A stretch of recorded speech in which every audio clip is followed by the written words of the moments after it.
Gonçalo, rega a mesa, ele come constantemente, é incrível. De manhã à noite, nunca passa para apetite, é insaciável. É verdade, ele engole tortas, bolos, pizzas, massas, batatas fritas e toneladas de arroz. Ele não deixa nada no prato, ele é um verdadeiro ogro, sem dúvida. A família dele está preocupada, mas ele não quer saber. Para ele comer é um verdadeiro prazer.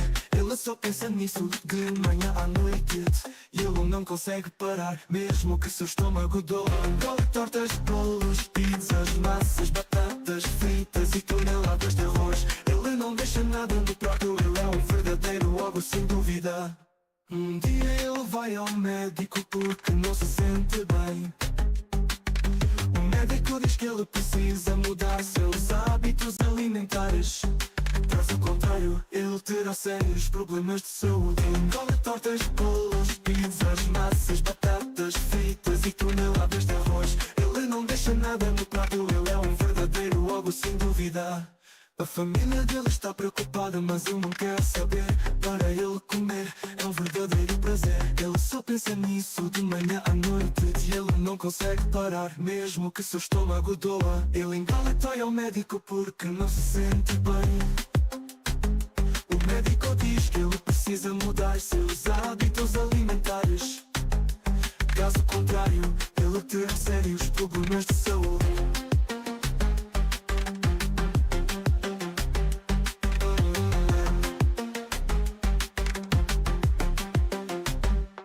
Gonçalo decide seguir o conselho do médico. Ele começa a comer alimentos saudáveis e balanceados. Ele se sente muito melhor e está mais feliz do que nunca. Ele finalmente entendeu que precisava mudar seus hábitos.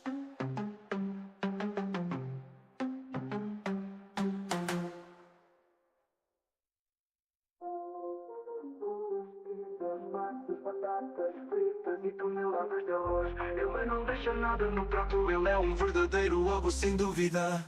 Um dia ele vai ao médico porque não se sente bem. O médico diz que ele precisa mudar seus hábitos alimentares. Caso contrário, ele terá sérios problemas de saúde.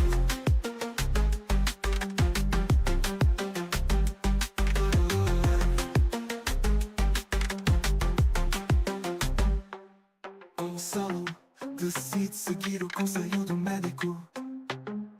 Ele começa a comer alimentos saudáveis e balanceados. Ele se sente muito melhor e está mais feliz do que nunca. Ele finalmente entendeu que precisava mudar seus hábitos.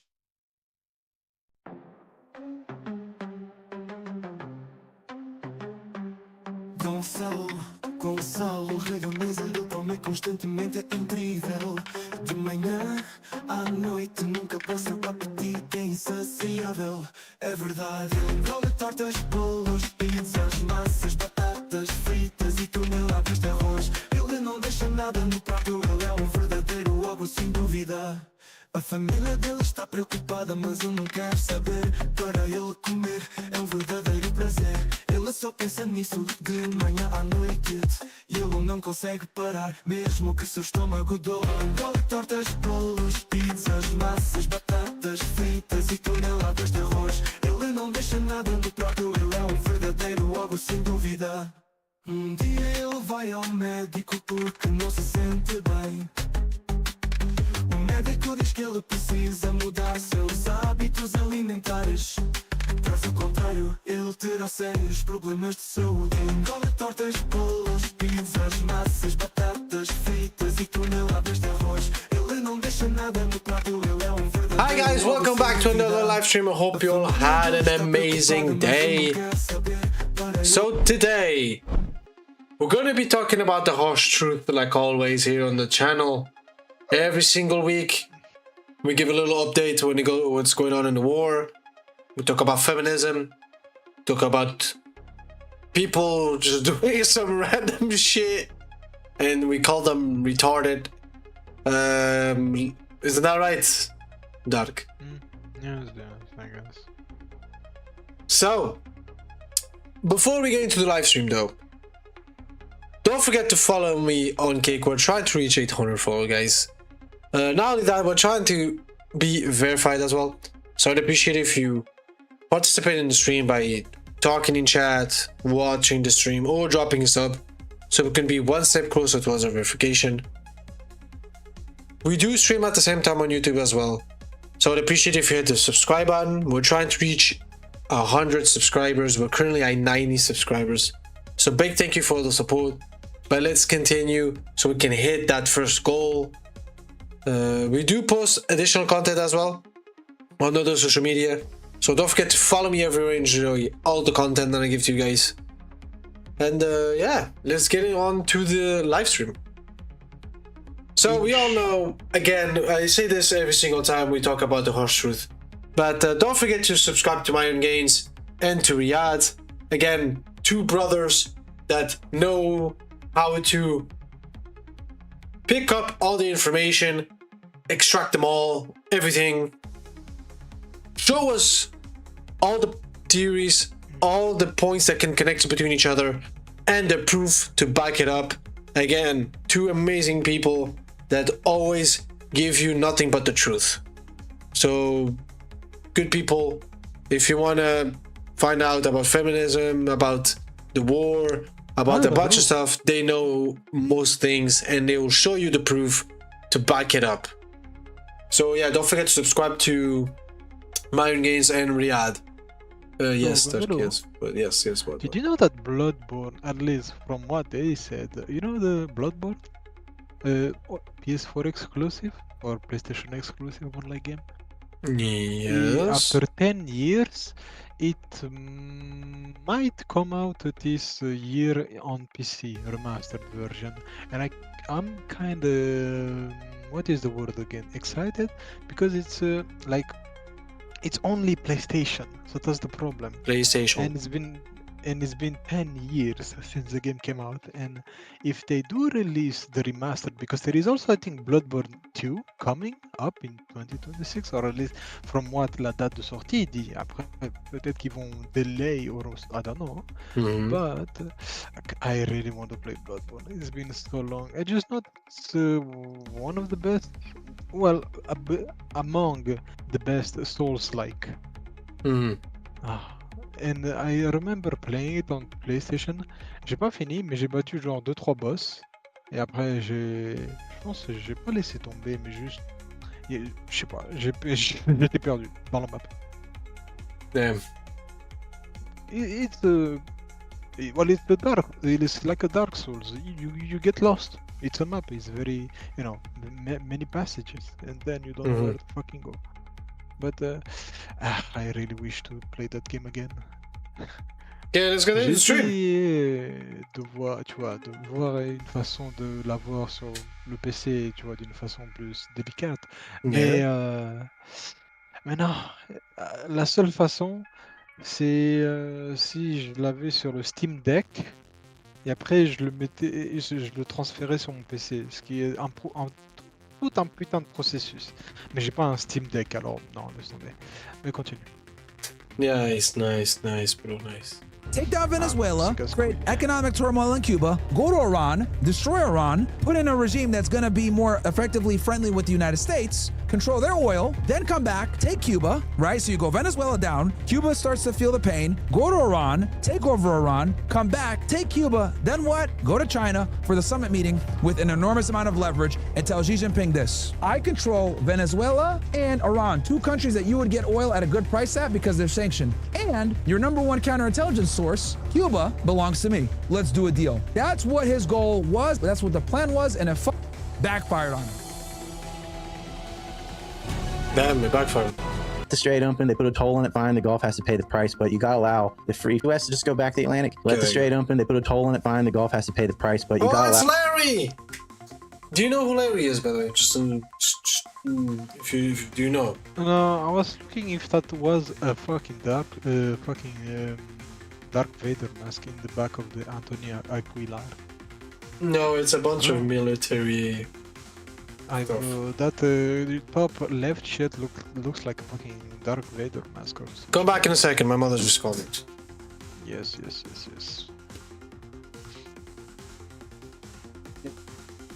goddamn.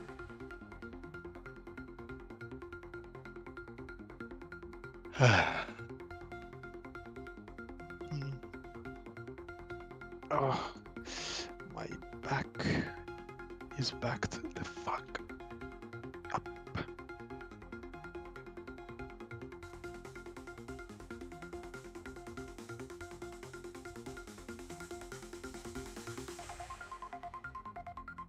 Ah, my phone. Take it.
Well, guys, business to take care of. But we're back. We're back. So, Dark. Hello, Dark. Hello. There's no way this nigga's not here, bro. Bro. Manga bitch. Video bitch.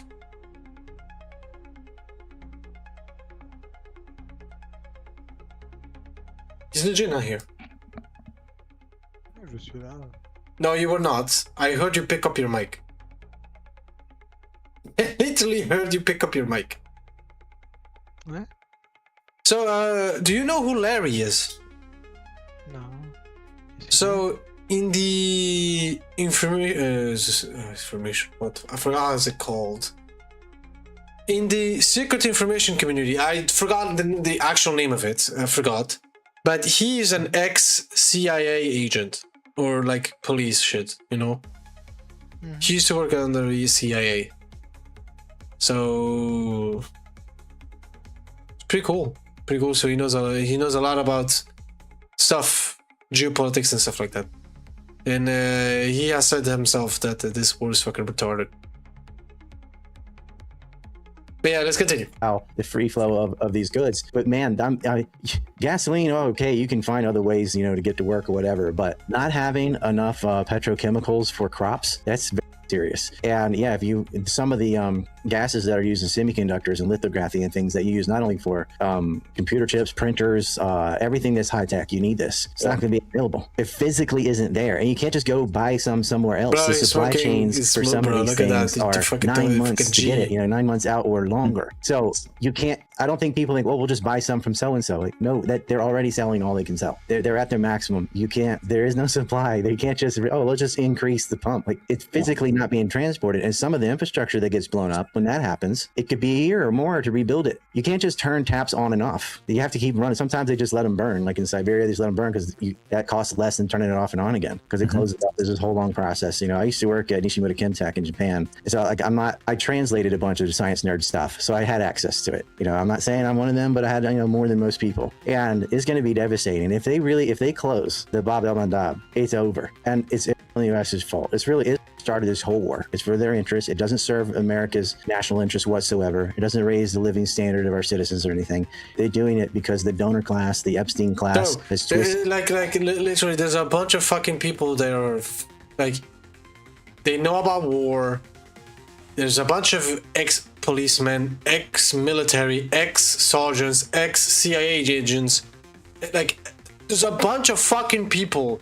They know about this shit. They have knowledge about it because they've been in the terrain, they've been in the field, they've been in the middle of the fucking information war and all that shit. And all of them say that Israel is the fucking pieces of shit and America's retarded to be part of this fucking war and attacking Iran. Everyone is fucking saying it. It's actually incredible how everyone is saying it. And they still continue. That's actually fucking mind-blowing. Like, everyone in the secret information community, even the ones that work under Trump, said not to go to Iran, not to go to war with Iran, and they still decide to do it. It's actually insane. It's actually fucking insane. It's mind-blowing. Like, Jesus Christ. Their arm into doing it on behalf of Israel. It doesn't really help in the long run either, but they're run by a group of psychopaths who want to annex land and ethnically cleanse their neighbors because they think God granted it to their specific group. And they're on this path. Like, we are letting crazy people at the wheel. And Trump is just today is the first time he showed a little bit of backbone ever. But I swear I think he was doing the same thing as the previous two strikes during negotiations. Act like, we're really close to the deal. I told you to knock it off. It didn't work. It's not like Iran's like, okay, we won't have high alert then because Trump said this. Like, nobody believes him. When you lie that many times, you have no credibility. So I actually thought when Trump said, I told him to knock it off, I'm like, they're definitely going to strike right now. Because that's how it's been. Every time. It's like, how many times can Lucy yank the football away from Charlie Brown? Where he stops trying to kick it. Well, he's a cartoon character. So, but in real world, if someone lies to you like that over and over again, like, we're really close to making a deal. Like, are you? You just said a couple days ago, I'm not going to unfreeze. And this is what me and Tim Pool got into debate. And Tim Pool said that Donald Trump is like purposely keeping it closed, which I think is absolutely ridiculous because the whole reason why Trump is even negotiating with the Iranians is because the Strait of Hormuz is closed. That's like their main leverage point. So for him to sit there and say like, Trump wants the Strait of Hormuz to stay closed, I'm like, bro, no, dude, that's not what he wants at all. Like, he wouldn't be mobilizing all these assets and putting all of his, allies in an extremely precarious situation geopolitically just to do it. The problem is that he grossly underestimated the Iranians, thought he'd be able to get because this is what, let me tell you guys what Trump was thinking in his head, okay? This is, let me break this down. They thought there's gonna be another fucking goddamn Venezuela. But guess what, bitch? It wasn't. You meet up the fucking big guns, bro, and you got the guns up to your ass, and they're holding your balls with their hands. And now it's like they're saying, "Suffer, bitch." That's what they're doing. They thought there's gonna be another Venezuela, and they poked the bear for no reason. For y'all, like, let's go through this in explicit detail. So let's go through this from the beginning. We have got to the point where literally anybody can build a fully working app without knowing how to code. I don't care. So when Trump came into power, Fucking hell, right, shitty he ass, already bro. had a plan to basically, via the Monroe Doctrine, secure our hemisphere, our side of the world, and exert our dominance on our side, and also get into a position where we can be the energy dominant country. Okay, that's why Trump campaigned on drill baby drill, etc. So the first year, he focused on doing executive orders, getting as many things done as possible. He put people in the cabinet who are fiercely loyal to him, as you guys know. He brought Kristi Noem, Pam Bondi, Kash Patel, Pete Hegseth, all these individuals into the cabinet, Scott Bessent, etc. And he did this because in his first term, he couldn't get anything done for the first 2 years, right? He talked about, I'm going to come in and drain the swamp. And obviously, the swamp creatures were still there. And him being a New York guy doing real estate, he didn't have the infrastructure and the personnel and the knowledge and the Washington, D.C. network to be able to put people into positions of power where he can actually get things done. So in his first 2 years, his advisors, his cabinet, they actually did more to stifle and stop him from doing the things that he wanted to do. Because a lot of them, for politicians, was radical stuff. Another right? fucking So Trump learned from that. And this is why he put in a bunch of loyalists in on his second administration, which, obviously some of them are questionable. People were questioning, Kash Patel, never been an FBI agent, has no law enforcement experience. That doesn't make sense. Pete Hegseth, what is he doing as Secretary of Defense, which is now the Secretary of War? Kristi Noem has no knowledge on the border or anything. She was a governor for a border state up north. What? That doesn't make sense. Pam Bondi was the Attorney General for the state of Florida, knows nothing about federal cases to be Attorney General for the United States of America, right? So there was all this he brought Scott Bessent on, which, he used to work for George Soros, right? And all they did was crash currency. That's how they made their money, right? So there was lots of questions on his cabinet. But for Trump, he looked at it like, I would rather put people in that I trust and I know that won't stop me than putting in people that are going to constantly stop me, okay? Because he learned from the first administration. Anyway, now that we have that done, let's get into 2026. As you guys know, at the beginning of the year, what did Donald Trump do? He went ahead and he went into Venezuela. They ran a military operation. Whether you like or don't like interventionism or Venezuela, I think it's pretty irrefutable that the military operation was successful. It was a big success. It was, well planned, done, well executed. Let's be honest, it was a big success, but Venezuela, they're a bunch of retards, bro. The fact there's information that they're using Word, literally Office Word in their information capabilities on military, it's stupid. What? As a military, you should have the last piece of technology to be on point, right? That's what you think. But no, they were using Word and stuff like that. So it's like, fam, what? Military using stuff that normal people use? It's a bit odd. How the fuck are they supposed to do? In case what happened, for example, how the fuck are they supposed to stop that? They just don't. Died, right? And it was very good. It went off successfully, right? Again, you guys know my position. I don't like interventionism. I didn't like that operation. It was extremely risky, but they did it and it was successful. No one died. They got him out of there. They had an arrest warrant for Maduro since I think 2020, if I'm not mistaken. And another thing also you guys need to realize is they labeled Tren de Aragua as a terrorist organization. The reason why they did this, strategically speaking, was so that they can go ahead and utilize Department of Defense, aka Department of War, military and intelligence infrastructure to combat that. Because in the law enforcement world, guys, it's very difficult to utilize the intel components and the military in law enforcement operations because unless it's linked to terrorism, okay? So that was one of the reasons why he labeled them as narco-terrorists, okay? And the DEA ended up going with the Delta Force to go extract them, arrest them, and then bring him, and now he's actually facing criminal charges, I think, out of the Southern District of New York, right? So he goes into Venezuela, successful operation, no casualties, sanctions, gets the president out of there, and now we have a more friendly leader in Venezuela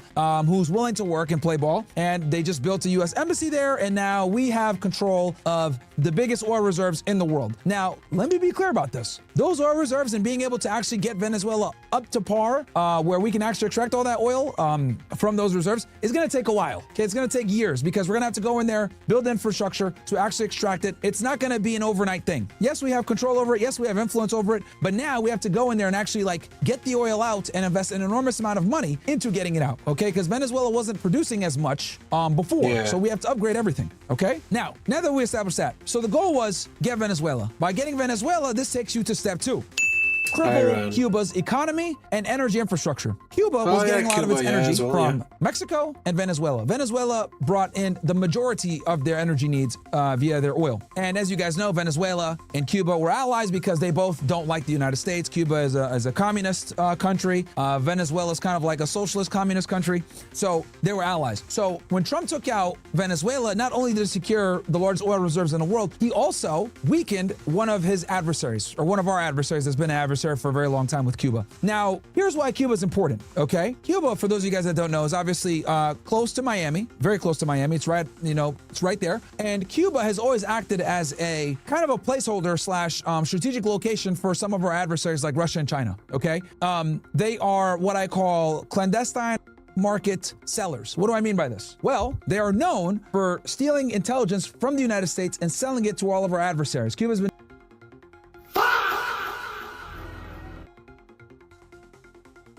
I only have one thing to say. How the fuck is Cuba able to do that? It's pretty impressive.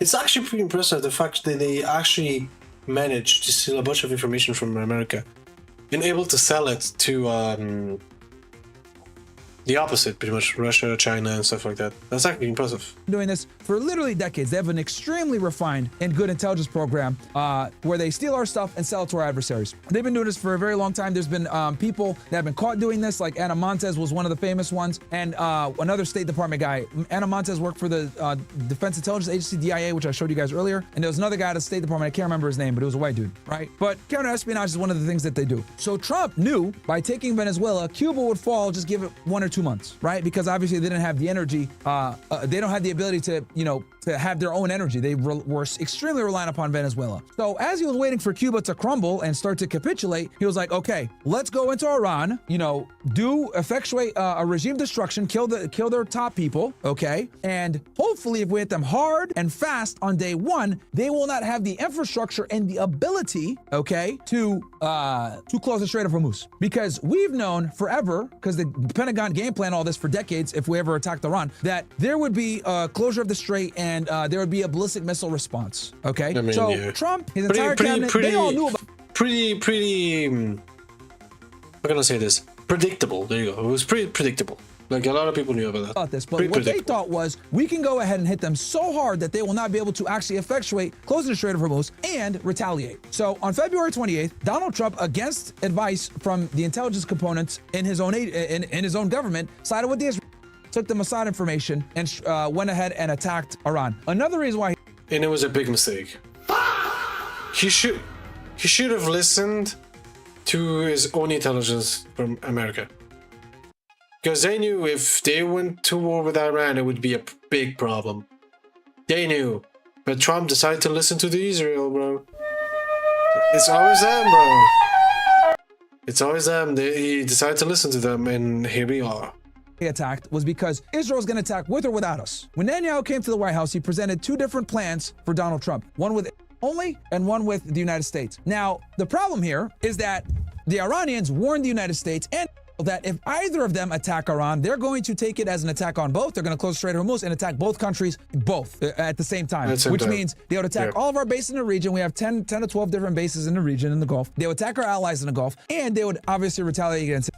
So the White House, knowing this, and Marco Rubio admitted this right after the war started in early March, knowing this, they said, you know what, if Iran's going to attack us anyway, we might as well get involved in this conflict, okay, and have some type of control in it and hit them really hard, make sure that we assist so that they don't have the ability to retaliate and hit our bases in the region as well. So we were put in a very difficult position. So February 28th. That didn't work so well as they thought, did it? in the hour, they immediately got fucked. In the fucking attack, hour, right? bro. They It's kill Ali it was Khamenei, very, they kill- It was. I remember when that happened, when they started in the hour, they started to attack everyone at the same time. It was fucking impressive. After they got hit a bunch of times, 1 hour later, they were shooting rockets everywhere. Holy shit, a fast fucking response. Holy. 50 of his top generals and people, government officials within the IRGC and other components of the military and intelligence and other government agencies. And what ended up happening was we thought, okay, we hit them really hard on day one. They're not going to be able to effectuate a retaliation. Well, that was a big mistake because... No, we don't care about your stupid fucking ice cream, bro. Get the fuck out of here, bro. Vous vous souvenez de votre Pistache. période as de la négo, votre période Ça friteuse donne à un tous les peu repas, envie. votre période produit service. Moi j'aimais bien Great, the pistache. 22nd Comme les hour glaces that à can la escape pistache. with nice Vous pouvez vintage. vendre encore Great. plus d'articles. Gonzalo, t'as What? De la mode déjà au goûté livre à la des déco. glaces à la pistache? No, why would I eat that shit? It's probably dog shit. Vendez-le. Non, non, c'était assez Not only bon. did they Moi, retaliate, but they j'aimais bien. There you retaliated go. within an hour. Why? Well, this brings us to the Petit mosaic genre. defense that I explained to you guys 10, 11 before. ans. What is the mosaic defense? The mosaic defense, guys, is a decentralized... We're not, bro. Can you stop talking about shitty ass fucking ice cream and talk about what's going on in the front row schemes? It's dog shit. It's dog shit. Please, let's No, continue. no, you never, Thank you. You never tried. You Let's cannot- just continue, please. I'm not here to talk about ice cream. I don't care. military mean- structure. It was made by this guy right here, Major General Mohammed Ali Jafari, okay, an Iranian former military officer who was the commander-in-chief of the Iranian Revolutionary Guard Corps from 2007 to 2019. He was appointed by Supreme Leader Ali Khamenei, who was killed, as you guys know, on February 28th. On September 1st, 2007, succeeding Major General Yahya Rahim Safavi, and was replaced in 2019 by Hossam Salami, excuse me. What do you guys need to know? What do you guys need to know is this. Basically, this guy, Mohammed Ali Jafari, watched as Saddam Hussein was toppled by the United States back in 2003. And a big reason why we were able to topple the Iraqis was because they had a normal military structure from the top down, okay? So what ended up happening was the United States quickly got rid of all the top people, so the people at the bottom had no idea of what they were gonna do, right? So he said, look, number one, we need to have our military infrastructure underground so the United States can't attack us in that regard because the United States obviously relies heavily upon So it. pretty much what he's gonna say is from the other countries falling in the Middle East, trying to fight against America and Israel, Iran was able to study and understand how they play by the book, pretty much. America and Israel. They understood how they destroy the important people that call out the orders and the information and all the military infrastructure and so goes on. But Iran was able to study everything and actually become a powerhouse because of it. Become a big powerhouse. It's pretty much what he's probably going to explain. Air power, and we need to have it where even if the leader is taken out, we can mount a real retaliation against the United States and Israel. So this is what created the mosaic defense that they have now within the IRGC. And this is how it basically goes. Within Iran, there's 31 different provinces and 31 different IRGC command posts, okay? Each of these 31 command posts operates independently, okay? Completely independently. So if the leadership is gone, if the leadership is wiped out, they can mount an attack with or without the leader being in place. Now, before Ali Khamenei... That's how I keep saying, like, Iran was able to study each ally that they had in the Middle East that fell because of America and Israel, and they were able to study and understand how to beat. I wouldn't say beat, more like withstand their strategy, pretty much. He died, okay? This guy right here, before he died, he knew that the United States was going to attack again because they learned a lot of lessons from the Six-Day War back in June of last year. If you guys remember, mounted a Pearl Harbor type attack. They got Mossad agents behind enemy lines. They destroyed their air defense and was able to viciously attack Iran for 24 hours almost with zero interruption. And then the United States came in later at the end of the war and bombed their 3 nuclear facilities. Okay, if you guys remember, with Operation Midnight Hammer. So Operation Rising Lion was Israel's, and then Operation Rising Lion. After this war, okay, Ali Khamenei and the Iranian government figured out we need to have something in place, right? Or we need to beef up the mosaic defense that we already had in place, where if I die, you guys already got your marching orders or we're good to go. Because the reality of him dying became very real, okay? Now, Ali Khamenei is the head of the IRGC, he's the head of the government, head of state, but you do need to know that there's almost 2 different governments in Iran, guys. The supreme leader runs the IRGC, okay? And the IRGC are the ones that run the drones and the ballistic missile program, basically all the stuff that Israel's scared of, and the United States, right? So after the 6-Day War, because he survived the 6-Day War because they tried to assassinate him back then as well, he really put this thing into place and had like 7 levels of leadership ready to go if he were to be killed. Okay, so this is why within one. So it doesn't even matter if it's pretty much like a snake. You cut, they tried to cut the head of the snake, but the body is still able to move and actually cause damage. That's pretty much what the American Israel tried to do. It's cut the snake by the head, but it didn't work. An hour after the United States did their attack, missiles were raining down on Tel Aviv and all of our bases in the region. So where did the United States fight? The United States up because they did not think that the Iranians would be able to mount an attack back, a retaliation attack back so quickly, okay, and retaliate with that level of force and destroy a lot of our bases. So many of our bases right now in the region, guys, are pretty much uninhabitable or almost unusable. Okay, military members had to go ahead and get into hotels, etc., which the Iranians attacked those as well. They bombed Tel Aviv. They hit a lot of strategic locations there. So basically, the United States and Israel completely underestimated their ability to attack back. And then on top of that, the Iranians were able to shut down the Strait of Hormuz. How are they able to shut down the Strait of Hormuz? Well, it's very simple, actually. And it isn't that hard when you actually think about it. The reason why they're able to do it is because if you look at the Strait of Hormuz, where it is strategically located, and not only that, just cause a bunch, I was about to say, just put your militaries right there. And just by threatening, by positioning the military right here, they have to close the strait because they could just, the boats can get hit. So it's like, there you go. Is right. So we go right here. Here's Iran. Okay. And here's the Strait of Hormuz right here. At its most narrow point is somewhere between, I think, 20 to 30 miles. Okay. And it's very easy to shut this down. Why? Because you don't actually have to shut it down and put like, like lines and stuff like that where they can't go or put like some barrier. No. All you need to do as the Iranians or the IRGC is create the threat of damage. So when these tankers come through, guys, these big ass tankers, we're talking about, thousands upon thousands of barrels of oil that are coming through or fertilizer or other things. These ships are insured, okay? These ships are insured, and insurance companies are not going to insure, okay, these ships if they think that they can get blown up. So in the first days of the war, what Iran basically did was they said, hey, the Strait of Hormuz is closed, and if any of you guys try to cross, do it at your own peril. Well, what did they do? When ships tried to cross, they hit those.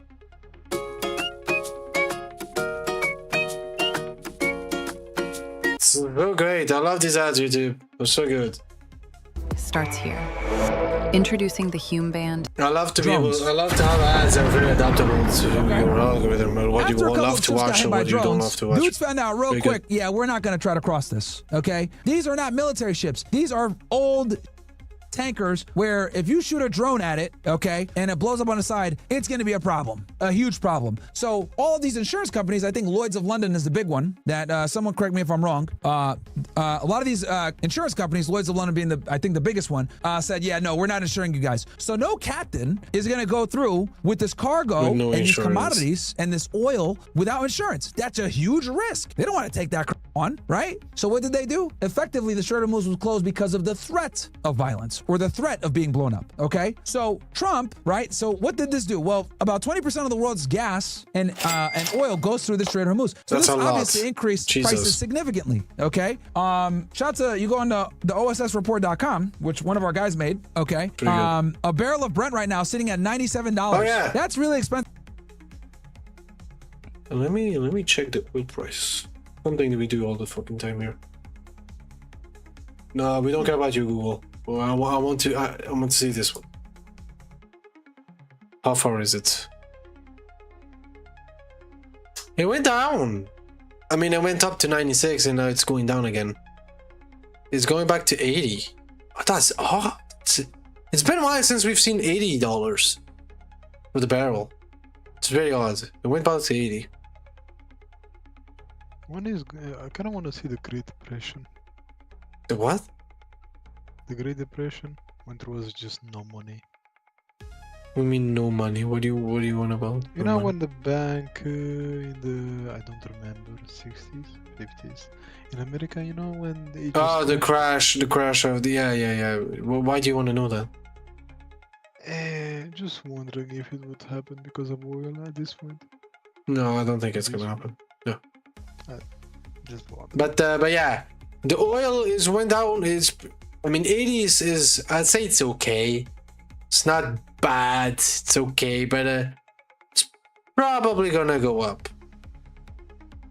I'm saying this because we're close to the end of the June, and June is the end of the month of the religious month. So as soon as it's the end, probably America, Israel, and Iran are gonna continue what they need to continue. So that's what I'm gonna say. So it's probably gonna be bad. Let's continue. Expensive, chat. Okay, to give you guys perspective, a barrel of oil before the war was sitting at around $60 to $70. Okay, this is why you guys have probably been paying double for gas the past several months. Is because of this. All right, so this is where we are. Great. Donald Trump has been desperately trying to get the Strait of Hormuz open because even though the United States, right, only about 10% of our oil goes through the Strait of Hormuz. Well, guess what? Our allies are getting bombed: Kuwait, Bahrain, Saudi Arabia, UAE, Oman, right? And then on top of that, our other allies all across Asia are struggling because all these countries, okay, India, Singapore, all these countries, right, Japan, all these countries rely heavily upon the Strait of Hormuz for their energy needs, okay? Like a lot of these countries, like 80 to 90% of their oil comes through the Strait of Hormuz. And this is why Trump had to give a waiver to some of these countries to buy Russian gas and oil, okay? A country that we sanctioned, that's one of our adversaries. Number one sanctioned country in the world, Russia. We had to give them waivers, as well as Iran even, for them to buy oil from a sanctioned country. Ooh. It's very... You had to give up on the sanctions of Russia. That was bad. They like that. So Iran has effectively been able to create an economic energy crisis, okay? The worst that we've had since the 1970s. The worst that we've had since the 1970s, since the oil embargo of the Middle East. So this is what's been going on, guys. And this is why the Mosaic defense has been so effective, because Iran is able to attack even without centralized command, okay? Give me ones in the chat if that all makes sense. And the plan was, like I said before, was to, and then let's go back into the plan now that we discussed Iran. So the plan for Trump, going back to what happened, the plan was take down Venezuela, create economic turmoil in Cuba, go to Iran, destroy Iran, put in a regime that's going to be more effectively friendly with the United States, control their oil, then go to China, then come back, take Cuba, right? So you go Venezuela down, Cuba starts to feel the pain, go to Iran, take over Iran, come back, take Cuba, then what? Go to China for the summit meeting with an enormous amount of leverage and tell Xi Jinping this. I control Venezuela and Iran, two countries that you would get oil at a good price at because they're sanctioned.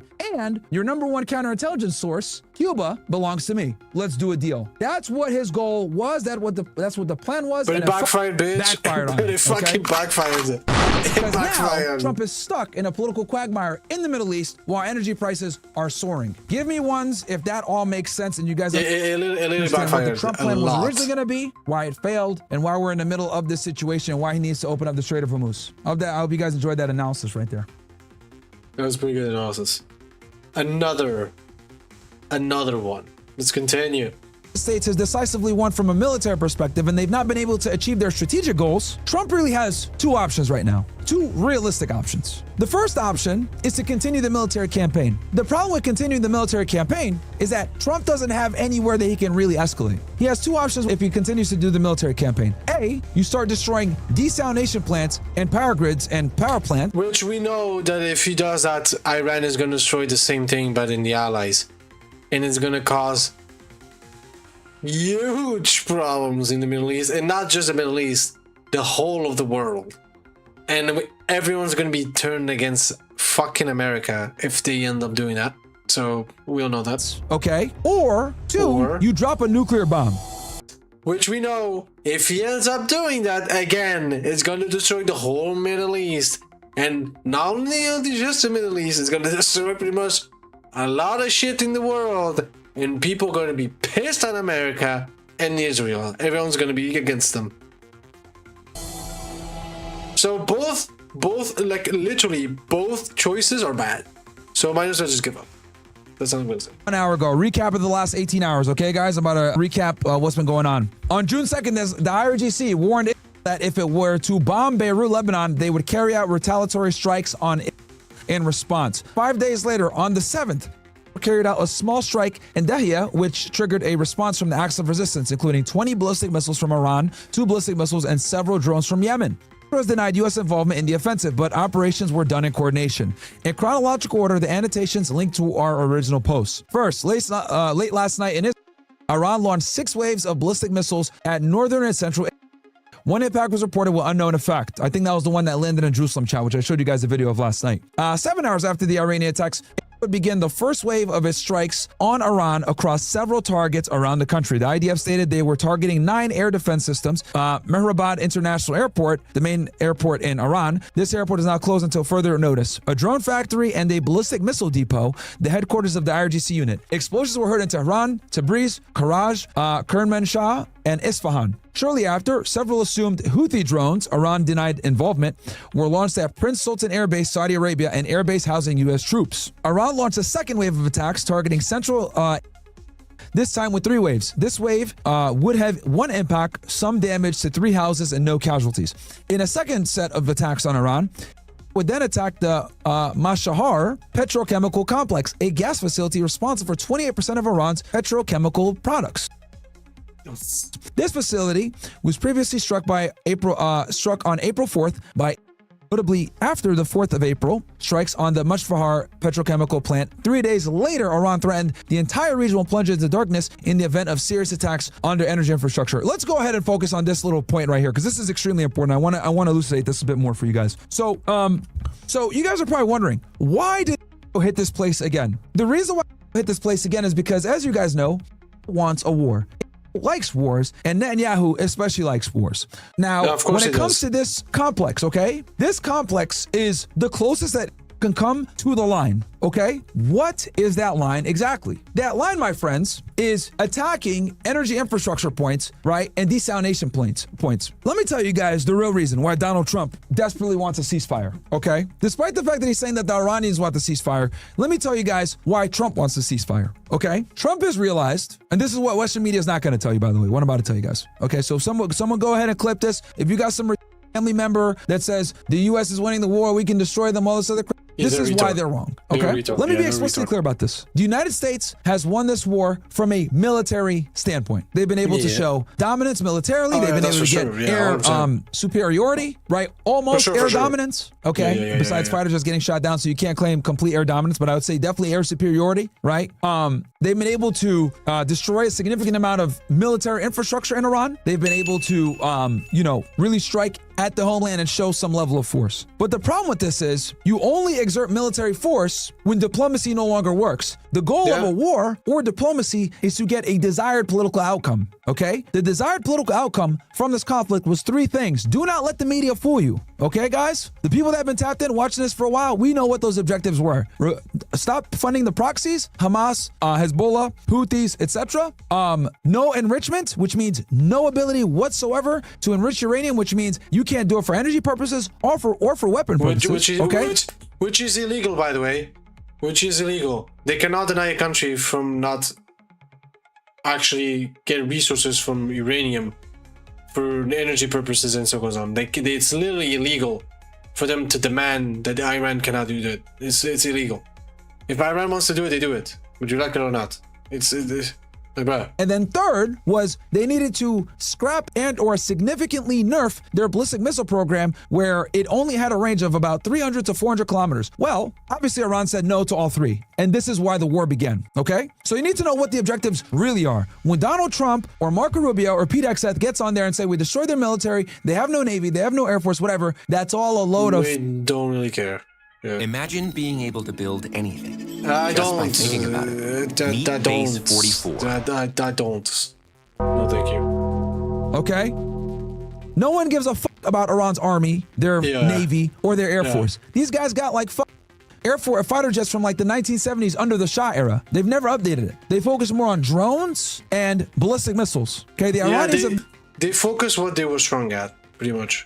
Mastered asymmetric warfare, which I've discussed before. I won't go into there more, okay? But let's go back, because remember, this all started because I'm talking about here about this petrochemical complex, so I'm getting there. So since the United States has decisively won from a military perspective, and they've not been able to achieve their strategic goals, right? Trump really has 2 options right now. 2 realistic options, maybe even 3. The first option is to continue the military campaign. The problem with continuing the military campaign is that Trump doesn't have anywhere that he can really escalate. He has 2 options if he continues to do the military campaign. A, you start destroying desalination plants and power grids and power plants. The fuck was that? I'm sorry. The fuck was that? Yeah, that's weird.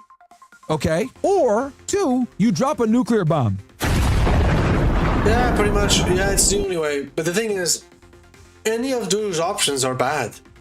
If they attack the electric plants and the desalination plants, by the way, Dark, is specific plants that turn salt water from the sea to turn into potable water. Not potable, drinking water. So people can drink, since, you know, there's no water in the desert, so yeah. And but if they do that, the problem is, if they do that with Iran is gonna attack the rest of the countries in the Middle East, and they're gonna hit the same thing that they've been hit on. So if America decides to destroy the electric plants, they are gonna destroy the electric plants from the other countries in the Middle East. Like, you're gonna cause a chaos around the world. That's pretty much what he's gonna do. And if they nuke them, it's more likely that some people survive. But guess what's gonna happen? They're probably gonna destroy, again, the other countries in the Middle East. Or if they don't, the nuke itself is gonna destroy the Middle East. So it's like, fam, you lose twice. You cannot win. Now, I know what some of you guys are saying. Well, Myron, a nuke might be too much, but why doesn't he just destroy their desalination and power grids? Make them go into back and force the government to capitulate. Well, there's one problem with that. If Donald Trump were to actually go ahead and see through destroying bridges, power plants, desalination plants, all the critical infrastructure, right, of Iran, right, put the country into blackout, here's what would happen. Within the first power plant being hit, Iran would immediately launch missiles at power grids, power plants, and desalination plants all across the Gulf. Why is this a problem? Yeah, that's well, because a big the Gulf states problem. thought it would be a good idea to build huge metropolitan cities, right, in the middle of a desert. So if you destroy a desalination plant, for example, desalination plants, for those of you that don't know, is a plant that's responsible for taking salt ocean water and making it drinkable and potable, right? Basically filters that makes it safe to consume, right? Or utilize in everyday, everyday needs or uses. If the United States were to attack Iran's power grids or desalination plants or critical infrastructure, Iran would mirror that attack and do it to one of our allies in the region, Bahrain, Qatar, Kuwait, Saudi Arabia, etc. Okay? The reason why this is a problem is because unlike these Gulf states, Iran makes their own food. They don't. Also, we're talking about 50 million people that live in this region. If you were to destroy a desalination plant, you're asking for a humanitarian crisis. It would be really bad. 50 to 70 million people live in that region. Could you imagine if you destroy a desalination plant? The level of mass thirst you would create, right? People would die. And it's the summertime. I don't know if any of you guys ever been to the... Bro. Summertime in the Middle East? Imagine this, no water. Hey, good luck, bro. Fuck's sake. Holy. Middle East in the summertime. I have. It's not fun. It's really hot. You guys think being in Texas or Florida or Southern California is hot? Bro, like me and Dark, again, I live in Portugal. Like, I go to Portugal on vacation. Dark goes to Romania. It's hot. But bro, the Middle East is like 10 times worse the way we live when it's hot, Dark. It's like 10 times worse. It's bad. Like, the heat in the Middle East is bad. Like, I'm not joking, Dark. It's like 10 times worse than what we go through in the summer in our own respectful countries. Like, it's super bad. Bro, not even close. We're talking regular, on the regular, 120 degrees every day, okay? That's regular, by the way, 120 degrees. Dark. A regular 120 degrees. Where? In the Middle East. Here? You fucking idiot. Middle East. Yes. In Europe. Iran, Iraq, Syria, Israel, Dubai. That's the Middle East. It's mostly deserts. Yeah, but it's 120 degrees normal, at least. That's normal, yes. It's desert. Bro, it's hot. We complain about 30. Bro, they have 120. What? 120, bro. How do you survive 120? Well, What is it again? When you live enough in an area, you adapt to it. Like I know, generations. You know. I know you adapt to it, but I'm talking about like imagine if one day, yeah, bro, let's go visit Dubai for like a week in the middle of the summer. What the fuck are we supposed to do? We're gonna be naked all the fucking time so we don't die? Like, yeah. Holy shit. 120 degrees, that's a lot, bro. That's fucking a lot. Yeah, it is. On the regular, right? When it's nighttime, it's still sometimes at 90 or 100 degrees. It's nuts, okay? So, as you guys can see, this would be probably the worst place to destroy a desalination plant. This is why Trump is effectively trapped and stuck. He knows his next military step would cause grave consequences for his allies in a region, and he would be responsible for a humanitarian crisis. This, my friends, is why he's trying to de-escalate and have a negotiation, on top of also wanting the Strait of Hormuz opened. So he's put himself between a rock and a hard place. Now let's go into the you guys know from this post here. Israel's a piece of shit, but I'm gonna get a cup of water. Come back in a second.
There you go. I got a cup of water.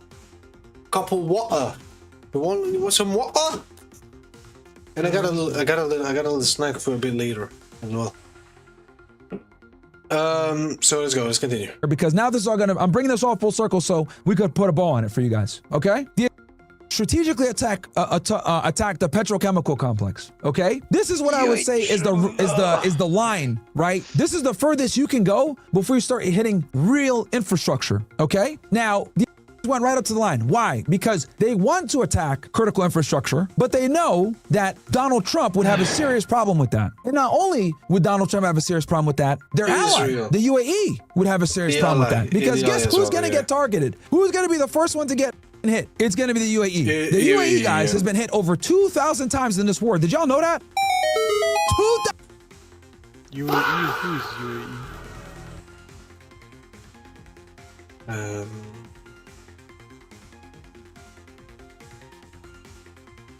My maps. I'm so confused by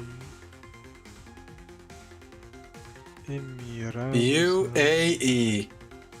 There it is. Can I change the light? No, it's I think it's because it's in Portuguese. Is there a way to put it in English? Donc je dois lire Unidos Arabes Emirates. Shut up! Don't read English. Don't worry. Inglés. It literally says UAE. So United Arab Emirates. Et c'est qui, eux?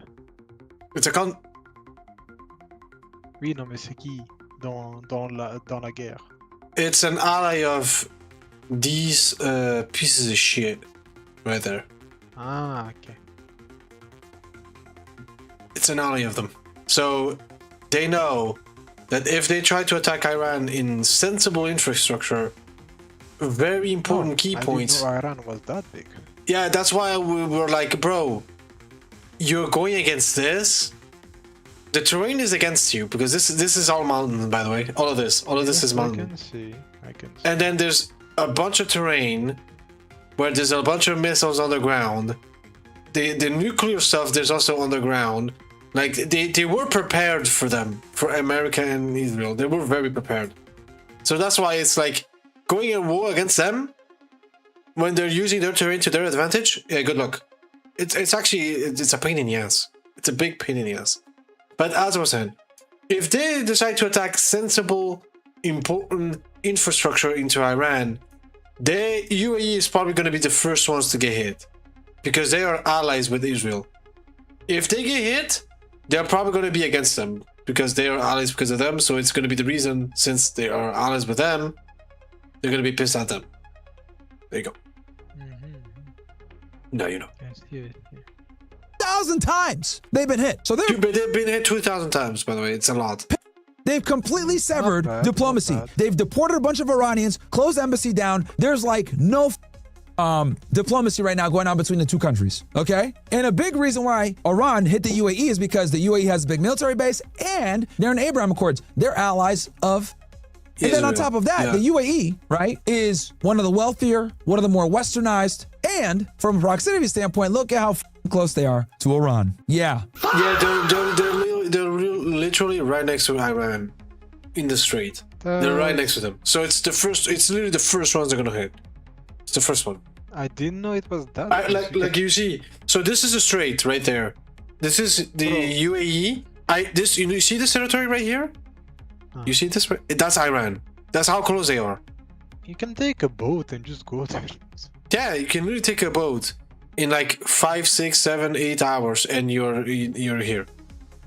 Yeah, like they're very close. So close. So they're gonna be the first ones to get hit if they end up trying to get hit them. Okay, this is like Steph Curry shooting from the free throw line. It's like for example, you're in front of me. It's like example, I live in an apartment and you live in the building in front of me. I can just shoot you. That's literally what it is. That's literally what it is. Or you can throw something. Or throw something. Yeah, literally. It's not that far, so. That's how close they are. Like bro, they're the first one to get hit, 100%. Okay. The only thing that separates. Look how close they are. Look at that. This is Iran, by the way. This is Iran. They're right there. This is. So they decided to be allies with the biggest enemy of them, and you thought that was a good idea, and now you're getting fucked because of it. This is just pure honesty. That's so funny. It's just funny to me. Them is like 30 miles of water, bro. Like there's no they're the smallest. That's right there. Look how close they are. So this is the point of UAE, and this is Iran. Look how close it is. It's so close. They're so fucked. It's so fucked, bro. They're so fucked. Okay, they're shooting drones into the UAE. They don't give a. Okay, so the reason why they hit the petrochem into the UAE, they don't give a. Okay, so look at this. Look at Iran and look at UAE, bro.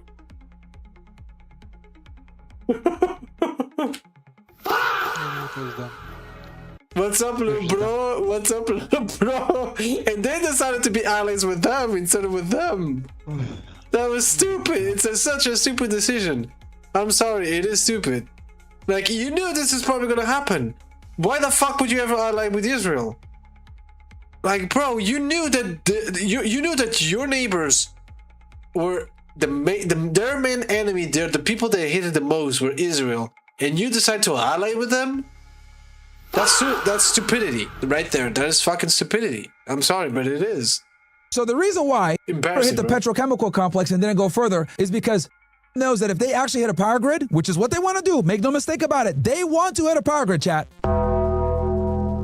They want to go but into. If they do, it's over, bro. If Israel has the audacity of even hitting something that is very important, like electric industry, everything that is important, like bridges, nuclear, important infrastructure, it's over. Good luck. A war that one of them's not going to walk away from. The only thing standing in the way is this peace deal. So that is why the attack this complex to let the Iranians know we are willing to hit your energy infrastructure. So yeah, what?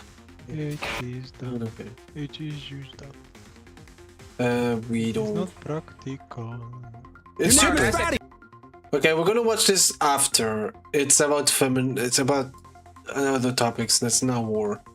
So this is I'm gonna put it right here. So now let's react to Riyadh. As I said, don't forget to subscribe. It's the brother of Myron. They pretty much do the same thing. They know how to extract all the information, show us the proof, connect the dots, and they're just the best. They talk the truth and not but the truth. So don't forget to subscribe. Now let's continue on these information about the war. Live updates as to what's been happening. So let's go. A lot of developments in the last 24 hours. And if you haven't been paying attention, I'll give you the long and short of it, but I'll go into the details in a moment. Pretty much, Iran had been telling Israel from the get-go not to touch any province close to Beirut or Beirut as a whole. And it called their bluff on Sunday. And they hit a province south of Beirut called Lahia or Dahia, whatever you want to call it, English, Arabic. And this is a Shia majority suburb right south of Beirut. And obviously, Iran said that that is a red line. Now, from Israel's standpoint, they say that this is a Hezbollah stronghold. I mean, everything really is a Hezbollah or Hamas stronghold. You know, the whole world is Hamas. The whole world is Hezbollah. And so there really aren't any red lines for it, despite the 3,500 plus civilian death count, which is likely higher after all of this conflict resumes. Or, sorry, resolves. And so, you know, at the cost of civilians, at the cost of infrastructure, at the cost of children, has to make sure that Hezbollah has no presence anywhere on earth, even if that means carpet bombing villages and displacing millions of people, which has been the case since the get-go or the outset of this war on February 28th, moving into March, when it had launched out orders at every single resident in southern Lebanon to vacate their homes because they were about to start a bombing campaign and mobilize IDF forces on the ground to create a buffer zone from the Litani River all the way to the southern border. And that's effectively what has happened, as they have now captured the symbolic area, Belfort Castle, the first time that they've had control of that area or anywhere around that area in 26 years. Since 2000, the IDF had not had control of that area. And so, as I've said before, and I've been telling you guys, this is what's going to happen. This is why you need to watch the show, because all of my predictions have been correct. Hey, Tel Aviv. Good luck, bro. Good luck. Good luck, bro.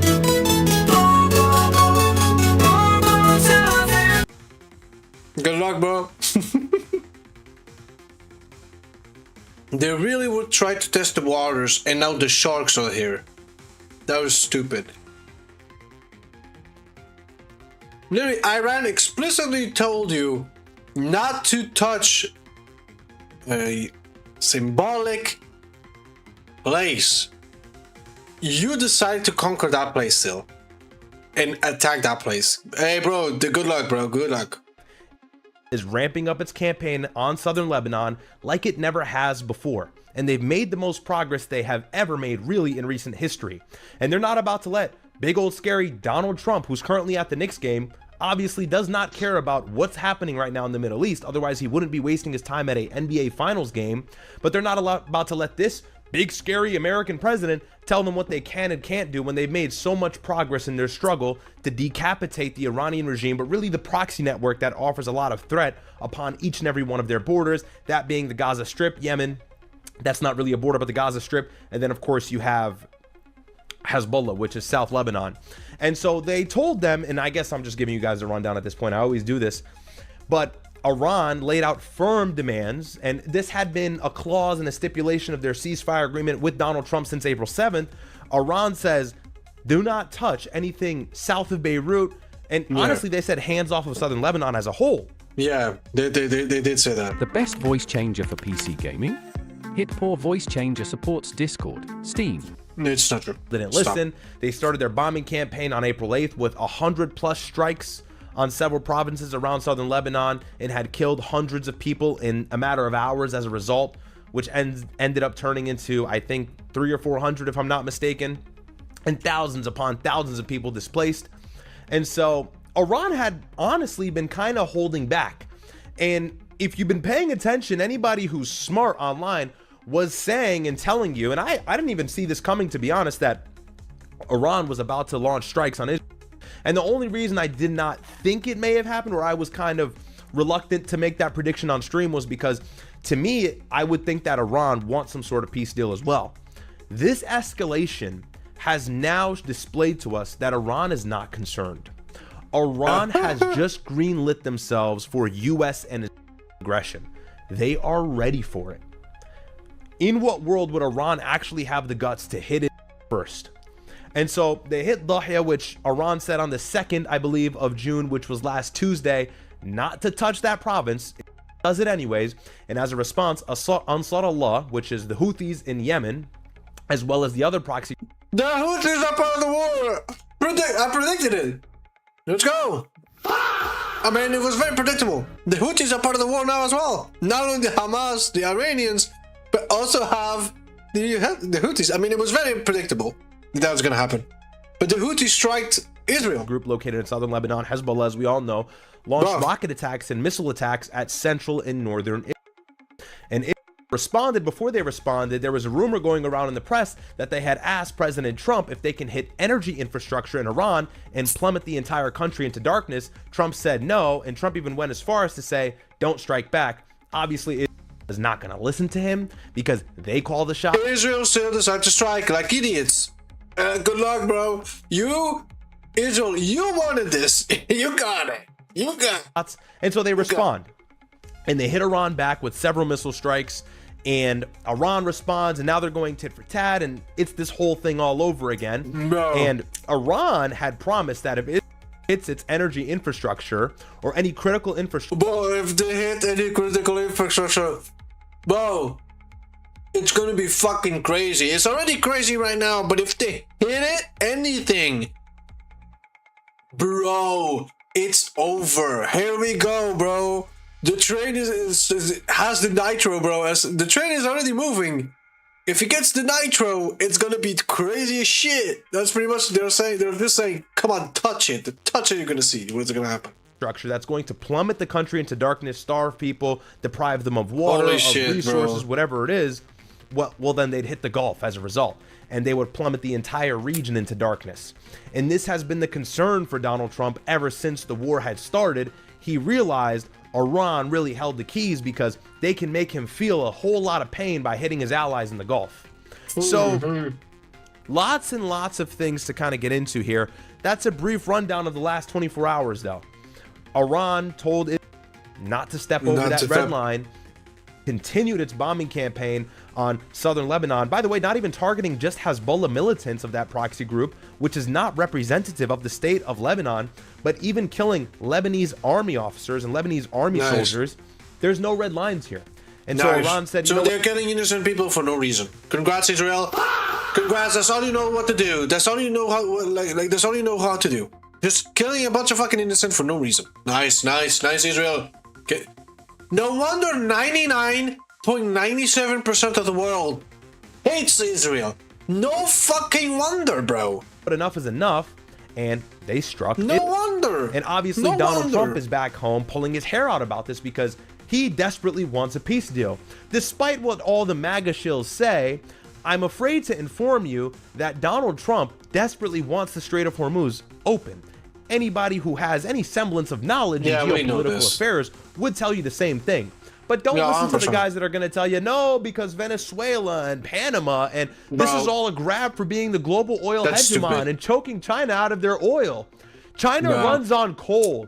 The 50 or 40% that oil that is supplied to China via the Strait of Hormuz is not even that critical for them at this time, because Iran is likely filling that gap as long as Russia's there as well, and you've got the Caspian Sea. Who knows what they're doing there, which is not even really a sea. It's like a big fat lake. And it's the largest lake in the world, I believe, and they're utilizing that as well. China's fine. China can buffer through this conflict. Yeah, it can be chilling. Trump needs the Strait open. Donald Trump is the one that needs it. Continues to attack southern Lebanon, that won't happen, because that is a red line for Iran. And what did I say from the beginning? And I don't mean to continuously say, I told you so, I told you so, but I damn sure did actually tell you so. What did I say since the beginning? So long as it is in the middle of this conflict between Iran and the United States, they will agitate the matter, and they will utilize southern Lebanon as a means to do so. By the way, Gaza has not gotten any better. Gaza is still under fire. People are still innocently being bombed in Gaza. Children are still dying. And so nothing has changed. This is Trump's America. This is Trump's world. This is MAGA for you. This is making what you America wanted, great Israel. again, isn't it? Congrats. I mean, look at the Middle East. It is in turmoil. It's in absolute shambles. It's the worst it's ever been in recent history. Iran is involved in a war now. Iran is fighting the two regional powers, really. There's no other two countries that you wouldn't want fighting than Iran and Israel. You know, being the nuclear power. This is why we need to say the rest of the fucking Middle East countries. Now is the time. You have the Houthis, Hamas, and Iran attacking Israel. Now is the fucking time to actually unite. Don't care about your fucking differences. You're all our Muslims. And actually kick these pieces of shit out of your fucking territory.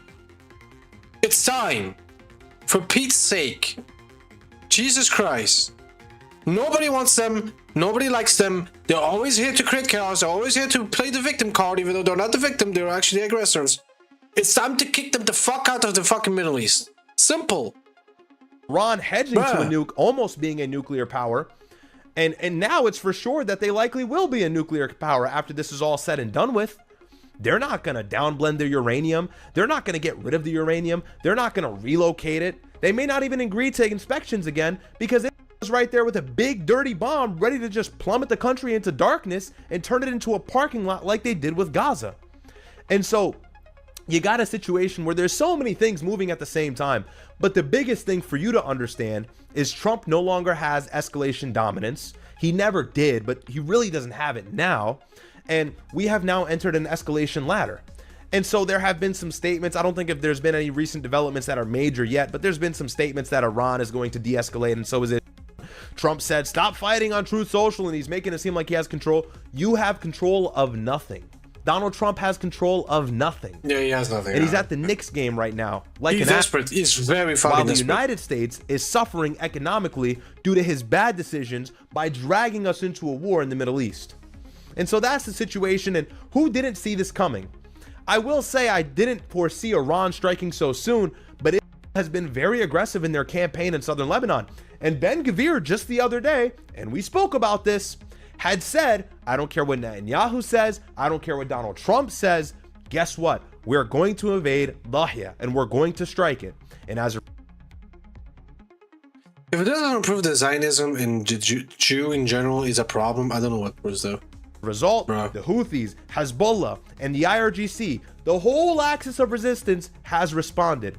And I also predicted about 5 or 6 weeks ago that the Houthis would mobilize and clog up the Red Sea, and now that's what we're seeing in mainstream reports as well. Bro, they're gonna close the other strait. Come on. So water. No, so I'm gonna give you maps again. So in the maps, there's 2 straits where oil comes from. So there's this first strait, which is the Iranian one that they closed. The Houthis are here in Yemen. And this is the other strait. It's right there. It's right here. So they apparently they're gonna close this strait as well.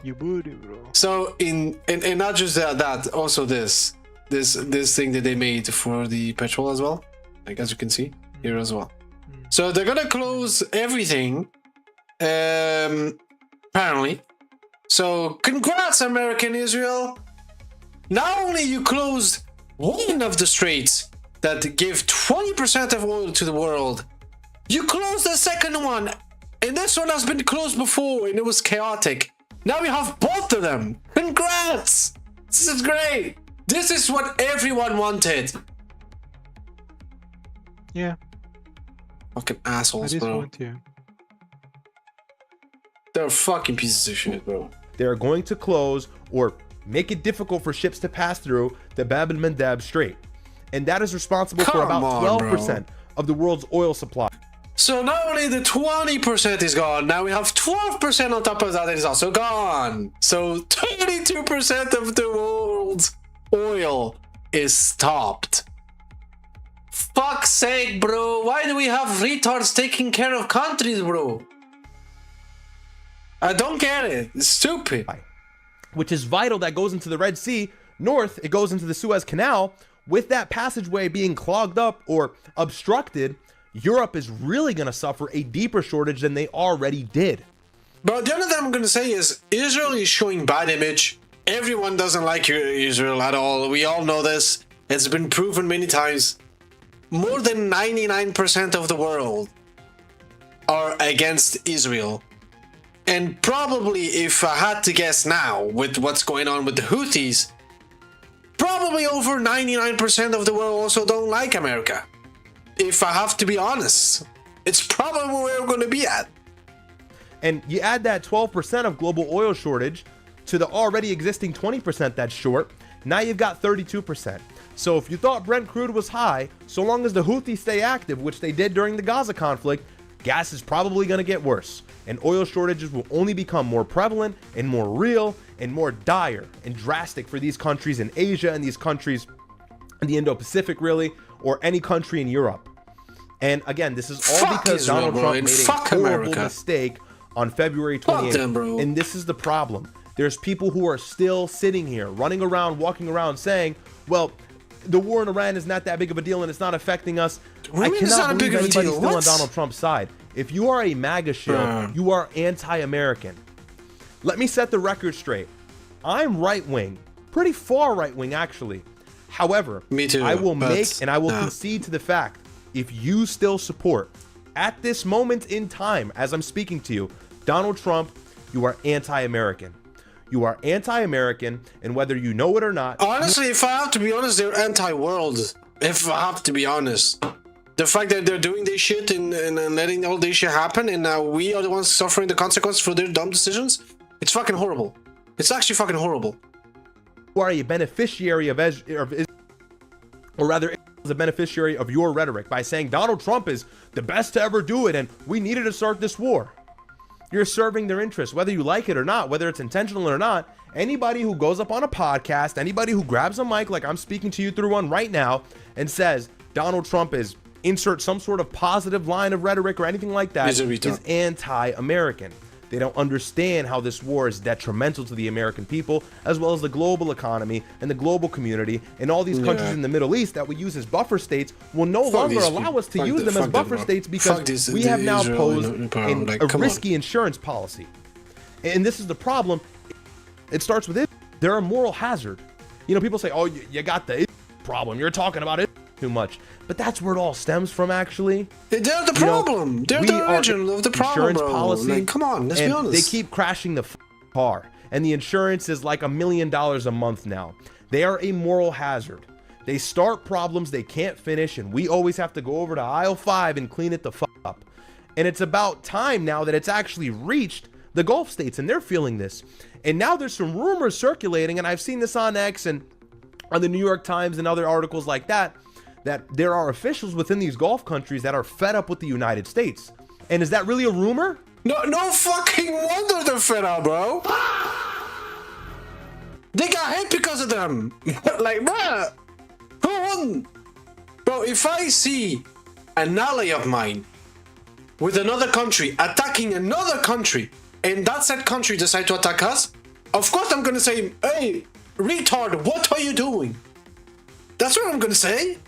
Like, bruh, who wouldn't? I mean, you got to think about, is that really a rumor, or is that just common sense now? It's common sense. I mean, which other way would this fall? It was very obvious. You got military bases in your country, supplied and paid for by the United States. And the whole crux of it is that it's going to militarily protect your country, your airspace, even though it didn't do shit. It didn't protect anything. And it hasn't done any of that ever since this war started 101 days ago. They just so after this is all said and done with, which at this point God knows when this will be said and done with, will these Gulf countries turn to the United States for military protection anymore?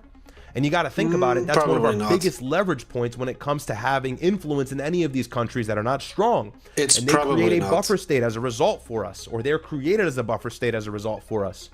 And so all these countries in NATO and all these countries in the GCC will now see the United States does not have the capability of deterrence like it once did. We're striking Iran, launching bombing campaigns, threatening to send them back to the Stone Age. What has it done? It's done nothing. It does nothing, yeah. The IRGC are sitting back with their feet kicked up and their hands behind their head like this, not worried about a thing. They kill one leader, the next guy steps up, and there's some autonomous response from the military to bomb the next 9 countries. Dans votre période chambre de bébé, votre période nuit blanche, votre période paparazzi, tant mieux, parce qu'avec les nouvelles catégories Vinted, vous pouvez acheter toutes sortes d'articles. It's actually De la mode insane enfant, au lit, à la fucking déco, dénichez les annoying bonnes this shit affaires. is. Et faites place au renouveau. Vous le voulez? Fucking dog Achetez-le shit sur Vinted. ads, bro. Dog shit ads. Dog shit fucking ads, bro. They don't even adapt their algorithm It's ads absolutely ridiculous. to you, And bro. today They I don't saw even the do news, it. and obviously I saw it last night when it first broke Awful. out. And you just start to get frustrated with this stuff. I don't want to talk about Iran anymore. Yeah, you know, I we're started tired. this channel talking about That's Iran, true. and it was a hot topic, and so I was That's giving true. you guys the spill Everybody's and what I tired. thought and all this good stuff. But I'm sick and tired of talking about Iran, but I'm left with no choice because it seems to be the main story in the news every single day because the conflict doesn't get any better, and Donald Trump keeps lying. One moment is, we're around the corner, don't worry, a deal's on the way. They're scared. And then the Iranian officials release a statement saying, we're not talking to anybody. And until hands are off Lebanon, you release our frozen assets, you give us the Strait, we make money off the Strait, and you promise to never militarily attack us again, and you remove your bases from the Gulf, then and only then will we talk to you about a permanent ceasefire or a peace deal. And it's like, who actually won there? Who won? You tell me who won. Who won? And what does this do for the United States for the foreseeable future? Well, we look like a weak country now. Yeah, just we a just weak bitch ass effectively country. strategically lost a 101-day conflict still ongoing to a fourth or, you know, a middle power in the world, that being Iran, not even a nuclear power. The United States is struggling to subdue a non-nuclear country. Really think about how this will sit in the future. We look back at Iraq like, wow, that was such a mistake. I remember being at school, and one day we had that talk, who actually is the strongest country in the world? And I remember that everyone used to say America. America, yeah, America. Even though we didn't know a lot about like military stuff. We just had like basic normal knowledge about history and geography. And we're like, yeah, America, bro. We all immediately knew there was America, even though we didn't knew nothing about military or anything like that. We all knew it was military, it was America still. And now they look like a bitch-ass country. That's what they look like. Like, Jesus Christ. Look at this. Imagine how this will be spoken about. Everybody's on Bush. Oh, they're going to have a field day with Donald Trump in the next 2 decades. I bet you that. I bet you that. All the insider trading, all the with the executive order in January 2025, we'll see what happens with him in the future. His legacy is done for. Yeah, so let him enjoy the Knicks game. Let Donald Trump enjoy the Knicks game while he's there. And you know what? He's getting booed at the Knicks game. And I always say, you know, I'm not a leftist. I'm not a progressive at all. Again, like I said, I don't like to do the left and right thing too much. I understand there is a slop to it, but I am right wing. I am conservative. For that matter, I am. And so when I attack Trump, I get grouped in with the left, and it's like, no, but that's like, I don't agree with you either. But you know what? He got booed at MSG. Good. Honestly, lovely. Let's enjoy this clip together.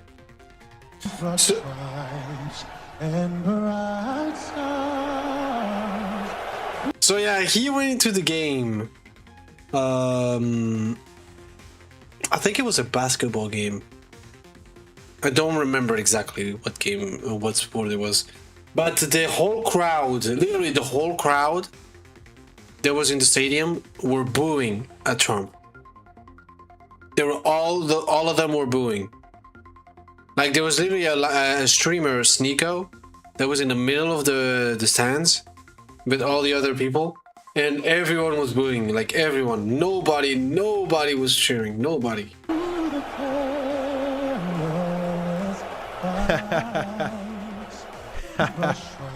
You want to bomb Iran? You want to bomb Iran? You want to be buddy-buddy with Epstein?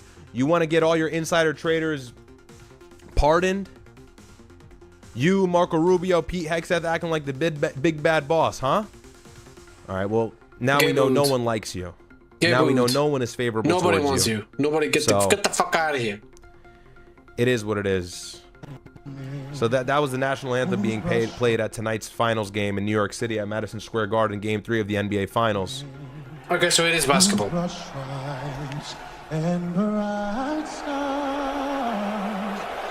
They're smiling, but bro, everyone's booing. Get the fuck out of here. And that's right now. That's the finals game. I don't know if anybody's actually watching the finals, because a lot of you guys are in here early. So shout out to you. Like the video if you haven't already. I had to go off because I'm just like, you know, I was already like annoyed with the news, and then I see Trump just hanging out at the finals game, and it's like, why are you there? Why? Yeah, I was about to say, you shouldn't even be in the game. You shouldn't be there. You should be taking care of this fucking problem that he caused to everyone in the world. Literally everyone. Why the fuck is he in the middle of a basketball game? Like a retard. Like, Jesus Christ. Why are you there? Don't you got a country to run? Don't you got a region to save? Mr. No New Wars? And if you're not fed up, you're honestly part of the problem. If you're not fed up, you're likely part of the problem. I mean, when are you going to put your foot down and draw the line in the sand and say, I'm no longer a part of this bull? It's bull. So anyways, here's the latest from New York Times. This was as of an hour ago. So hopefully this clears out a nice clear picture. Paints a nice clear picture. Let's see if that's on screen. All right, here's the latest. President Trump called Prime Minister Benjamin Netanyahu on Monday morning and persuaded him to halt further military strikes against Iran, telling him that Washington and Tehran were within days of a breakthrough, clearing the way for talks on a long-term nuclear deal. The call came after tit-for-tat strikes had briefly jeopardized a 2-month ceasefire and brought the Middle East back to the principle of full-blown war. Mr. Trump has repeatedly said that the United States and Iran were drawing near an agreement, and that would bring the sides back to the table for long-term negotiations over Iran's nuclear program. That didn't happen, huh? And by the way, that's not true. He was lying. Yeah, of course he was lying. And it is not clear that they are actually any closer at the moment. Of course. But the situation became more complicated when Iran and Israel traded fire over the last 2 days. The rapid escalation began on Sunday with strikes just outside of the Lebanese capital Beirut, which the military said the Iran-backed militia Hezbollah targeted the Iran-backed militia Hezbollah, or, you know, they say it's a stronghold. Iran then sent a wave of ballistic missiles towards Israel. The military said on Monday morning that it had launched 2 waves of airstrikes across Iran, including against the country's largest petrochemical complex, prompting further Iranian missile attacks. This was a dumb decision. It was so dumb. They decided to attack the largest petrochemical complex. That was the dumbest fucking decision to ever do. Iran is gonna fuck you so hard in the ass, Israel. It's gonna fuck you so hard. On central Israel. What's the problem, Tark? Yes, Tark, what's the problem? What? Yeah, I said that Iran is gonna fuck Israel so much in the ass that they're gonna cry, bro. They're gonna cry. Like, Jesus Christ. In a recorded message issued after his call on Monday with Mr. Trump, Mr. Netanyahu said that fire is on hold against Iran. Iran's military said that it was ceasing its attacks for now, according to remarks broadcast by Iranian state television on Monday afternoon. But both Iran and Israel were warned that they were ready to resume strikes at a moment's notice. In Mr. Netanyahu's statement, his first public comments in 20 hours since Iran began firing missiles at Israel, he said that Iran had tried to force a new equation. Force a new equation? Bro, you attacked a zone, a literal Beirut. You decided to enter Beirut and conquer Beirut and attack Beirut even though they told you not to do it. And then not only that, you decide to attack the largest petrochemical complex of Iran. And Iran is the one that said first new equation. Bro, they're the see what I mean? They're the fucking agitators. They're the ones that are the pieces of shit and acting like victims at the same time, bro. You deserve the consequences. Iran, put your dick in his ass. Fuck Israel, bro. By attacking in retaliation for its attacks in Lebanon. This equation is unbearable, unacceptable to me. Here's what else to know. Casualties. The latest Iranian attacks caused no casualties in it. According to the local authorities, Iran's emergency services said that the strikes had injured 15 people, one of whom remained hospitalized, according to a statement carried by state media that offered few other details. In regards to the energy markets, the price of oil jumped after Iran exchanged strikes, but pared back much of those gains. Brent crude, the global benchmark for oil, rose more than 1% to about $94 a barrel, and West Texas Intermediate crude, the U.S. marker, was up around 91. The Iran-backed Houthis in Yemen fired a ballistic missile at central Israel on Monday and announced a naval blockade against Israel in the Red Sea, but it was unclear that the threat would mean in practice. Earlier, Houthi attacks in the Red Sea snarled a global shipping and prompted a U.S.-led bombing campaign. In politics for Mr. Netanyahu, a resumption of fighting with Iran may offer some short-term advantages at home, though it could further inflame. Let's see if we can get that back up. Anyways, we knew where that was going to go. That's fine. I lost the rest of the article. But let's go over to Reroom right here and get a recap of the last 18 hours. It's like they attack, they get fucked because they decide to attack first, and it's like, oh, we are the victims. I'm like, no, you decided to attack them. How are you a victim? Bro. Which I largely just explained to you, but we'll do it anyways. So this here reads, on June 2nd, like I had told you, the IRGC Guard Corps, or the IRGC, Islamic Revolutionary Guard Corps, warned Israel that if it were to bomb Beirut, Lebanon, they would carry out retaliatory strikes on Israel in response. 5 days later, on the 7th, which was yesterday, so that's Sunday, carried out a small strike on Dahia, which triggered a response from the axis of resistance, including 20 ballistic missiles from Iran, 2 ballistic missiles, and several drones from Yemen. So you got to think about this. Got hit from all proxy groups and Iran at the same time. Brutal. They got attacked from all fronts. That is brutal, Chief. Get fucked. They deserve it. They deserve it. So they deserve talk about 1 against 10, huh? They deserve it. Elk jaar droom ik van de zomer. Tenminste, totdat de hitte toeslaat en mijn hoofd zich gedraagt als een drama queen. Dus nu reist deze met mij mee. You know what? I'm about to reload the fucking video, bro. From Yemen, Iran, at the same time, you know? So, talk about 1 against 10, huh? They get what they deserve. Anyways, it has denied U.S. involvement in the offensive, but the operations were done in coordination. In chronological order, the annotations link to our original posts, and then this goes on to tell you all the details of what's been happening. Last night in Israel, Iran launched 6 waves of ballistic missiles at northern and central Israel. 1 impact was recorded with unknown effect. 7 hours after the Iranian attacks, Israel would begin the first wave of its strikes on Iran across several targets around the country. The IDF stated that they were targeting 9 air defense systems. Mehrabad International Airport, the main airport in Iran. This airport is now closed until further notice. A drone factory and a ballistic missiles depot, the headquarters of an IRGC unit. Explosions were heard in Tehran, Tabriz, Karaj, and Kermanshah, and Isfahan.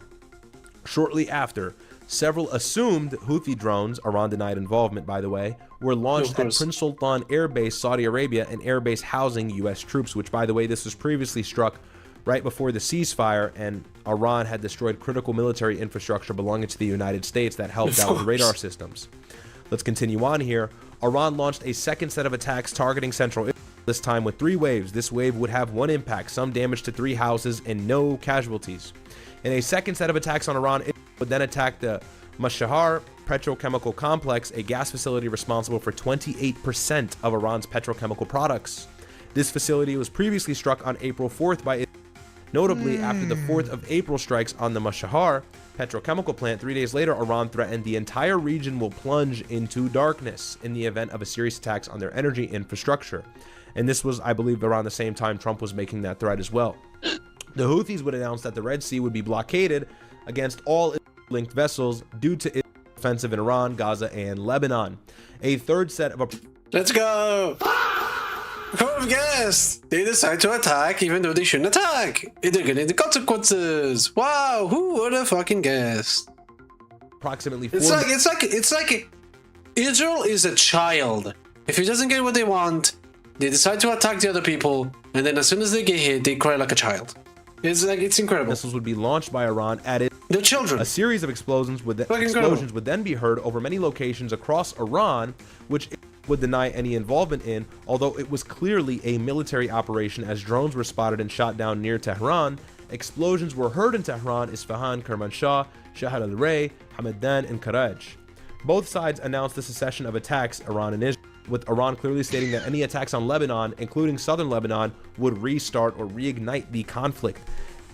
Get this, it would strike Lebanon 20 minutes later, and a second time 10 minutes later after that statement was released. Well, it's like, if that doesn't show that Israel doesn't care, and it's a big problem to the whole world, I don't know what the fuck that shows, bro. Like, come on. So, we're back at war, pretty much. This war has started back up, and look, like, bro, that proves that Israel is a problem. Israel is a fucking problem. Oh, here's a better video of the booing from Sneeko, actually. You know, to attack another country. Like, bro, they literally said, if you continue to do the dumb shit, you're gonna get the consequences. They're like, yeah, let's do it. 20 minutes after. It's like, fam, it's retarded. He's causing problems to everybody. I think at a certain point, everybody in the world needs to understand that the real enemy is actually Israel. Let's be honest. Look at that. Look at everyone booing. Everyone's booing. Everyone's booing at Trump in the middle of the game. Where is he? There he is. Yeah. Everyone's booing him. Crazy stuff. But with I had this clip with the Lebanese president. I'm sure you guys with the right, bro. They went into war. He's in the Epstein files. He's causing problems to all over the world, bro. Like, let's be honest. He deserves it as well, bro. He deserves the consequences. Seen this, holy cuck. Holy cuck. Let's take a look at this real quick. I immediately logged in when I heard the comments right here. It's not your country, Lebanon president. Wait, what?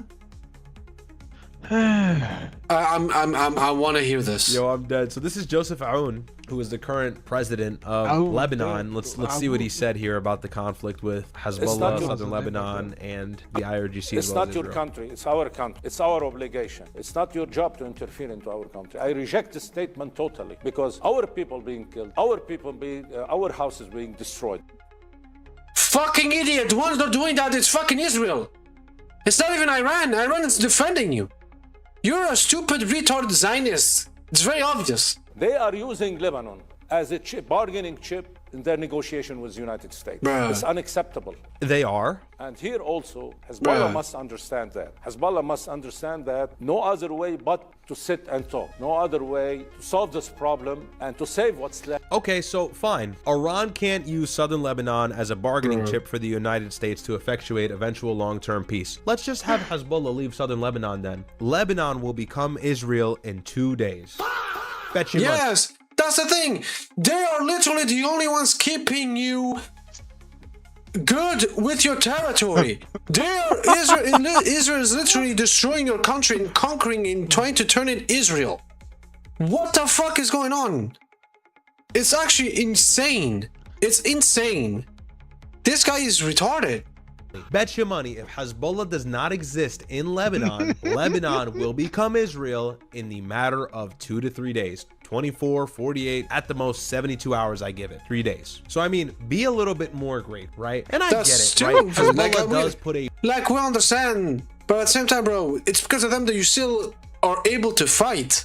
big red target on southern Lebanon, and as a result, Christians are killed, which a lot of southern Lebanon is comprised of Christians. These Christian villages are displaced. It's horrible. And look, I'm not a Hezbollah supporter. Hezbollah is this Shiite militant group, and they had a large hand in killing Sunnis in Syria. I'm not the biggest fan of them, but I can recognize the greatest enemy right now. I can recognize the greatest issue in the region right now, which is, we all know who. Be a little more grateful, okay? Because yeah, whatever, condemn Hezbollah and say all of this. Ultimately, without Hezbollah, for better or worse, Israel Lebanon would will take be gone. over southern Lebanon. Because here's a critical mistake that he's making, and here's the thing that he's missing. Israel is not attacking southern Lebanon because Hezbollah. That's part of the reason, and front-facingly, that's what they The first reason is because they want to conquer Lebanon. Let's be honest. Let's be straight up. That's what they want. Put in front of you to make you think that's why they're attacking, but really it's because they want southern Lebanon. They want it for themselves, and eventually all of Lebanon. Not to be a conspiracy theorist, this is what is on the patches of some IDF soldiers' uniforms. It's greater Israel. It's literally in the patch of the Israeli soldier. That's true. I've seen it myself. They have literally the whole territory of the Middle East as a badge, saying Greater Israel. Like, come on. If that does not prove that they are the fucking enemy of the whole Middle East, I don't know what the fuck is to prove then. Jesus Christ. They want that land for themselves. They believe it does belong to them. A large majority of them do believe this. Not all of them, but a large majority of them do believe this. And so, whether it's southern Lebanon, and you got to think about in the 80s, why did Hezbollah ever exist? It's because of Israeli aggression. Why did all these resistance groups exist? Why do you think resistance ever exists in the first place? Aggression does breed that guy's ungrateful. Without them, there would be no. To think that it's just because of the fact that Hezbollah's there and that's it is like an asinine, very silly, one-dimensional, two-dimensional way of looking at it. Really, it's a lot more complex than that. And that's the same thing in Gaza, and that's the same thing in West Bank. But Israel wants all of it, make no mistake. And that's also why they're always fighting a multi-front war. They've got to be fighting somebody at some point, partially because of the reason that Benjamin Netanyahu wants to stay in power. He doesn't want any downtime for his presidency or his leadership to be challenged by the corruption trial, but as well as the fact that if Israel is always fighting some sort of opponent in the Middle East, anybody, whoever it is, they have that plausible reason that they are defending themselves and they can be extra aggressive than they would have been prior, which is why they allowed October 7th to happen even though they had foreknowledge of it happening. Yeah, you heard that right. Egyptian intelligence. Why are you laughing so much? Jesus Christ. Fucking hell. Are you okay? No, you're not. You're like dying over there from laughing. Jesus Christ. Huh? You're dying from laughing. I'm just having a good time. I can tell. I can hear that.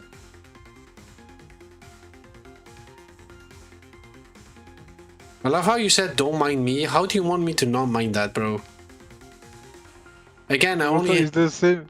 I have one ear, like, I can only hear the audio from one ear. Because otherwise, it's the same thing as when I'm watching manga or anime. Bro, I cannot hear you sometimes, so... Like, you just filter it. That's it. The only time I hear you is when you say manga. That's the only time I hear you. Every other word that you say before that, I don't hear you. Bro, we're cooked. Let's continue. Yeah, it's easy to filter someone, just don't pay attention. Yeah, let's continue. Gave Israel the heads up that Hamas in the Gaza Strip was going to attack on October 7th. As well as the fact that the Israeli-Gaza border, or the border that separates the Gaza Strip, the open-air prison, to what is mainland Israel, is so secure and fortified. There's no way a bunch of guys with AKs and Fortnite gliders are just going to step into Israel and start wreaking havoc without the Mossad, one of the greatest intelligence programs in the world, having any idea it was about to happen. See, and by the way, Charlie Kirk admitted this. Do you know that? Charlie Kirk admitted Israel knew October 7th was going to happen, and they let it happen anyways. And who better to tell you than the big old Christian Zionist himself, Charlie Kirk. Come on, bro. I'll go ahead and pull up the clip. On. Was there a stand-down order? 6 hours? I don't believe it. Israel's the size of New Jersey. When I took a helicopter ride from Jerusalem to the Gaza border, it's 45 minutes. Wow. 6 hours. They're live streaming the killing of Jews. Did somebody in the government say, stand down? That is a legitimate, non-conspiracy question. The whole country is the IDF. The whole country is. Yeah. Was there a stand down order?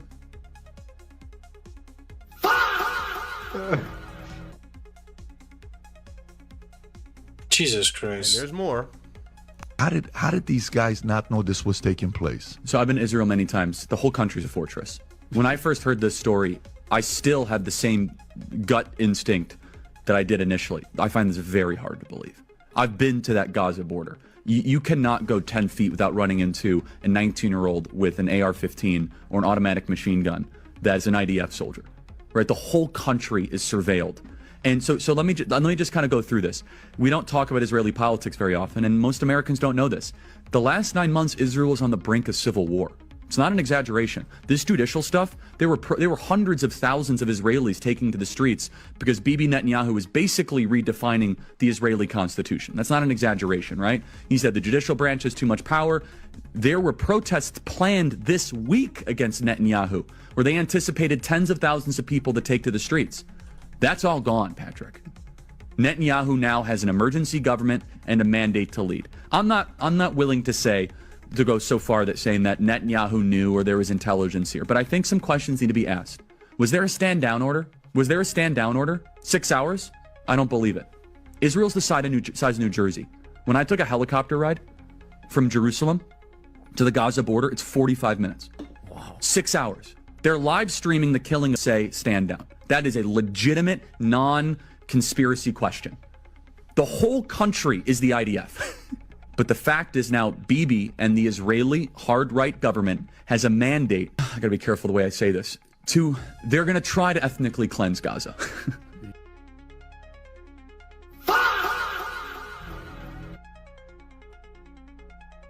They literally said it in public to the whole world that they were gonna do it. They literally admitted it.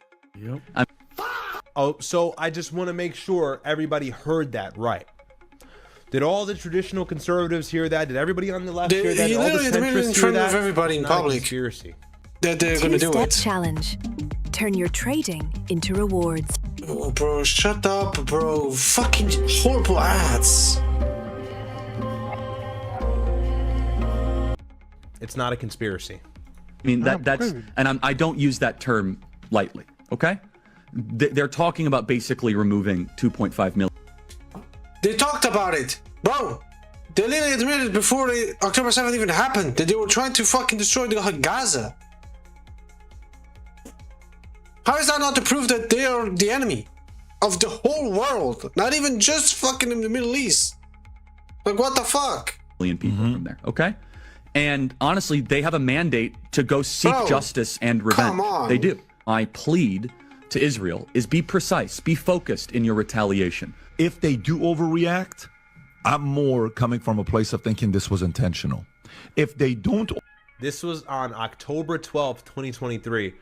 Patrick Bet David says if they do overreact, in which they did because they continued to bomb the Gaza Strip and kill children and innocent non-combatants for 26 months straight, so they did overreact. And so Patrick Bet David, your real stipulation there was if Israel overreacts, well then it was obviously intentional that October 7th was allowed to happen.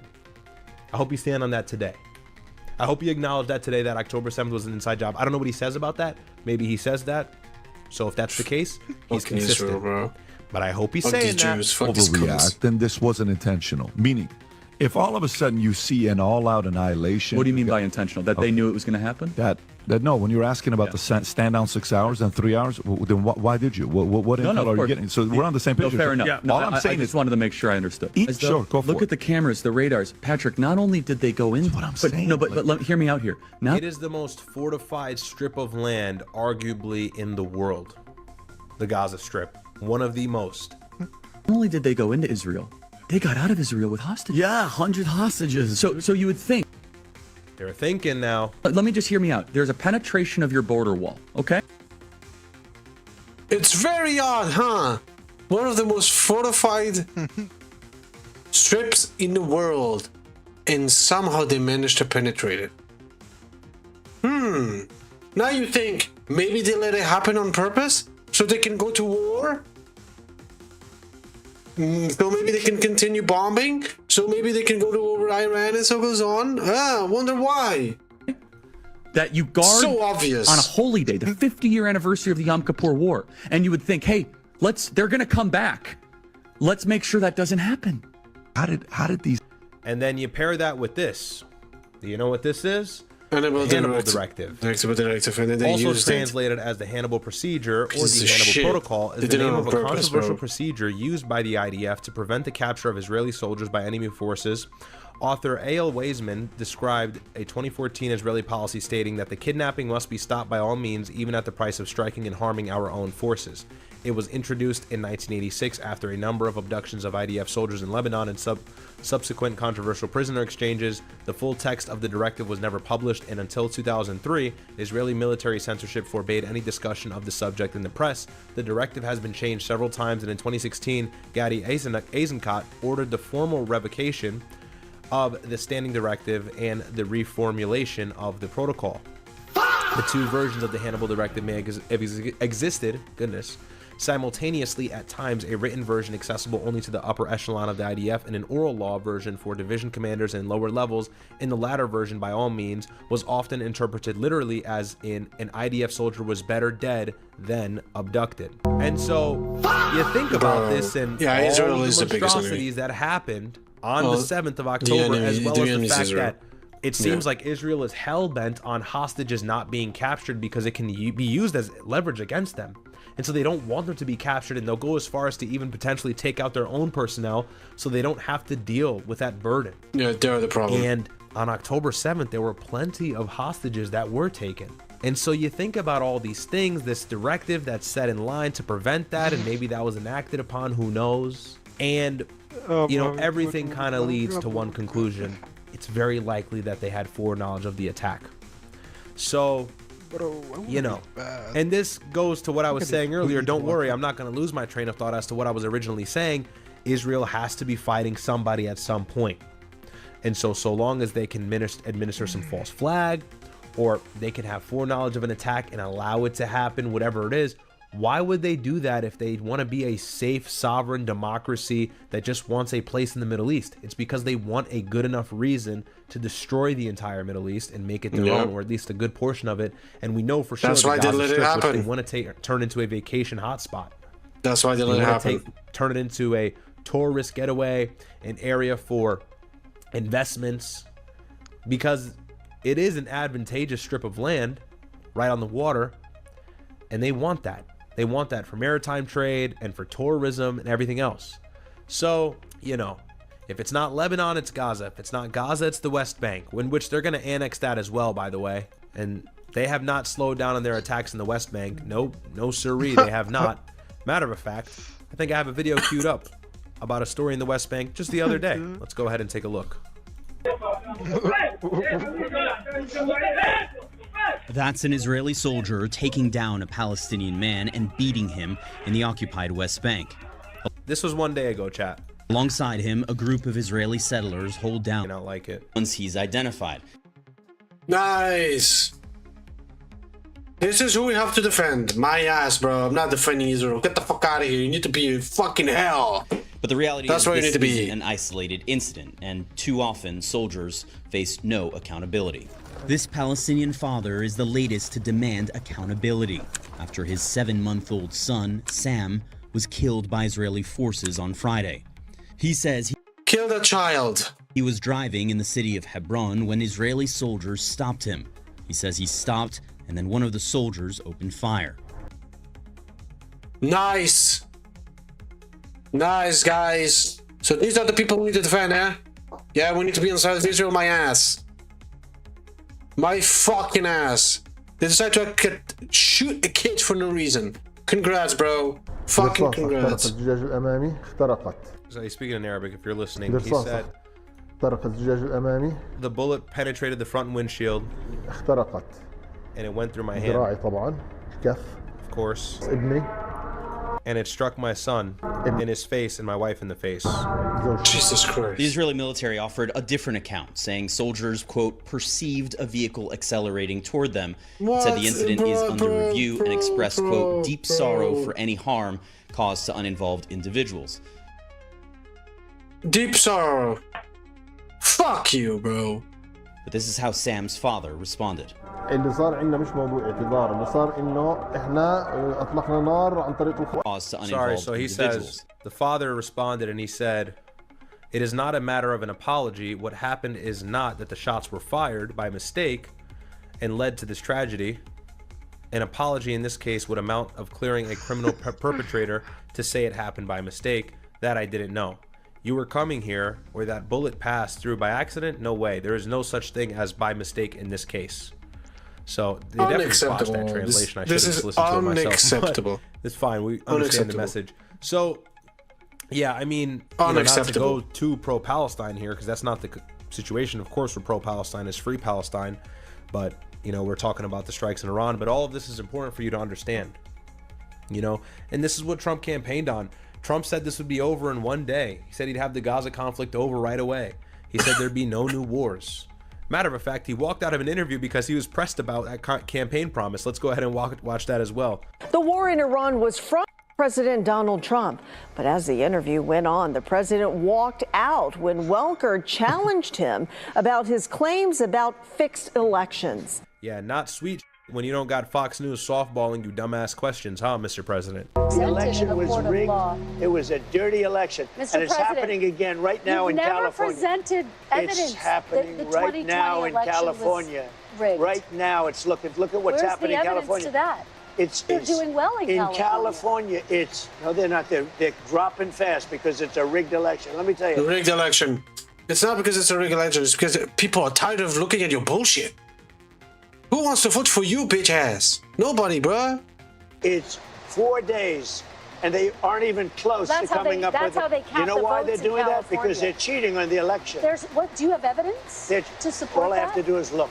All I have to do is look. And I listen. And I listen to people, and let's see what happens. But, sir, that's not evidence. Do you think it's appropriate? That's how they count the votes in California. Do you think it's appropriate that they have... Yeah.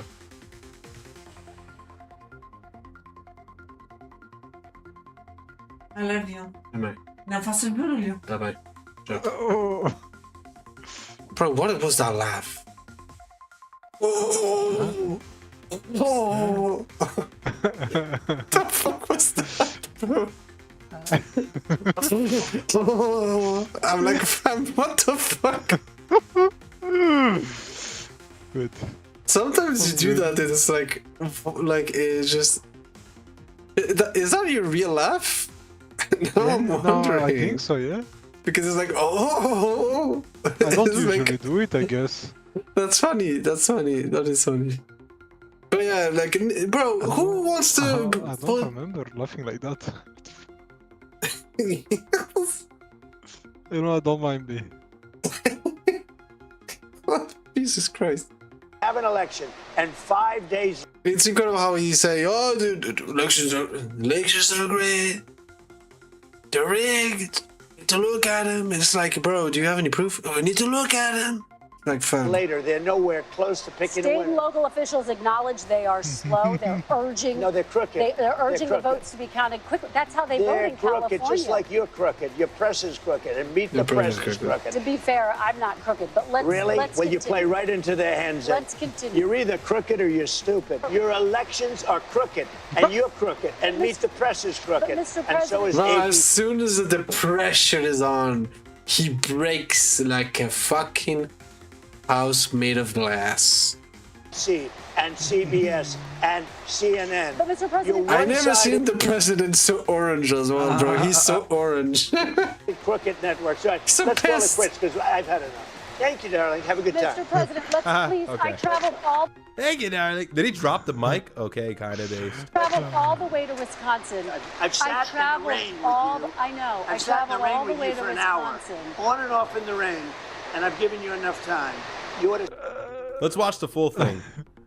I'm like low-key not against Trump right now. Okay, I'm not.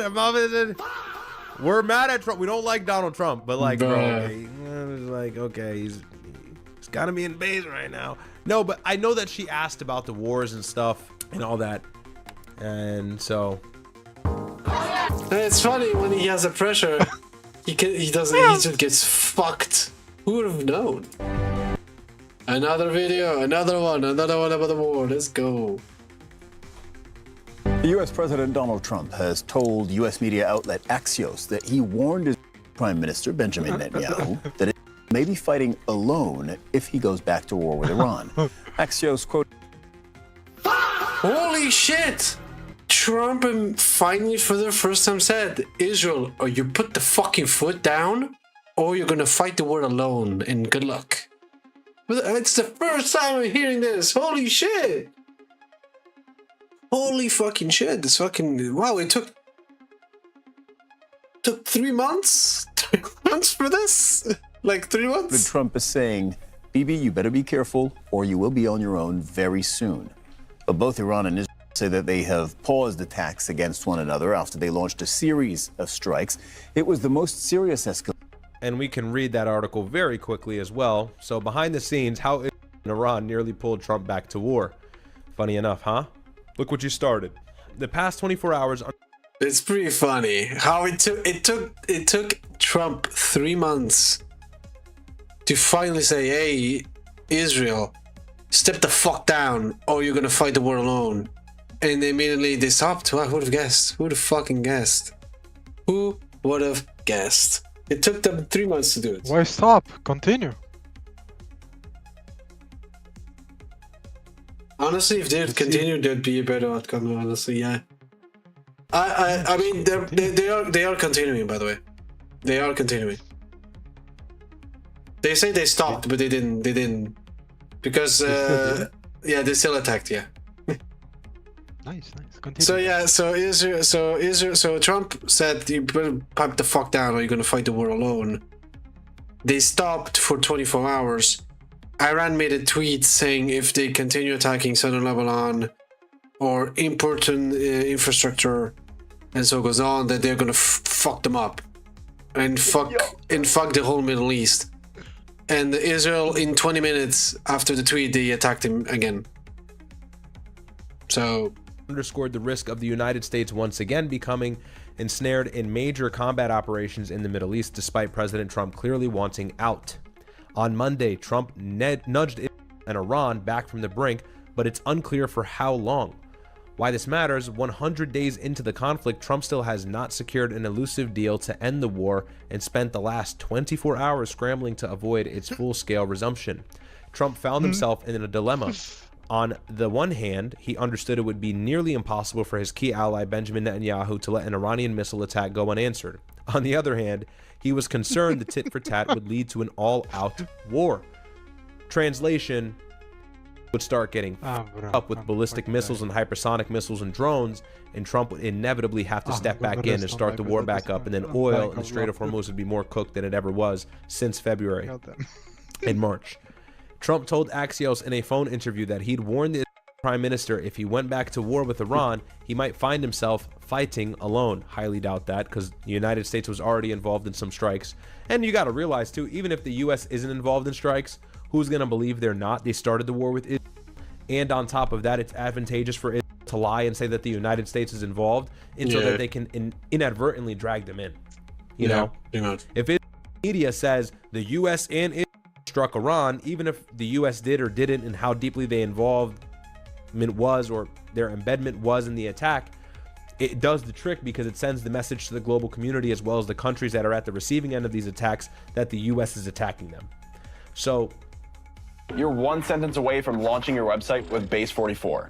Since the beginning of the internet, there's never been such a fun. At every chance it gets, they're always going to make the claim that the United States is doing the strikes with them. But I mean, again, there's no surprise there because we started this war with them. So yeah, pretty much. Anyways, it continues on. The escalation started on Sunday morning when Israel struck a Hezbollah target in Beirut, and a source said the IDF forces, or defense forces, notified CENTCOM ahead of the strike in Beirut, but not the White House. A U.S. official said Trump, who pulled the brakes on a similar planned attack during a tense call days earlier. Who would have guessed?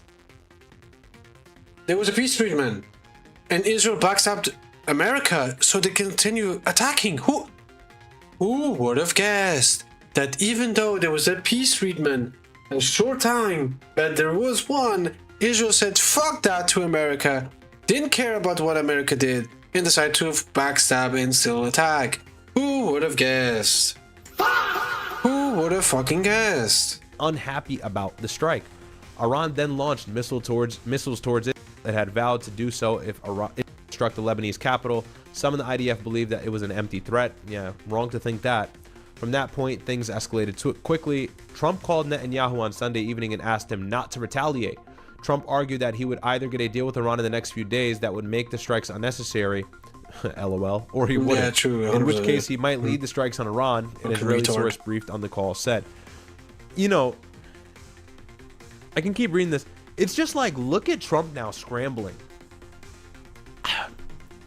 Let me make sure I'm careful with my wording here. It's almost, in a way, don't misconstrue what I'm saying, seriously.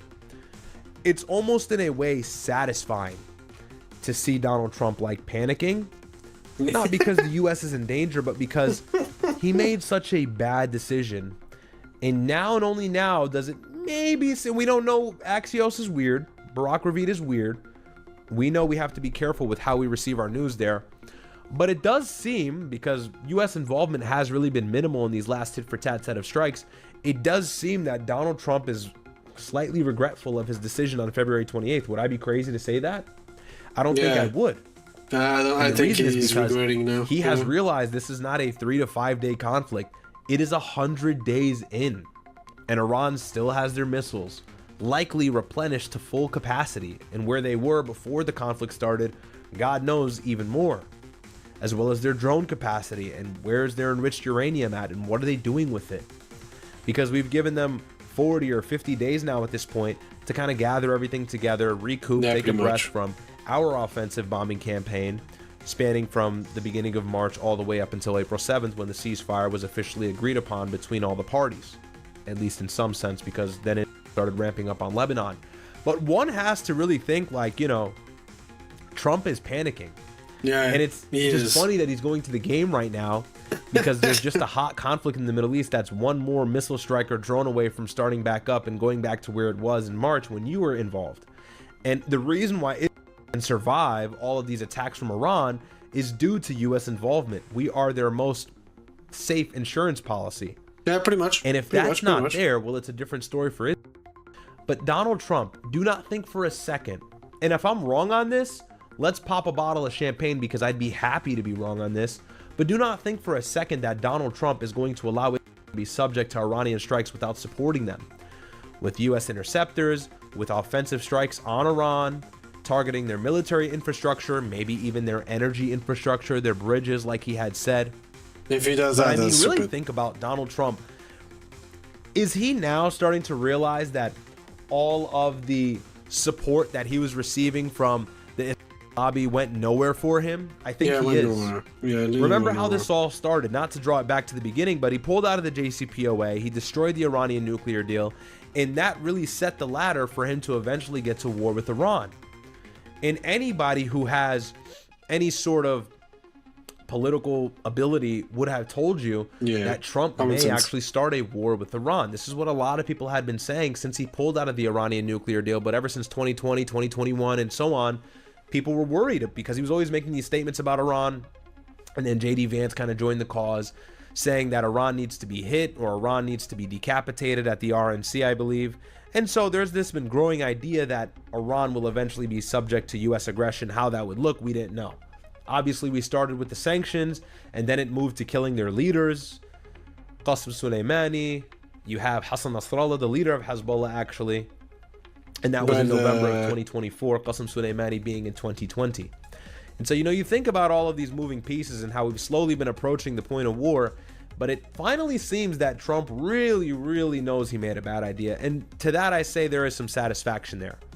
Oh, yeah, Not the deepest, greatest satisfaction, because what does that do for us? Fucking panic, bitch. A little satisfying to see him allegedly panicking. Because that's the only thing that Washington would be doing right now, if anybody had sense and were to predict what's going on inside the White Room, or the White Room, the White House. Chocolat craquant Magnum et glace onctueuse, élaboré avec soin par nos experts, conçu pour le plaisir. Need to find the best way to learn math? It's Brilliant.org. Brilliant's an effective and fun way to learn, built for the way your mind actually works. Every lesson is we visual don't give and a shit. interactive, so We don't care. There's Get the fuck out of here. Jesus Christ. And it's because they started a conflict that they cannot put a lid on. You know, and look, can we just pull out right now and call it a day? Yeah. And Tim Pool and my brother were talking about this, and the answer is, of course we can, but that would be the biggest L ever. But if you do that, you're gonna be the biggest pussy ever. Pretty much. It's pretty much what it is. America's not going to be considered the biggest powerhouse as they say. Pretty much. And of course, not only for Trump and him being a narcissistic egomaniac, but really for the ability of the United States displaying deterrence for the foreseeable future, pulling out right now would actually be catastrophic. Because think about it. We started a war with Iran. We did nothing of what we said we would do. We said we'd get regime change. Oh, we got regime change. We got a worse regime with a more extreme leader. They built up their missile stockpile back to where it was.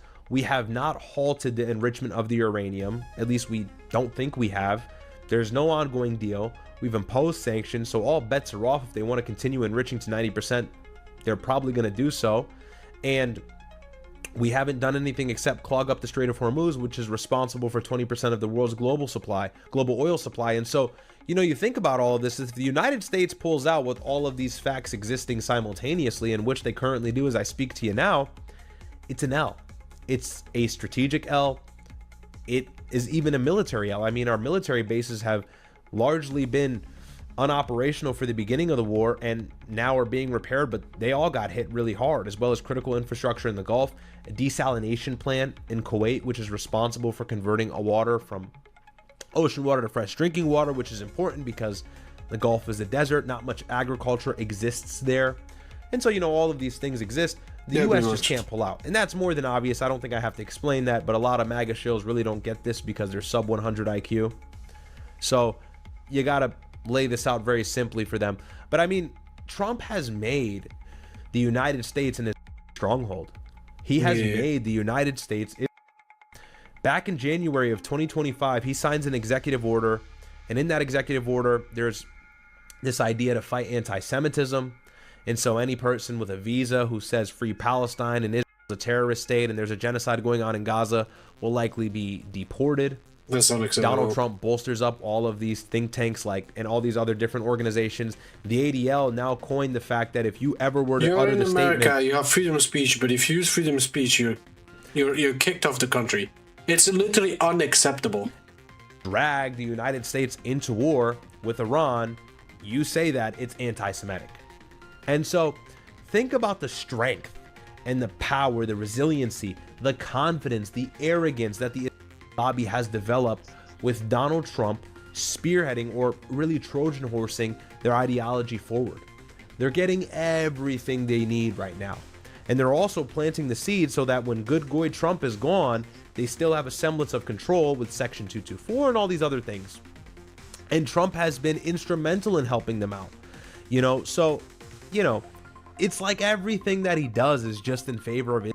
And people say, yo, you're crazy. You know, you don't know what you're talking about. I mean, he also had halted some sort of UN funding for Palestinian refugees and aid. What's the point of that? They just got genocided and blockaded and starved for months, maybe even 2 years straight. He sanctioned the ICC for wanting Benjamin Netanyahu as a war criminal.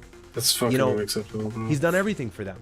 So at this point, really, it's like they beat the shit out of Trump, got everything they wanted out of him, and just threw the towel at him and said, clean yourself up. And now he's in the stage where, you know, he realized he actually got used, and maybe he's just wiping himself off with the towel after it did what they needed to do with him. Not to be super weird or sexual, but like, it's just like, that's what he is. He is their bitch. And people think that this is like crazy conspiratorial rhetoric. No, it's like, it's the hey, truth. no, I'm Let's like be giving honest. you facts. Like, and also, I didn't even mention he started a war with Iran, and so now there is this idea. Yeah. And look, it's probably BS, right? But there's this idea coming out of Axios, like, oh, Trump is giving Netanyahu the business. It's like, off, really?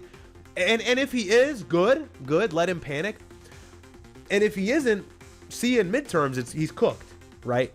So yep. Congress will largely flip. House of Representatives will largely change. Maybe even the Senate will largely change. Even the Republicans in the Senate have now been against this war increasingly as time has gone on. It went from a 4 to 6 week conflict and a 3 to 4 day conflict to now 100 days. And I said back in March, somebody could find the clip, I said, I think this will last into the summer, well into the summer. And people were like, Riyadh, that's a little far, man. Would you look at this? Bro, it's June 8th. It's still, yeah. Gorgeous outside. The NBA Finals are on. Matter of fact, Game 3 of the NBA Finals are currently happening, and Donald Trump is sitting somewhere up in the stands enjoying the game, while Iran and Israel are banging it out in the Middle East. And anybody with a brain would have seen this coming. You don't start a war with Iran and have it end in a month or a few days. Persia has never been conquered for a reason. They have a geostrategic, advantageous position. They are fortified by mountains. They have a capable military. They have decent intelligence, and they have intelligence and military support likely from China and Russia even. And so, you know, it's like, oh, we put sanctions on them. They found ways to work around that. The same way China found ways to work around the fact that Iran may be struck as a result of dragging the United States into the Middle East. And this is another thing too, to kind of debunk the whole idea that it's 5D chess to block the Strait of Hormuz. This idea coming from Tim Pool and others. Do you not think, I mean, political commentators in the United States were predicting that Trump would maybe start a war with Iran. That was like always the idea. Trump would start a war with Iran. He would do it. He would be the president to finally do the deed for Israel and strike the stronghold of the axis of resistance, the last leg standing against Israel, encroaching upon every border in the Middle East and taking it for their own. Trump would enact the policy to allow them to reach their goal. Trump would do it. Yep. China obviously knew this. Yeah, they knew China this. watched Trump pull out of the JCPOA, in which they applauded, alongside Russia and several other countries, were very happy about the Iranian nuclear deal in the JCPOA administered by Barack Obama. Matter of fact, I can list the countries off for you. I can't remember them off the top of my head, but the original pact was reached between Iran, the P5+1, the US, UK, France, Russia, China, plus Germany, and the EU. We're all on board with the JCPOA. Everybody loved it. And so China, being a part of this deal, wanting it to happen, could see from a mile away in 2016 in May 8th of 2016, or is it 2016? 2018, May 8th. Somebody fact check that. Donald Trump pulls out of the JCPOA. And obviously Chinese intelligence says, all right, this is going to be the guy to give Israel what they want. And so to think that they haven't been preparing for some sort of oil shortage from that region of the world is asinine. So when somebody says, oh, China, less oil, China, less oil. China knew Trump was going to hit Iran. Renewable energy. They knew it. Russia knew it. You thought you and I knew it? They knew it better than we did. Who knows what kind of spying they're doing? Who knows what kind of intelligence they had? They knew it was coming. Now, did they know that it was coming exactly at February 28th at around 10 a.m. Eastern time and all this stuff? Or no. 10 a.m. Iran time, no or way. like middle of the night here in New York City? No, they probably didn't know that. But they knew it was eventually going to happen, and so I'm sure that they had some sort of back-end plan set up, and so that if Gulf oil isn't coming through, they have a way to replace that or mitigate the problem or remedy it for an extended period of time, knowing it would be a long war, just like any war in the Gulf region always is. It's always a war of attrition with Iraq, with Syria, so on and so forth. So Iran saw it coming, you know? Oh, but they don't got oil. They were probably prepping to have an oil shortage, if that even matters, because they don't run on oil. I think 60% of their GDP is driven by services anyways. Acting like they're this energy hungry country that needs energy to survive and energy only. They're not the Gulf. So just silly cope from the MAGA shill base.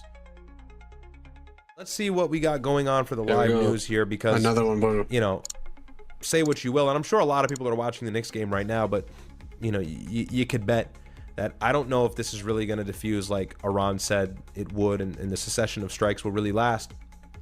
You know, it's really a matter of time until things start back up again. And this is what you have to really understand. Now has the iron super hot. they got to keep striking. For it makes no sense to pause and take a breath and then resume strikes. And it's like, they got to keep everything rolling forward. Momentum, momentum, momentum. You got to go inside their minds and understand their strategy. They've made tons of progress in southern Lebanon, and that's why Iran had issued those threats.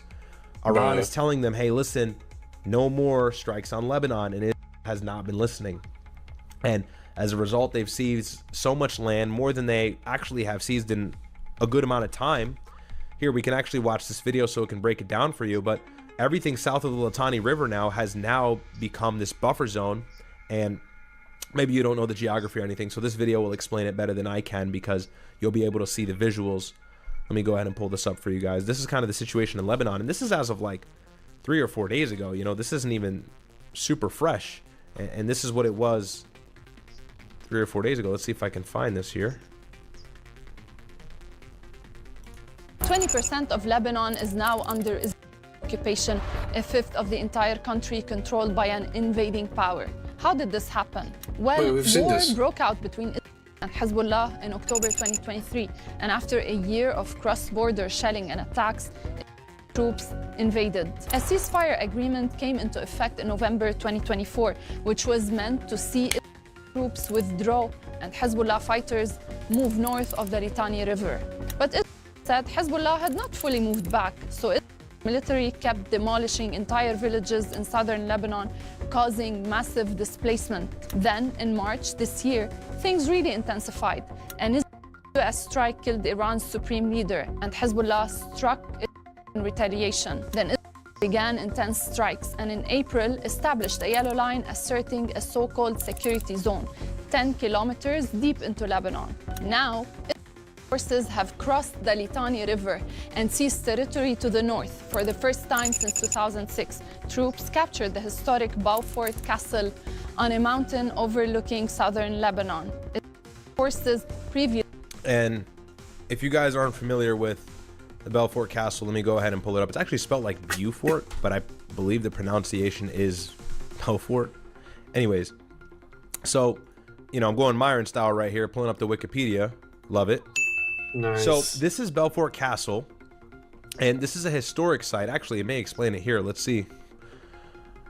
Let's see if we can get a good explanation here. But it's a historic site of resistance, and where the IDF had control up until recent history, and they pulled out in 2000. And it's located just north of the Litani River, I believe.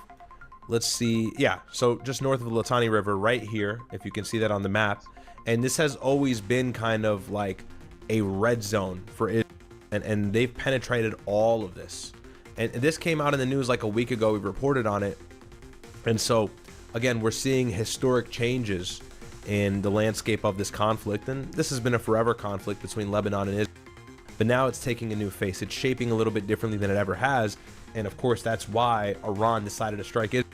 Make no mistake, okay, Iran struck Israel as well as the proxy groups because it was not actually agreeing to the demands or conceding to any of the demands that Iran has, which are pretty light demands, like, hey, don't attack Lebanon, which is not even directly involved in this conflict necessarily. Yeah, I get it, Hezbollah, the rockets in the north, but that has ceased for the large part ever since the ceasefire. But look at that vein, oh my goodness. But this is also coming as a concern for Iran. You got to think about it.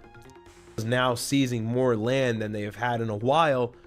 Iran's red lines are now becoming crossed at a level that they weren't even prior to the conflict. And so there is a unanimous set of panic that has now trickled into the IRGC to where they actually have to do something.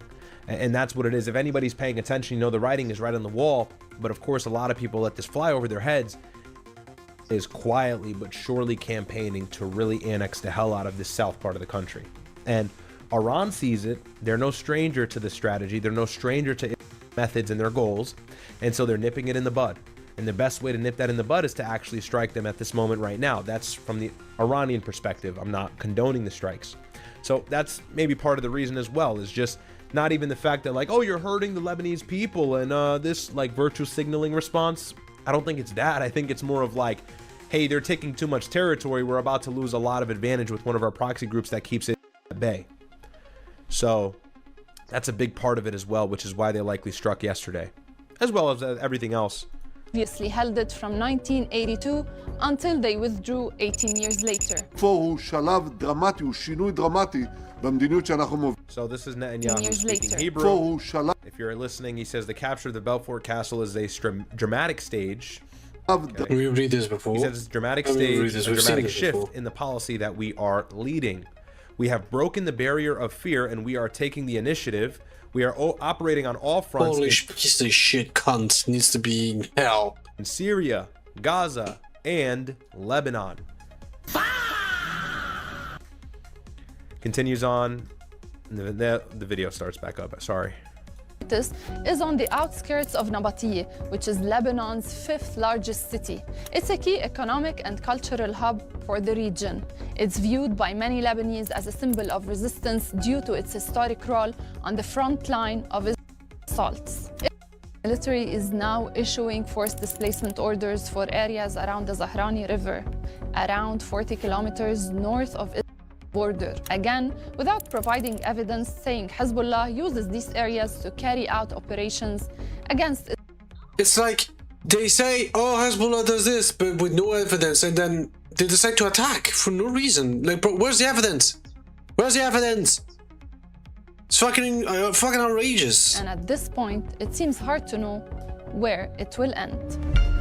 It's actually unforgivable, bro. Fuck Israel. What's been Israel. happening ever since March.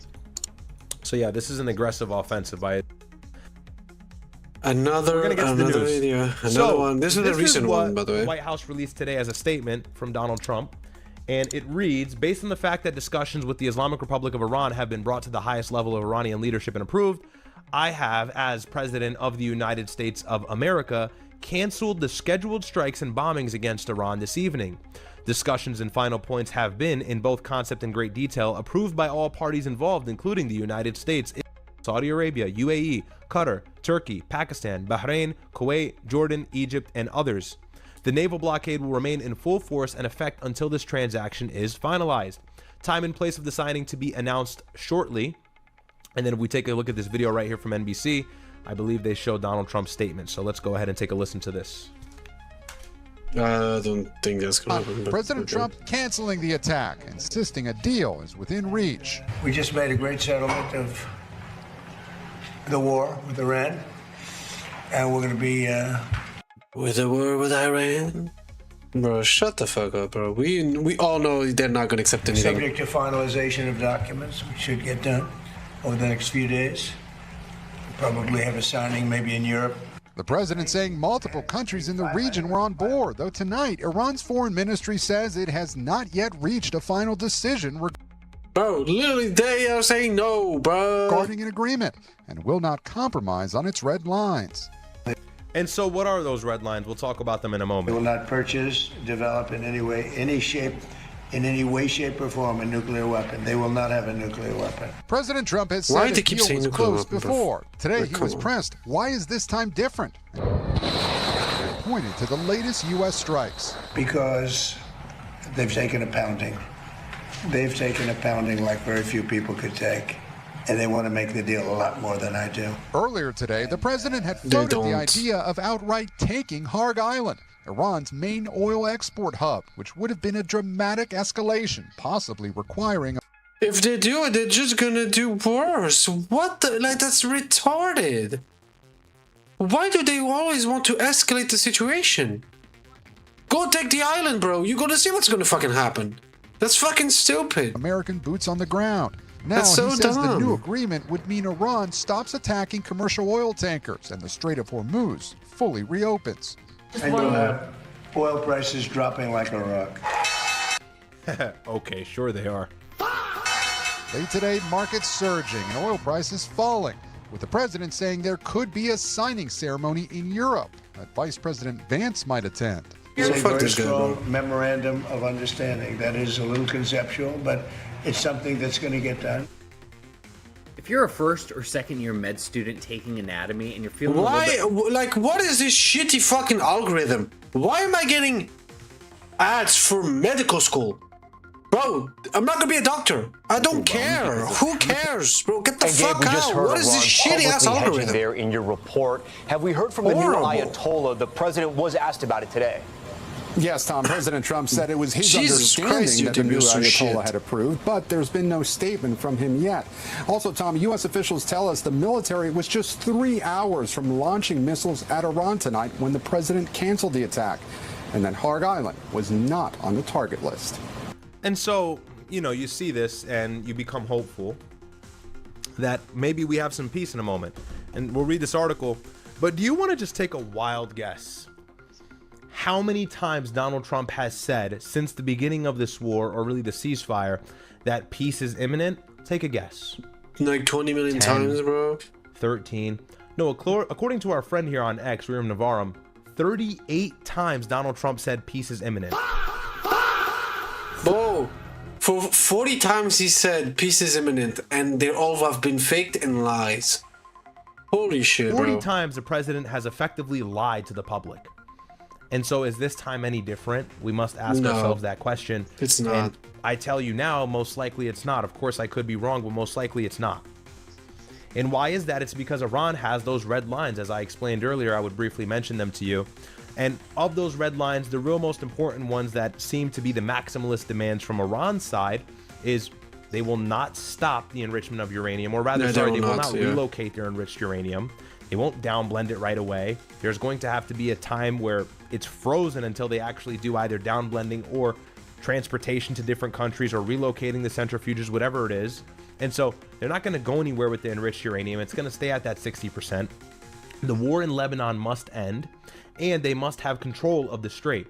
Yeah, those are the red lines. Those are the most important ones for you to understand. Why is it important for you to understand? Because those are the same exact things that Donald Trump cannot agree upon.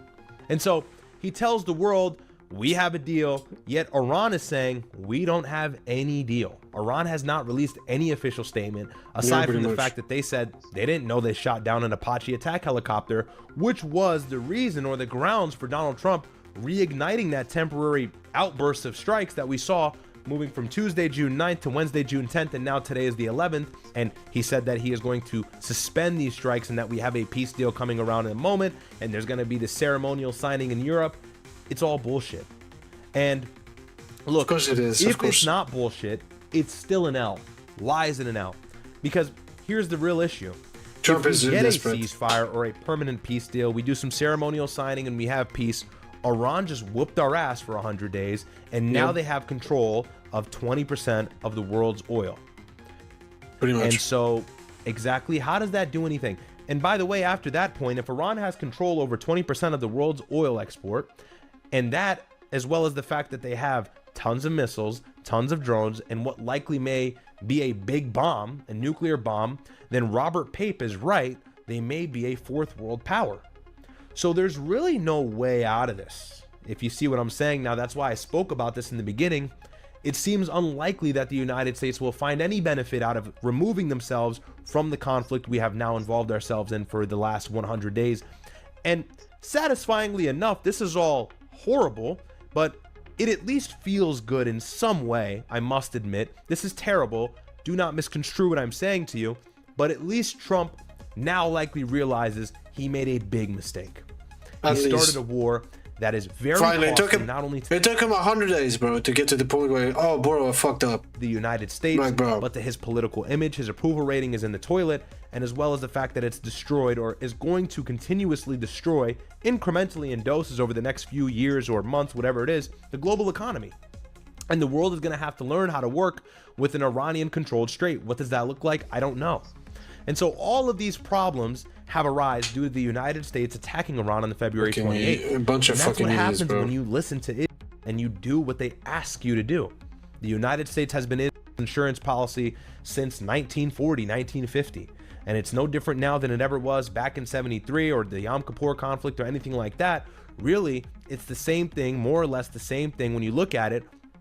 Starts a problem, the United States has to step in and fix that problem, and as a result, we lose a little bit more influence every single time. We lose a little bit more credibility every single time. We lose a few more soldiers every single time, and a few more is a very reserved way of saying millions of American personnel being killed for no good reason, as well as millions of innocent Muslims in the Middle East being killed for no good reasons, and Christians. So, you know, it's like, this is the same mistake. So it is a little bit satisfying to see that Donald Trump doesn't know what he's doing. because he obviously doesn't. And I wish he did. People hear me say that and they go, you hate Trump for no reason. No, I actually like Trump for a large part of his political career until he had nothing to say about the issue in Gaza and displayed he had no control over it. And the Epstein files. For me, the Epstein file is part of that as well. Back in 2016 in his first term, he was the guy who... It's what he said, Gaza, the war with Iran, and Epstein files. Who called out how powerful the lobby was. Control over every single thing she does. You remember when he said that? Do you remember when Donald Trump was super based and said that the United States is going to pull out of every war in the Middle East? That Iraq was a mistake? That he's going to end all the wars? Russia and Ukraine will be done on day one? The Gaza conflict will largely conclude? People are still getting struck in Gaza now. Go follow Warfare Analysis on X. Every single day there's a new report of 5 more innocent people being bombed in Gaza. For what reason? So Donald Trump has not stopped anything he said he would stop, and he's actually exacerbated all of the current issues in the Middle East to a point where there's no return. God bless and good luck to the next president trying to deal with the conflict in the Middle East. Donald Trump opened up a can of worms that are likely never to be closed again. Yeah.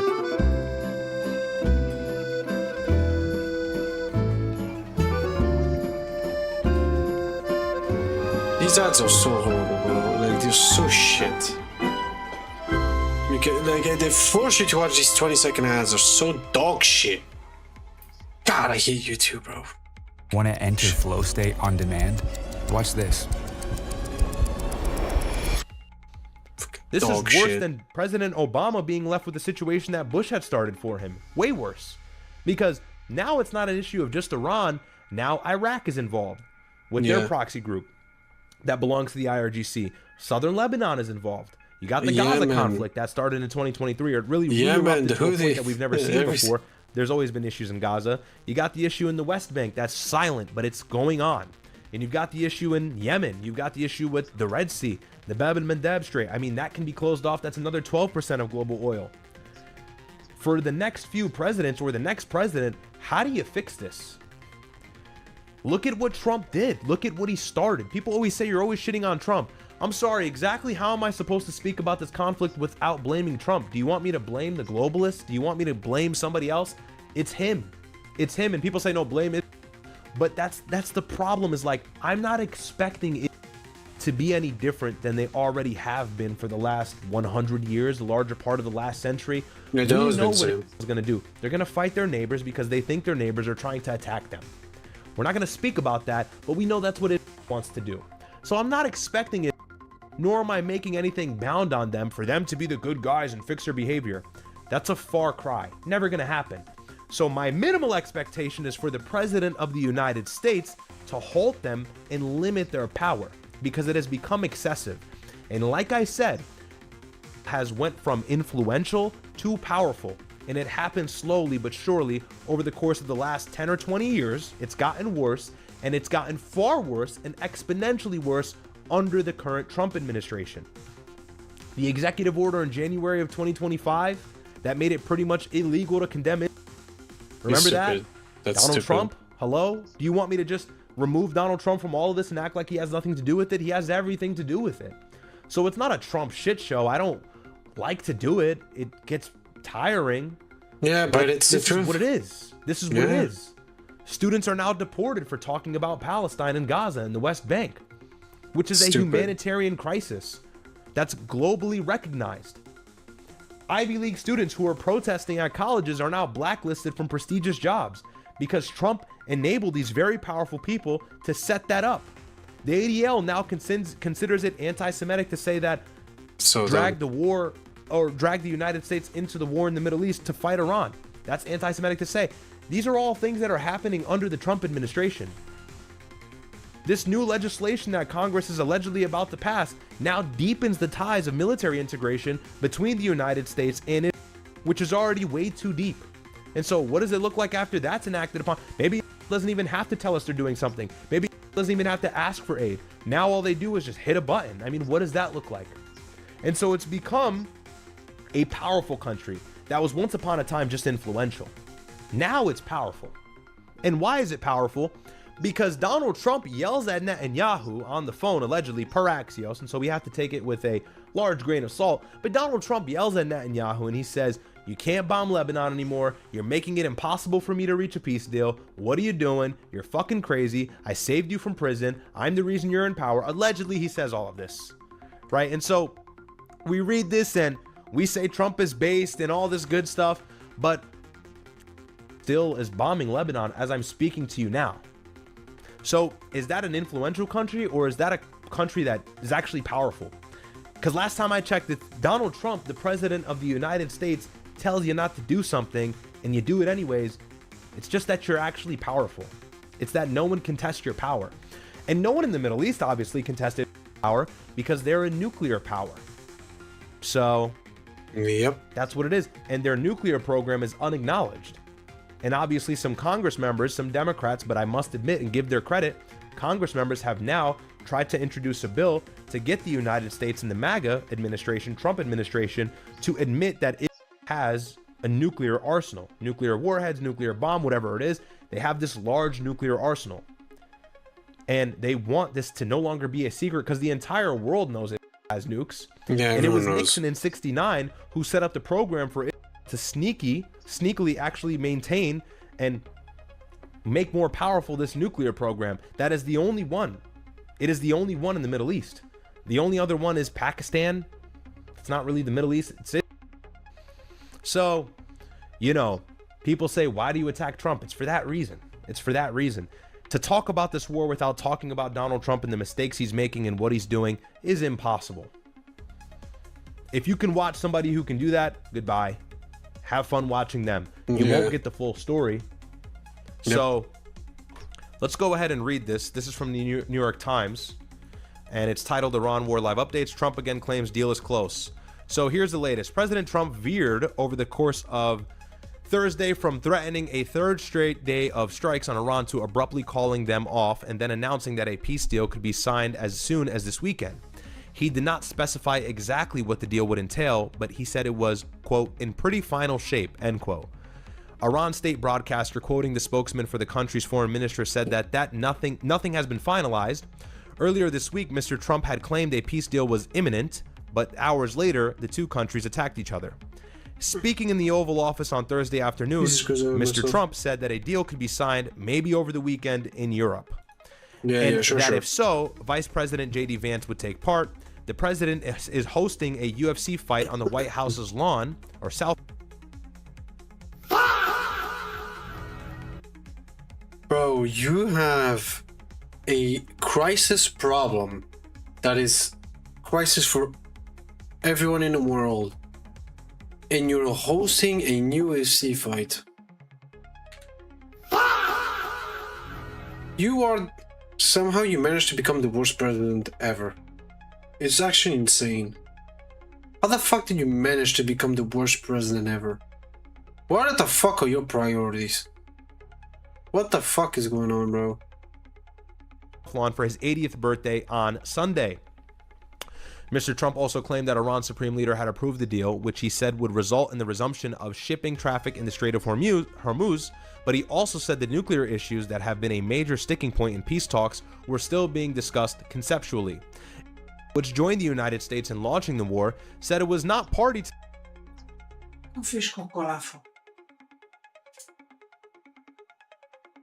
Go back in a second, guys.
I'm gonna go for today.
So guys, I went to get another cup of water.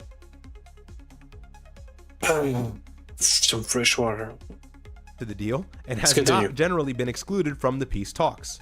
Thursday's whipsawing comments were the last in a dizzying series of statements Mr. Trump had made this week about a war that is stretching into its 4th month and is increasingly unpopular among his supporters. The latest round of tit-for-tat strikes has embroiled the Middle East and raised fears that the conflict could spiral out of control. Mr. Trump and Defense Secretary Pete Hegseth had made it clear that the escalation was not retaliation for a particular Iranian military action, but was instead meant to pressure Tehran to agree to peace on Mr. Trump's terms. Multiple rounds over the past 2 months failed, with both sides presenting themselves as winning and maintaining their hardline stances. On Thursday morning in Washington, Mr. Trump had said that the United States would hit Iran very hard tonight. And so that was this morning. And mused in a television interview that he might deploy the U.S. military to take Karg Island in the Persian Gulf, the heart of Iran's oil economy. This week's fighting developed quickly after the downing of an American Apache helicopter over the Strait of Hormuz on Monday, for which the U.S. military blamed Iran. 2 nights of U.S. strikes followed, mostly in southern Iran, and Iran attempted to strike Jordan, Kuwait, and Bahrain, which hosts U.S. troops. A New York Times analyst of satellite images suggested that one U.S. strike had hit a drinking water facility, which could constitute a war crime. They already did that to Kuwait, so I guess that's happened. Anyways, it keeps going. A spokesman for the U.S. military said it was investigating.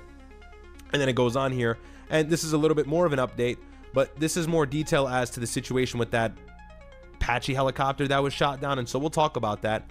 But let's see if we can pull that up here. Let me find that article for you guys. And I don't think the New York Times reported on it, but I'll read that for you, and then I'll give you my thoughts on it. And I saw that update from New York Times. I was actually on the phone with my brother when that came up, and I said, oh, looks like we're getting strikes back going again. So this is titled, Crew is Rescued After U.S. Helicopter Goes Down Near Strait of Hormuz. So let's read this. A U.S. Army Apache helicopter gunship went down off the coast of Oman while patrolling regional waters on Monday, and the 2 crew members were safely rescued, the military central command confirmed on Tuesday. This article came out, I believe, on the 8th, right? It was not immediately clear whether the Apache was shot down by Iranian fire, experienced mechanical failure, or encountered some other problem, said a person briefed on the incident who spoke on the condition of anonymity. Central Command said in a statement that the incident was under investigation. The incident near the Strait of Hormuz occurred after days in which hostilities in the region escalated and then ebbed, as Israel and Iran exchanged military strikes before stepping back, the latest example of tenuous nature of the ceasefire. President Trump told reporters Tuesday that the crew members were fine. In a social media post, he blamed Iran for the downing of the helicopter and said that the United States would retaliate.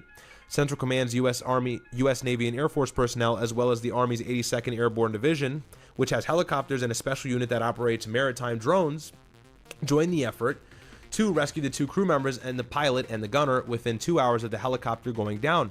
The U.S. military has used Apaches as well as armed MQ-9 Reaper drones and FA-18 and F-35 attack planes as an aggressive effort by Central Command to challenge Iran's effective closure of the Strait of Hormuz to mostly commercial traffic. Iran has shot down about 30 unmanned Reaper drones, and a handful of U.S. fighter jets have been lost to hostile and friendly fire since the war had started on February 28th, but this would be the first Apache lost in the conflict. Last month, CENTCOM posted an image on social media of Adam Brad Cooper, the head of the command, flying over waters or near the strait on the eve of an effort by the U.S. Navy to help guide commercial ships through the strait, a short-lived operation called Project Freedom, which we just spoke about. And it goes on for some details here. But, you know, it's like, come on. You know, so this helicopter is shot down allegedly. And I didn't see anything of Iran claiming ownership for it. And so I don't think Iran actually bragged about it. And they bragged about shooting down a couple jets previously when they did. I mean, could this just be that Donald Trump wants to get involved in the war and try to do something in defense of it? Potentially. Yeah, pretty much. You know, excuse me. Wait, what? I just noticed Dark's gone. They even said bye, like, come on, bro. At least could have warned me. Jesus Christ. If an attack helicopter was actually shot down, it took them some time to actually report on it and be really about business when it came to responding on the matter. And Trump actually spoke about it on Truth Social, and he's been all over the place on Truth Social. I guess I can show you some of this here, but let's take a look. Based on the fact that discussions with the Islamic Republic of Iran have been brought to the highest level of Iranian leadership and approved, yada yada yada, will not strike Iran this evening. That's what we saw on the White House Twitter. But previously, if you just go back a little bit, it's pretty funny because he said the United States will be hitting Iran, whose Navy, Air Force, radar, anti-aircraft, and all other forms of defense, together with most of its offensive capability, are gone very hard tonight. Okay.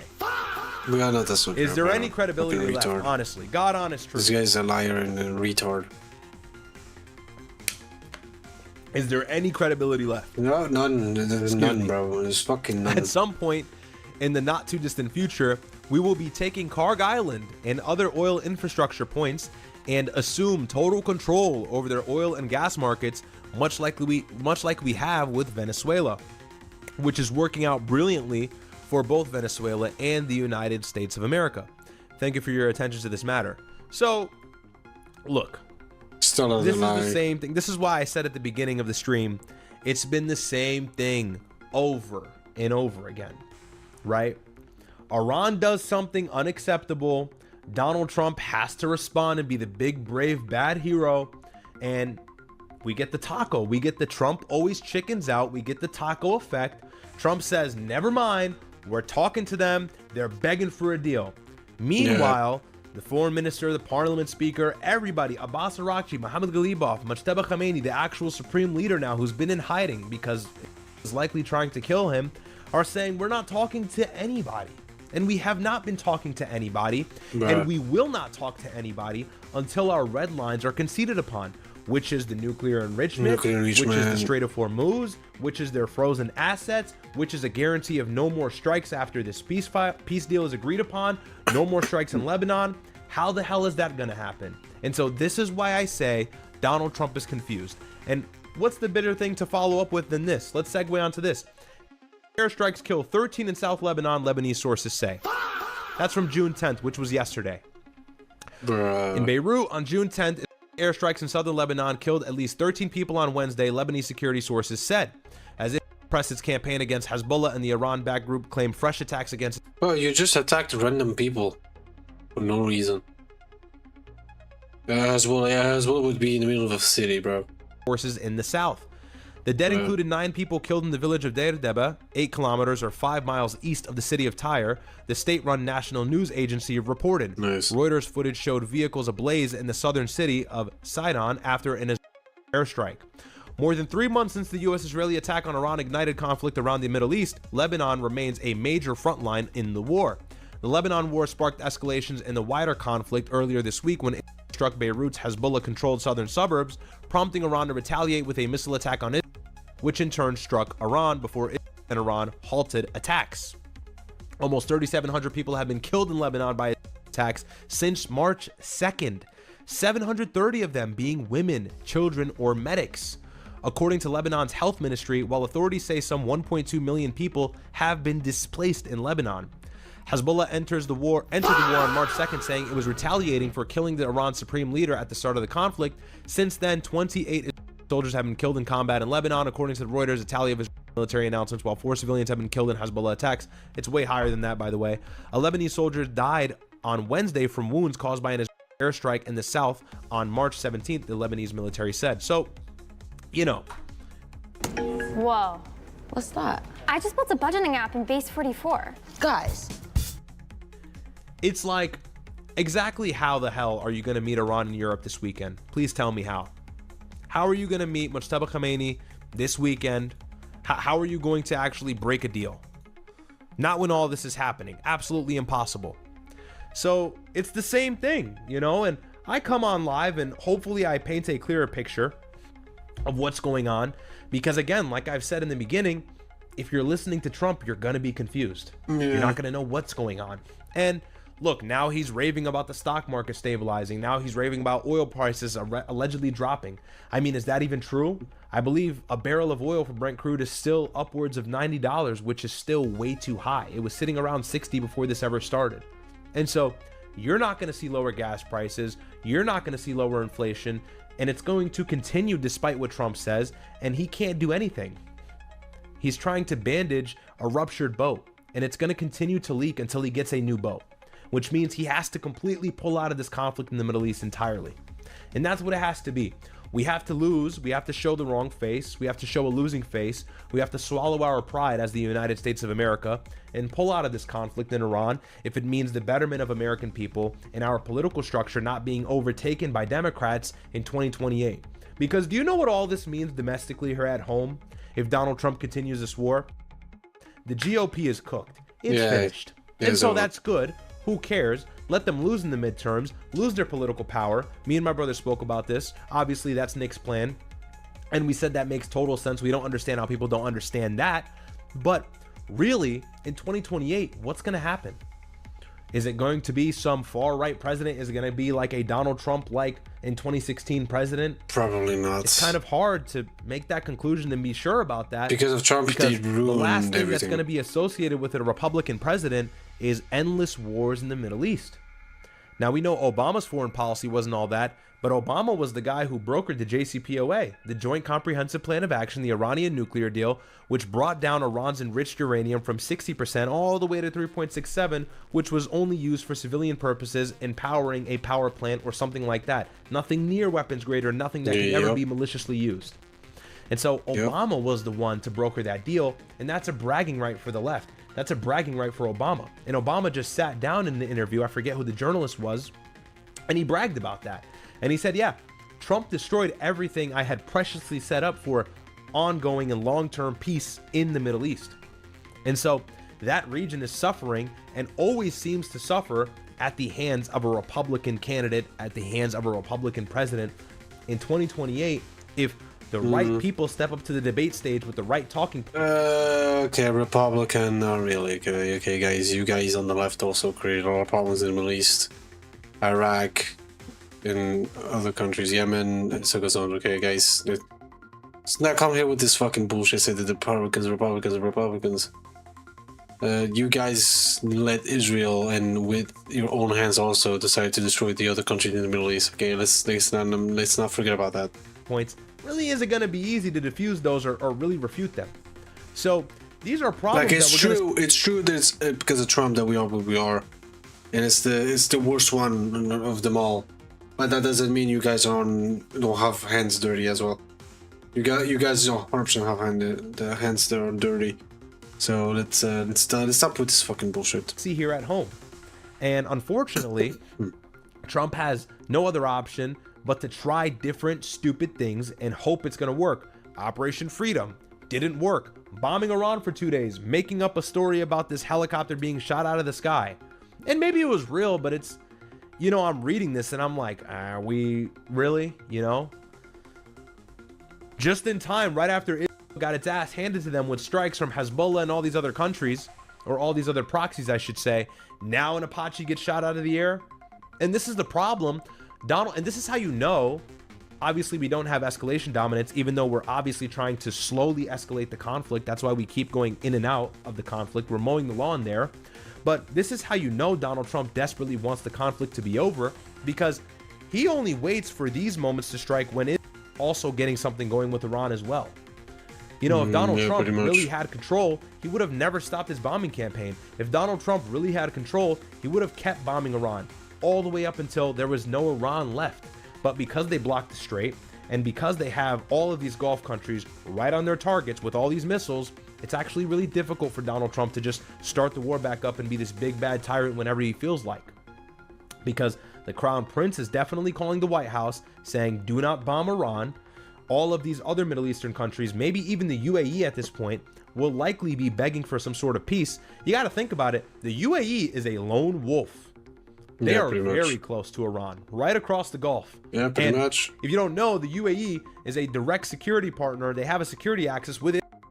I mean, the two are synonymous. It's the same shit. I always say this. The UAE is it, and it is the UAE. And so all of these Gulf countries in the GCC as a whole are suffering, not only from the strikes that Iran is deploying against their soil and the drone attacks, but just the thought and the fear that Iran can mobilize an offensive against them at any time, and there's nothing that they could do about it. You see, the United States, despite what we claim, despite what our military bases exist there for, cannot actually offer adequate protection to many assets or critical infrastructure in these countries, like their desalination plants, which is responsible for converting ocean water to fresh drinking water. which is imperative in a region that is void of agriculture, that being the desert, that being the Gulf. Yeah, pretty much. So, you know, all of these things exist on the surface, and you think Donald Trump's got a control of the situation? No, we're lost. We're absolutely lost. It's chaos. We're confused. Washington doesn't know what to do. Now, I'll tell you likely what the IC is saying. They're probably saying we should pull out of this conflict, and they were the ones who were likely saying, Tulsi Gabbard, which is why she stepped down, was likely saying, hey, we probably shouldn't start a war with Iran. And for what it's worth, John Kiriakou and several other CIA, former CIA officers, whatever, oxymoron, right? Former CIA, they all said nobody who has any credibility in the intelligence community would ever think it's a good idea to go to war with Iran. And we know that because Netanyahu has been begging the last 4 or 5 US presidents to bomb Iran. And they've all said, yeah, I'm not going that far. And Trump was the guy to cave and fold. So the mistake speaks for itself, but you see, I can go here for hours. Yeah, and people ask me, where are we and where are we going? God knows best. I really couldn't give you a sound prediction. What I can safely say, at the minimum, is it doesn't seem like there's an off-ramp. Nope. And if there is an off-ramp, it will certainly be one where the United States is not victorious. That's as painful as it is for me to say that, that is the truth. And I will never not tell the truth on the stream. Brilliant students have gotten into MIT at 15, won countless Olympiad medals, and built billion-dollar companies. We created a tutor based on the secrets of their success. Meet Koji, the world's smartest... We don't care. Thank you. So let's hope that the strikes calm down. Let's hope we actually get a ceasefire. And I mean, what is even a ceasefire? Allegedly, we're in a ceasefire right now. No, we're not. We keep bombing their coastline. We keep bombing their radar systems. We keep bombing their military infrastructure. They keep bombing the Gulf, bombing Lebanon. Where is the fire ceased? Exactly where is the fire ceased? Why is Trump saying we've still got a ceasefire? No, we're back at war. It's just in doses now. It's not all out. We're still at war. The war really never ended. Maybe it was over from April 7th to like April 20 something, but the war never ended. And even on April 8th, hit Lebanon with 100+ strikes and killed 100 people in like 2 hours. They bombed all these provinces outside of Beirut and bombed southern Lebanon. And now they control everything south, or largely everything south of the Litani River. The IDF has mobilized. They've taken over Belfort Castle. They control significant portions of land that they have not had control of in the last 26 years. For the larger part of the last 2 decades, the IDF has taken the most control they've ever seen. And so, like, where's the ceasefire? It's non-existent. Where's the ceasefire? You know? And Iran has admitted there is no ceasefire. You know? That's what the parliament speaker has said. That's what Iranian officials have said out of their media. They've said, we don't recognize a ceasefire because our coastline keeps getting bombed. Keshem Island keeps getting bombed. Bandar Abbas keeps getting bombed. So, for them, there is no ceasefire. You know? And it's pretty selfish, actually, not to sound like a bleeding heart liberal. I don't mean to sound this way, but it is kind of selfish of the United States to say there's a ceasefire and we're lucky enough to be here in the Western Hemisphere and not have to deal with any intercontinental missiles. And so our soil is not getting hit, but our allies are getting destroyed. The UAE, and honestly, I don't like the UAE, but I don't want them to get hit because there's innocent people there. And so the UAE and all of these Gulf countries, Kuwait, Saudi Arabia, Bahrain, they're all feeling the brunt of the effect. They're all feeling the retaliation from Iran, and the United States doesn't have to pay any price for it. We bomb Iran, and Iran says, okay, you're going to pay for the US mistake, and they bomb the Middle East. And so, yeah, there's a ceasefire for us at home, thank God, but it's pretty selfish because we're putting our allies in a really bad position of compromise. They have to compromise here at some point. And what does that look like in the next 5 or 10 years? They're likely going to move away from US influence and US support. All of these Gulf countries and Middle Eastern Arab countries are buffer countries for us. They're buffer states. We can exercise our power. We can display our influence. We can utilize their land. We can use their oil for something. We have the petrodollar. We have military protection we offer there. That gives us a ton of influence and power. That keeps Russia and China in somewhat of a check. That offers us some sort of checks and balances system and structure in the Middle East. After this conflict, do we still have that same access? The answer is likely no.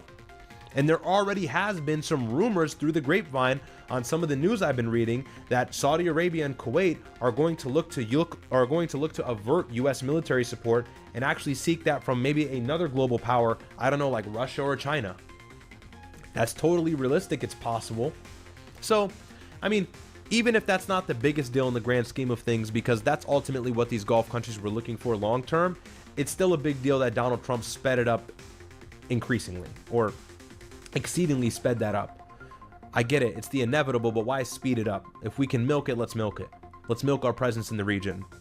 But if this war falls through the way Donald Trump wants it to fall through, the way the US, I guess, and really wants it to fall through, well then it will be the biggest, baddest player in the Middle East. And what is the United States going to be exactly? Remember, we only have so much power in the Middle East because it uses us in a way, right? Yeah. That's kind of how the US power structure has been displayed in the Middle East. It does something, we have to go protect them. It's like that whole thing. Versus now, it doesn't need our protection. Well, then they won't need us at all.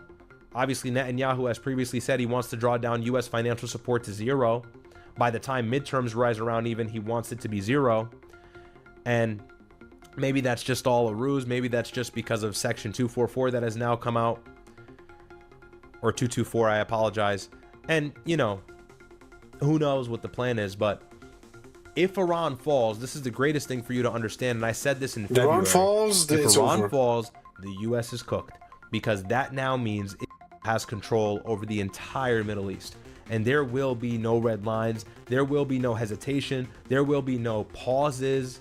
They'll get what they want and they'll get it fast, because the axis of resistance is the only thing that slows them down in their ultimate mission of encroaching upon all the borders that lie against it. The Golan Heights, you got southern Lebanon, you got Gaza, you got the West Bank, which is largely going to be theirs very soon. That might be the first thing to go. And then what's next? The Sinai, Egypt, give me that, stole that. I mean, everything else.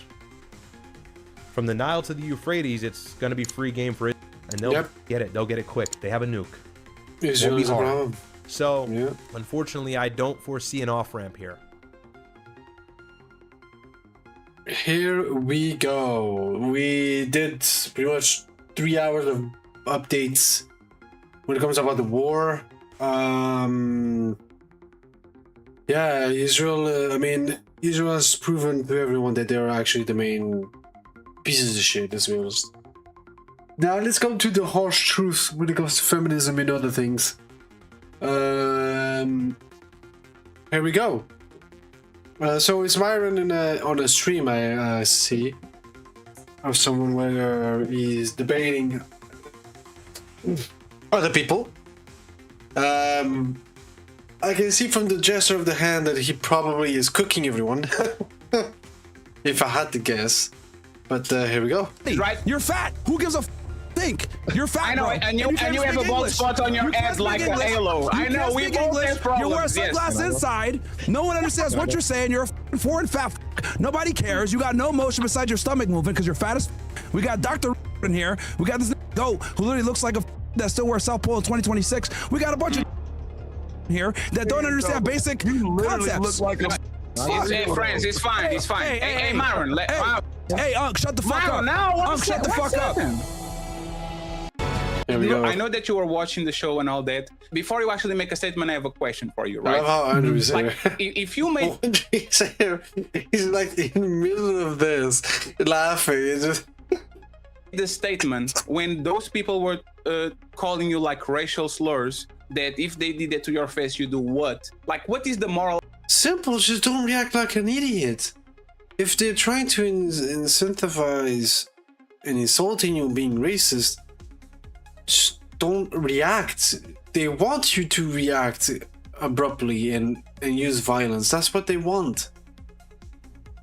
Bro, how many people I've known they are racist against Portuguese and I'm like, yeah, cool, and what?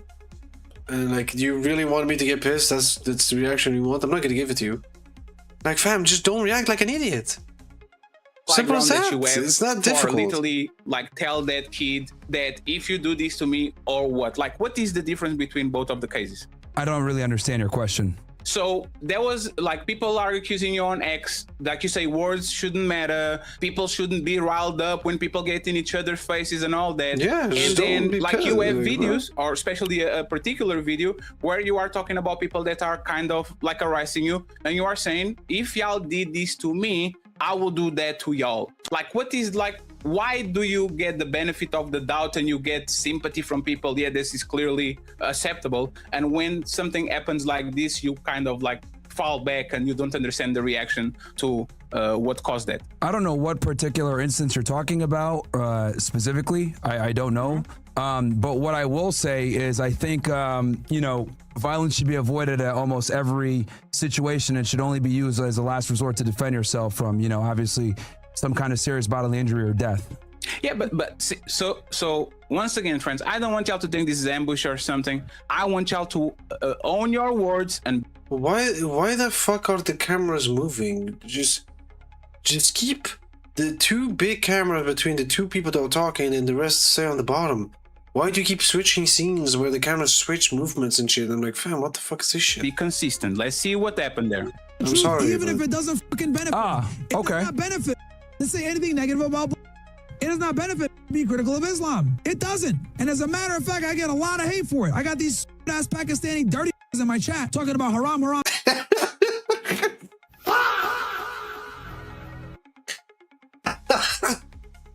I'm this or I'm that. You're God for that. Murtad, all these other shit that if they had told me this shit in person, I'll fucking punch them. Call me Murtad to my face, I'll fucking knock you out. Extremely disrespectful shit that they would never fucking say to me in person. Ever. Because they know that it would be... Here we go. Hi there. Would you like to receive a gift? I'm a missionary for the Church of Jesus Christ of...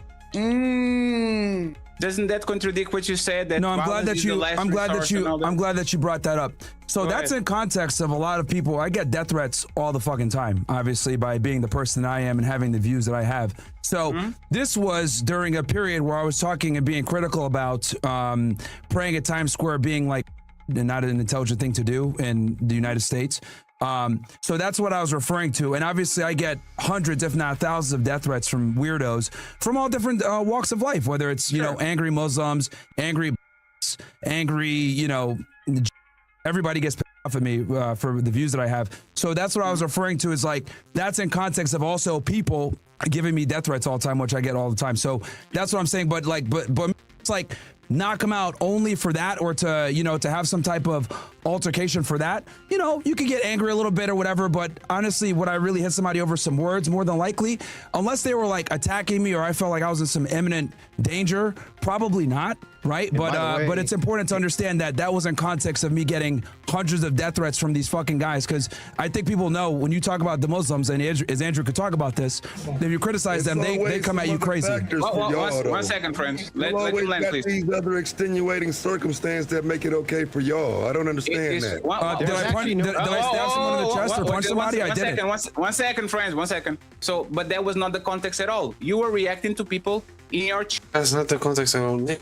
Bro, what do you want to I'm telling you. Literally, bro. Have you watched the whole fucking stream? I was there. They were talking about the death threats and shit. Like what? I'm telling you what was going on. Myron, I know. I'm telling you what was going on during that period of time that led to that. Okay, you're not the one getting hundreds, if not thousands, of death threats. You're not the one people sending your address to you saying, "Oh, I know where you're at," whatever. I literally get calls all night from weirdos. You're not getting that, so I'm telling you that's what was going through my mind. What was going on when I said that. Now, obviously, if I were in some kind of altercation with someone and they said, "Oh, you're a Murtad, blah blah," I'd probably walk away. People have talked shit to me in person before, and I'll be like, "All right, bro, if you're not gonna do nothing, get the fuck out of here," and I'll just walk away. I typically try to de-escalate situations, not escalate. Sure. I just wanted consistency because once again. Can I take you to task on this here, Fatty? Oh, absolutely. What's the contradiction? Even if it was the case of Myron, hang on. Let me ask a question.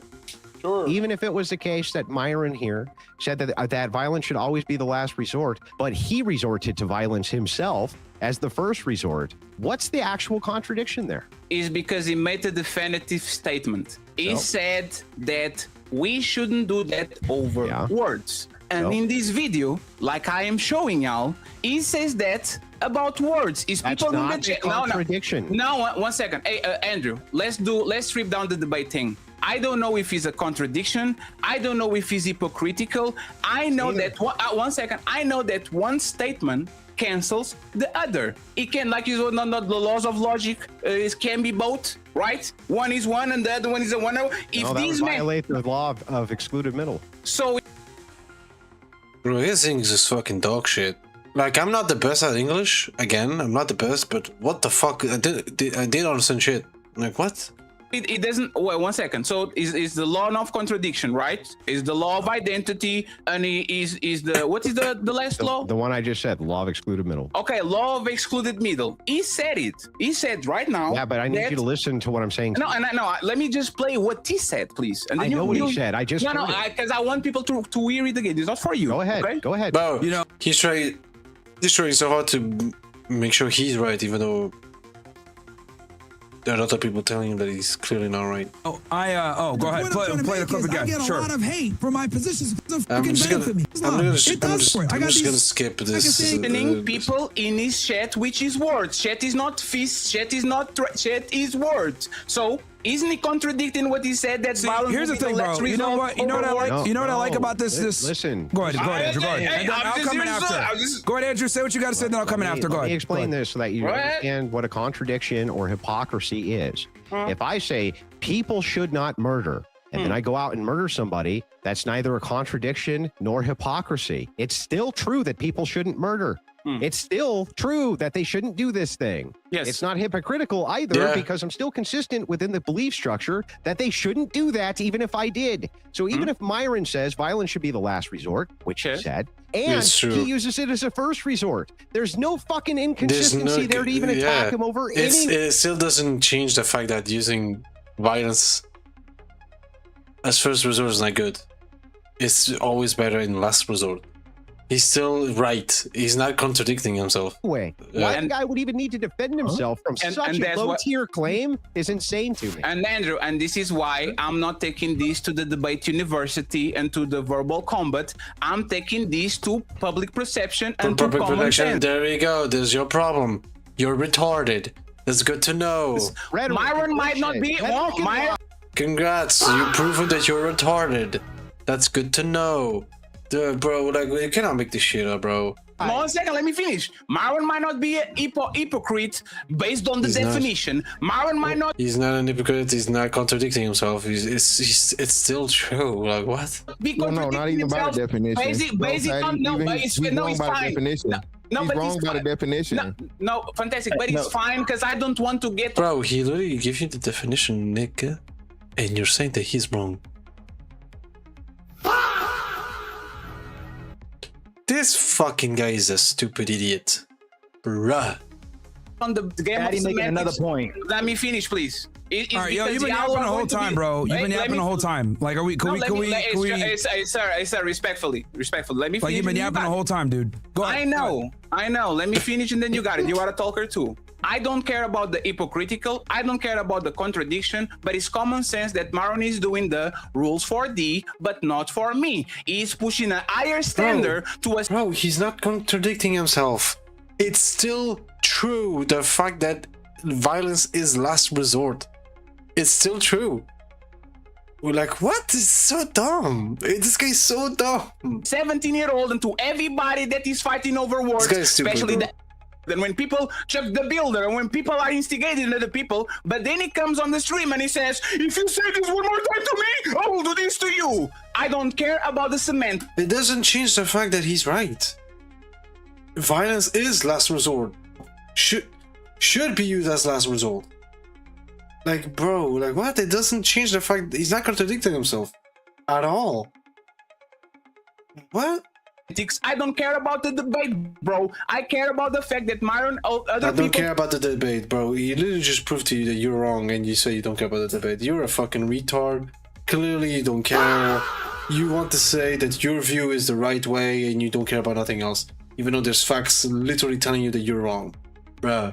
To a standard that he himself doesn't oblige, like he showed here. He doesn't, and that's the claim that's in question. Y'all got it. There's no standard he's holding other people to other than the standard he himself still believes, even if he violated the standard. Do you fucking understand that? This dude is too... He's too fucking to understand it. Like, here's the thing, Andrew. These people are low IQ, bro. Like, yo, dude, did I stab somebody in the fucking chest? Did I punch anybody? I didn't do it. Okay, so to say one thing, let me finish what I'm saying. Let me finish what I'm saying, bro. Let him finish. Okay, I don't know why this guy's jumping in here. This conversation doesn't concern him. Again, like I said before, I don't give a fuck what you like. Shut the fuck up. Hey, friends, Shut the fuck it's up. the last time I'm saying, let the person that is talking finish. Geniet van wat echt belangrijk is. Jesus Christ. Laat Brown je baard verzorgen. Hey, nice. Clearly amazing ass. 2026, shut the fuck up. Hey, Myron, you are on YouTube, Myron. Come on, man. Myron, yo, this dude's talking crazy to me, man. This dude, who the fuck is this guy? You see, you are on Myron. Who's this guy? No, Myron, respectfully. You know that you are on YouTube. There's I'm on YouTube too. I'm on YouTube too. I am. Who cares, bro? You're on YouTube, bro. You're live streaming. Pretty sure you can say it. Myron, there's 13 people literally streaming on YouTube. 13. Simple. Put content to 18 plus. There you go. It's that difficult. Ooh. I'm on YouTube too. I'm on YouTube as well. Myron, but come on, man. You know the TOS. Don't do that shit. Okay, well, he started with me. So it is what it is. Anyway, so back to what I was saying. Back to what I was saying is this. I'm not the one shooting people. I'm not the one stabbing anybody. I said something, but that doesn't mean that I'm actually doing it. So again, you're sitting here saying like, oh, look, you're being a hypocrite, blah, blah. Am I running around attacking people? No. Am I stabbing people in the chest? No. Am I shooting people? No. So it's not the same whatsoever. And then again, I love how you're removing all the context from what I was discussing, where I was telling you I'm getting all these fucking death threats all the time. That's what I was also obviously including in what I'm saying. That factors into what I'm saying when I'm saying like, oh, if somebody comes up to me, calls me a murtad to my face, because I'm getting death threats from these guys all over the place. And anyone that criticizes Islam or any type of Muslims in New York City, they'll tell you, oh, they come up to you all the time. Andrew's gotten hundreds of death threats from these guys. So when I was saying come up to my face and say that, okay, that's within the context of me getting hundreds, if not thousands, of death threats from these people. But am I going to run around and knock somebody out just for simply calling me a murtad and nothing else? No, bro, I'm going to walk away. I'm not the one doing all the fucking violence bullshit. I don't believe in it. Unless you had to defend yourself, like I said before, from some type of imminent injury or danger or loss of life or whatever. That's what it is. I carry a gun all the time. I'm not getting in shootouts, no, because I understand use of force and using it appropriately and not just attacking people because they piss you off with your feelings. Sure, and thank you very much for calming yourself down and not calling us names, right? No, well, your buddy. I love how he just said that, but your name is called Fatty, bro. Bro, your name is literally called Fatty on screen, and you're saying thank you for calling me for my real name. Why are you calling Fatty instead of actually putting your real name, bro? Oh, it's the one that started the issues here. He's like, I don't like you as if I care. I don't even know who he is. No. I don't even know who he is. No. That's 1 second. You called us low IQ. You called us raw. Like you. Yeah, because you're bringing up that's a low IQ thing to bring up that clip as if, look, you're a hypocrite. Am I running around punching people in the face? Started it though. Yeah, but that is low IQ. That is true. You're giving. You changed it, Myron. You said he started. Bro. No. The other dude, Goat, said some dumb shit. No, but you started it. No. This dude Goat said something about I don't like you or whatever. I was like, I'm not talking to you, so who cares what you like? After you say what you said. And after you say what you said. What did I say? That this is a low IQ comment? Low IQ. Yes. That's a low IQ comment, bro. Oh, I hurt your feelings, sorry. But bro, if you have a low IQ, it is low IQ. Saying that I don't like you in the middle of a conversation, in the middle of an argument, that is low IQ. Yes. Because you don't understand, okay? Because you're over here. Andrew Tyson is trying to explain it to you a million times. You just don't understand it. You got this clip. And you're like, look, I got this guy. And it's like, bro, what is that supposed to prove? What is that supposed to prove? Am I running around punching people for calling me a murtad? I'm not. Just bad. I swear I'm not. About you. You keep telling us Andrew keeps telling us to prove things. He made an assertion about you. You get to make an assertion and nobody has to prove anything. You both don't have to prove it. So you called us low IQ just because you came up here and didn't like what we said. It was nothing about you having to prove it or us having to prove it. Because he couldn't understand what he was trying to explain to him. Myron, you just this doesn't prove anything. That clip doesn't prove anything. No, Myron, you came on our panel for the first time and calling people low IQ. Can you prove that the people on this panel are low IQ? Yeah. Yes, saying that I don't like you in the middle of an argument, in the middle of a conversation, is low IQ. That's I've been listening to your guys. Excuse me. You just asked to prove it. No. That's wrong. What I said. See, I'm fixing what I said. Did you? Bro, what is going on? You asked him to prove it. He's trying to prove it to you, and now you're like, no. And I'm like, fam, what the fuck is this battle? Prove it before you said they're low IQ. Did you prove it? And then did Andrew ask you to prove it? The point is this: every time y'all get into a disagreement with somebody, not you mostly, Andrew will do that, prove it. But he doesn't have to prove it, and you don't have to prove it. That's the point that Fatty's trying to make as well too. Y'all just making assertions and making statements that you don't have to prove, but you want the person that's speaking to you to prove it. What do you mean, bro? He has proven to you many times. Like what? I was listening to the conversation before with the whole Carmelo Anthony thing, right? Sure. So when I'm saying, because obviously, I was listening to what Andrew was saying, and he was trying to explain concepts to you guys. And then with this guy Fatty brings up that clip, and I was like, oh man, these people are hard to. They just don't understand shit. So when I'm saying low IQ, I mean as in your legal analysis is low IQ. It's your name should be Dr. And then for the guy Fatty, who I can't understand anything saying because he's a foreigner, the reality is you guys just don't understand certain concepts. Someone's got to come in and tell y'all that you're fucking. No, it's fine. You guys are fucking retarded. Yeah, at least he's honest. At least he's honest. That's what I'm gonna say. At least he's honest. It's a bunch of fucking. We have got to the point where literally anybody can build a fully working this app algorithm without is so knowing how to shit, code. bro. This is base God, 40. you do so bad. Everybody stop. This is why we got. One second, Myron. Fatigue is through the roof. You niggas are. That's what it is. You niggas are fucking. I gotta tell you, fucking. I accept it. You're fucking. Your name is Fatty. Right? You're fat. Who gives a fuck what you think? You're fat. I know, bro. and you have a bald spot on your head like a halo. I know. We all have problems. You wear sunglasses inside. No one understands what you're saying. You're a fucking foreign fat fuck. Nobody cares. You got no motion beside your stomach moving because you're fat as fuck. We got Dr. in here. We got this who literally looks like a fucking dude that still wears South Pole in 2026. We got a bunch of here that don't understand basic concepts. Look like it's fine. It's fine. Hey, Myron. Hey, shut the fuck up. Shut the fuck up. Okay? And then we got this foreign retard here. Yo, you're wearing sunglasses? What are you talking about? No, Myron, I accept can clown you fucking lose. Try not to die. Oh, bro. No, bro, Myron went on rampage, bro. Let's go. He went on a fucking rampage. Losers all day. Hey, Myron, I accept fucking ridiculous. Let me finish, please, Myron. 50 IQ. 50 IQ. Oh my god, bro. He went on a fucking rampage, bro. It's just roasted every single one of them. Except Andrew, of course. I'm pretty sure Andrew didn't.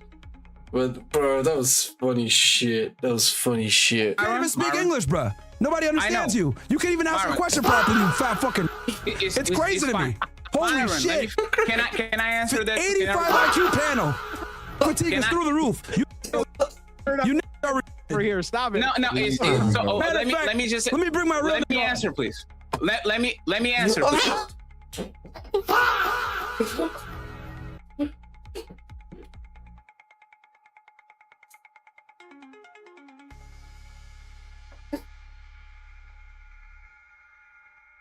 Oh my god, that made my night, bro.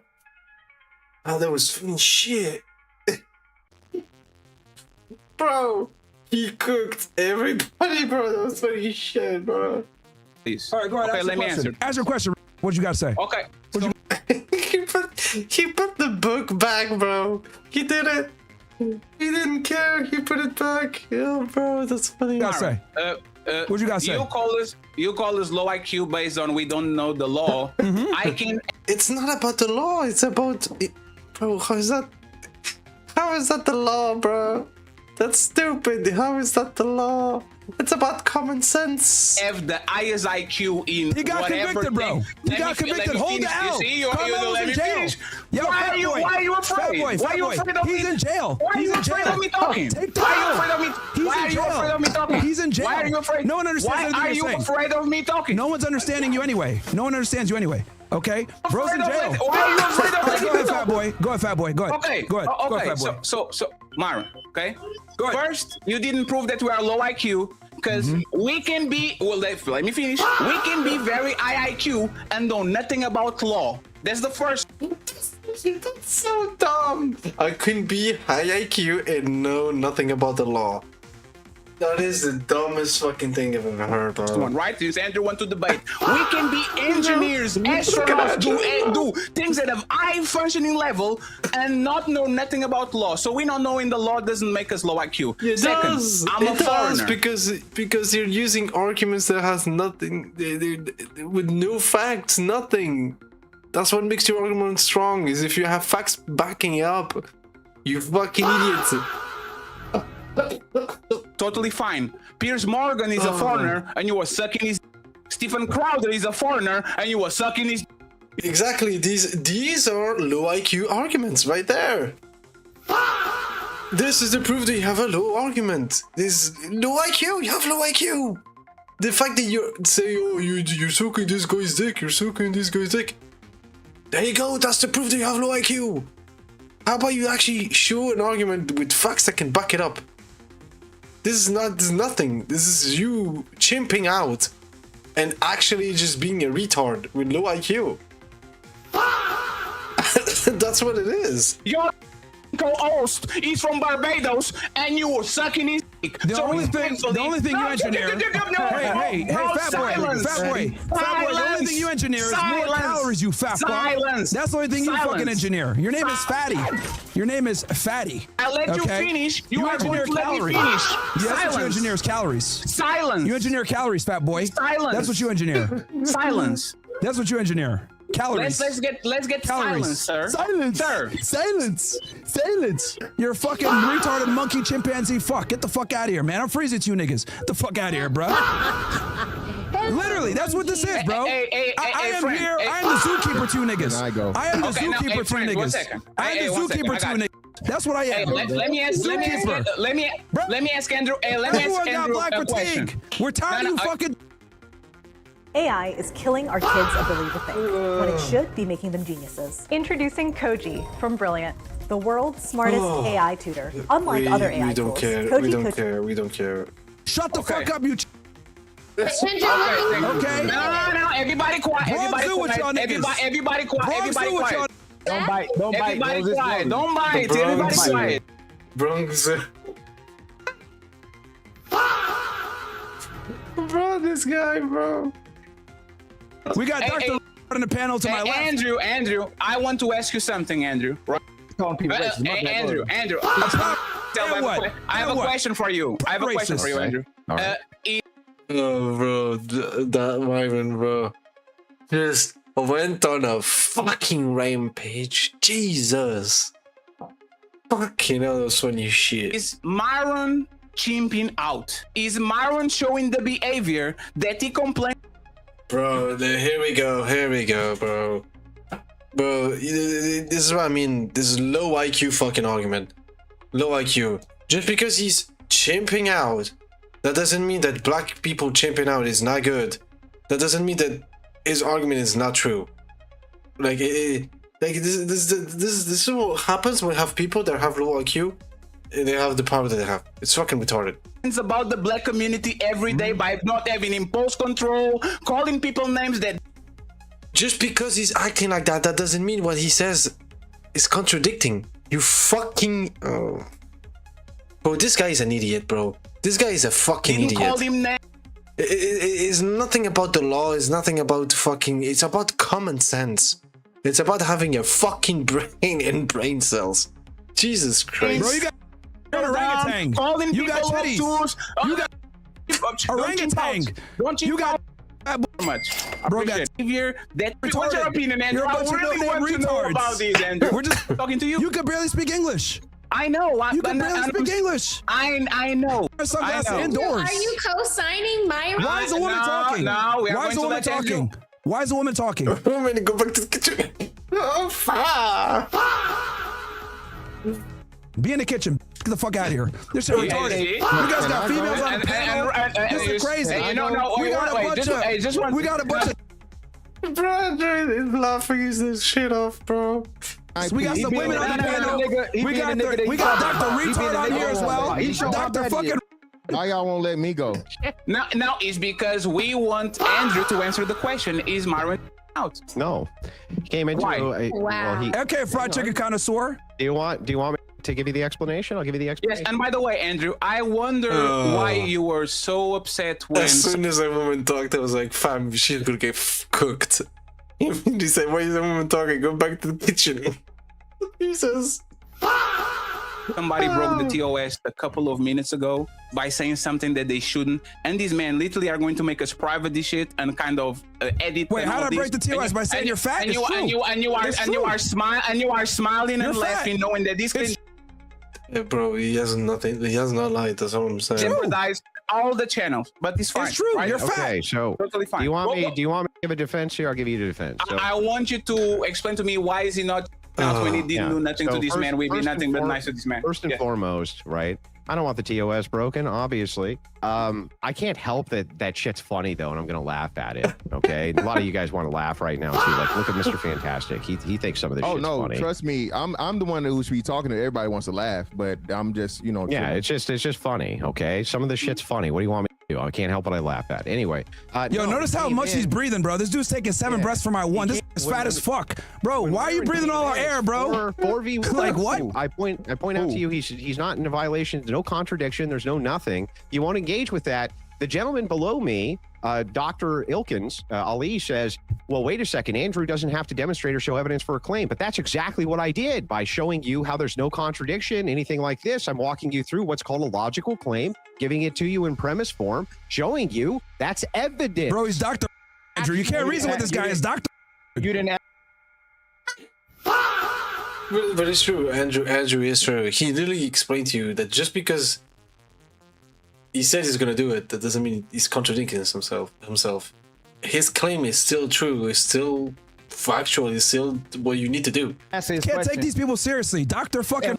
And we're gonna show the demonstration. We haven't disrespected anybody on the panel. He's been the disrespectful one. No. He's not being disrespectful, he's just calling out the truth, bro. He's fat. I mean, bro, you cannot say the otherwise. No, you're Dr. And then you're using dumb arguments. They're low IQ. 1 second. Change your name to Dr. 1 second. We got orangutans over here. Hey, 1 second. Hey, Andrew. You know what? You know why I know that Ali's right? Because when Tez was calling you white boy and all these things, we literally stopped it and said, let's not make this racial, let's not go, let's talk about the argument because both of y'all seem informed. Myron sees the moment he got here until now, you're fat, you can't speak English. No nothing. You're You know what fat, it you is? can't speak English. You don't understand a basic argument because you're fucking dumb. We got Dr. Retard talking again. Yo, like I was saying before, here's the thing. We can't. Wait, what does it say? It says...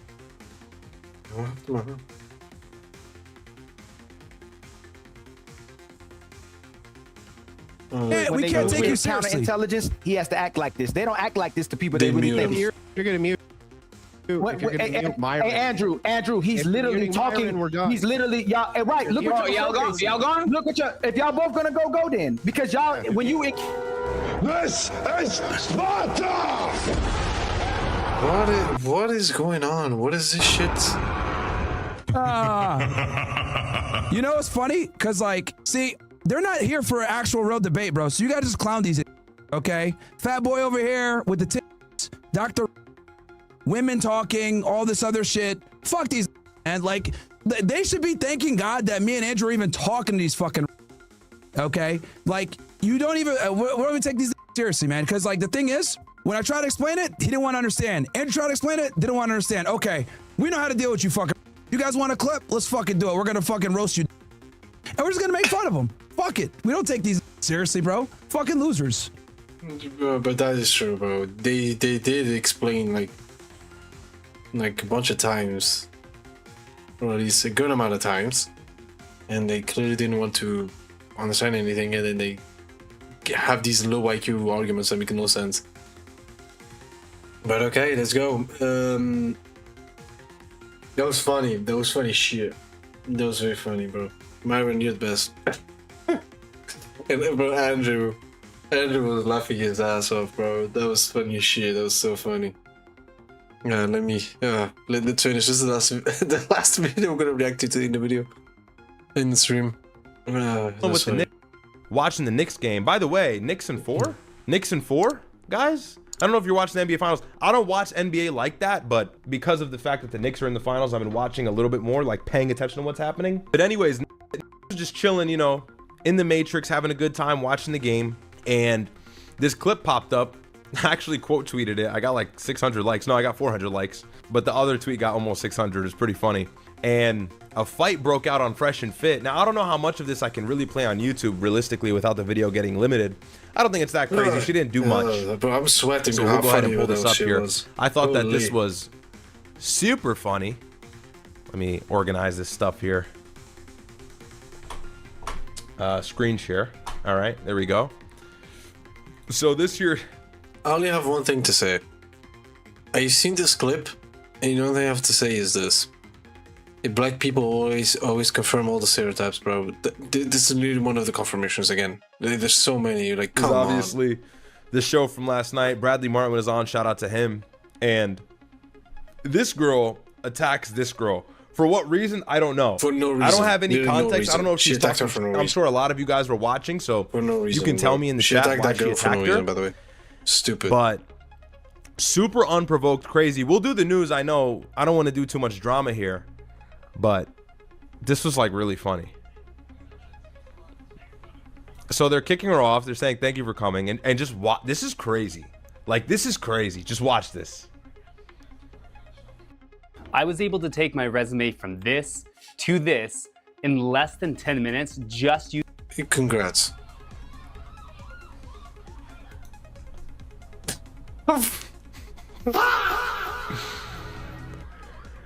And look at my brother. He's literally a gentleman. Look, he's concerned. Myron hates women. Your brother is literally the worst thing that's ever happened. Do you know how many people know? Because people see me in the streets and they're like, oh, I saw that clip of you. Dude, your brother's crazy. I've had girls be like, oh, I don't like your brother. And it's like, what do you mean? My brother's the best guy. Look at this. Yeah, he's a good. Yeah, I was about to say he's a good guy. Like, he actually defends women. That's one of the proofs right there. But he's actually a good guy. I don't understand why people say that he's bad. Stupid. Literal gentleman. Gentleman, bro. See, and here's the thing. It's all fun and games when the camera's on and the mics are on and everybody's going at it. Men should get married at this age and girls shouldn't have this many bodies. You know, they're doing the Fresh and Fit. That's what Fresh and Fit is. It's a great show. And, you know, everybody's getting into it. And then Myron gets into his mode and he's like, well, here's the thing. Let me tell you about this. And then he cooks and now everybody has this false perception of Myron. Myron is and I know it's like, okay, you're his brother, but Myron is actually a very good person. I am telling you that from firsthand experience. That's my brother. Myron is arguably a more moral human than I am.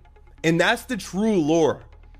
Like, people don't know that, but that's the true lore. And a lot of you are going to watch this and go, Riyadh, what? Like, Riyadh, what? You're crazy. I'm telling you, he's actually a good person. When he meets fans in the streets, he drops everything for them. Like, literally stops what he's doing. We'll take photos. We'll talk to them for 20, 30 minutes. Always very gracious, always very nice. If you've met him in person, you know this is true. He's a good guy. And me, of course, if anybody recognizes me in person, I'm the same way. Which rarely happens, but it happens here and there. But, you know, like, I'm just so much more of a cynical, crude person. Like, I'm just like, we'll be on the phone and we'll be thinking about stuff and talking about stuff, and I'm just like the evil one. I'm really the evil one. He's actually a lot more moral than I am. There is like an evil kind of vengeful part of me, and he doesn't have that at all. He really doesn't have that at all. So God bless him. But yeah, look at him protecting the girl. And this is true male instinct. This is how you know he's a true man. This is essence of a man. Even when a Foyd is saying some, you know, over there talking about, I can have 30 bodies and still have a family and still have an OnlyFans, and you got to pay for all my bills and you got to pay for my nails.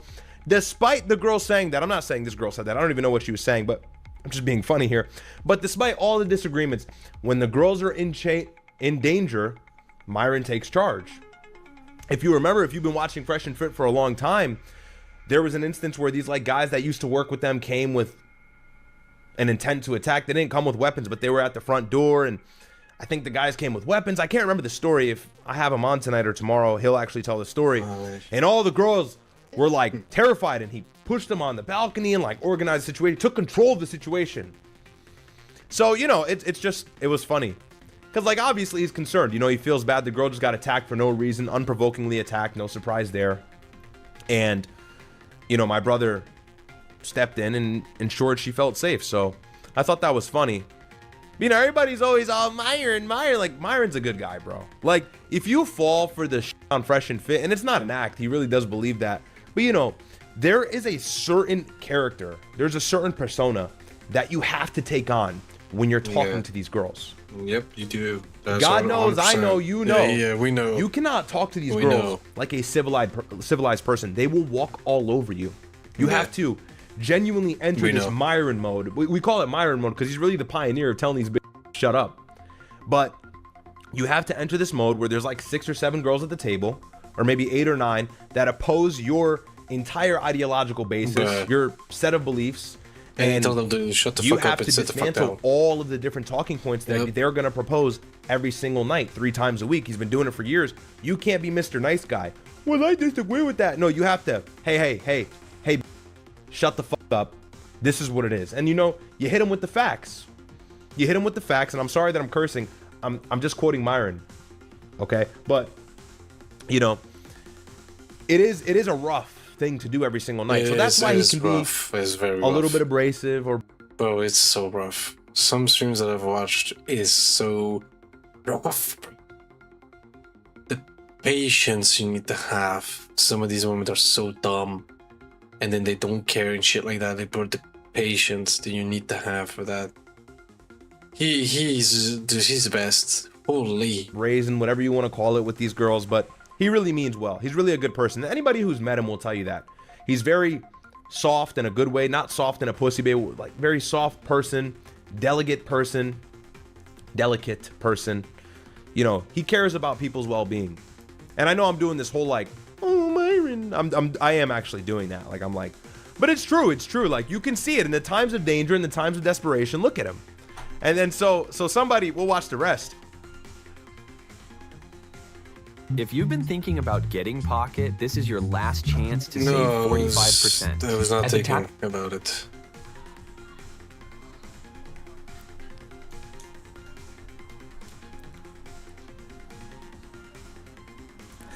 You heard Myron.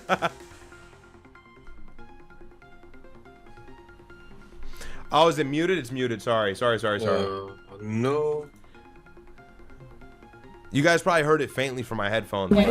Here, I'll play it one more time with like the sound really coming through the stream. Here, I'll put my headphones on. I'll stop being lazy. So, we'll show. He immediately put his fucking notebook down. I don't care. What the fuck? Batman shit, you know what I'm saying?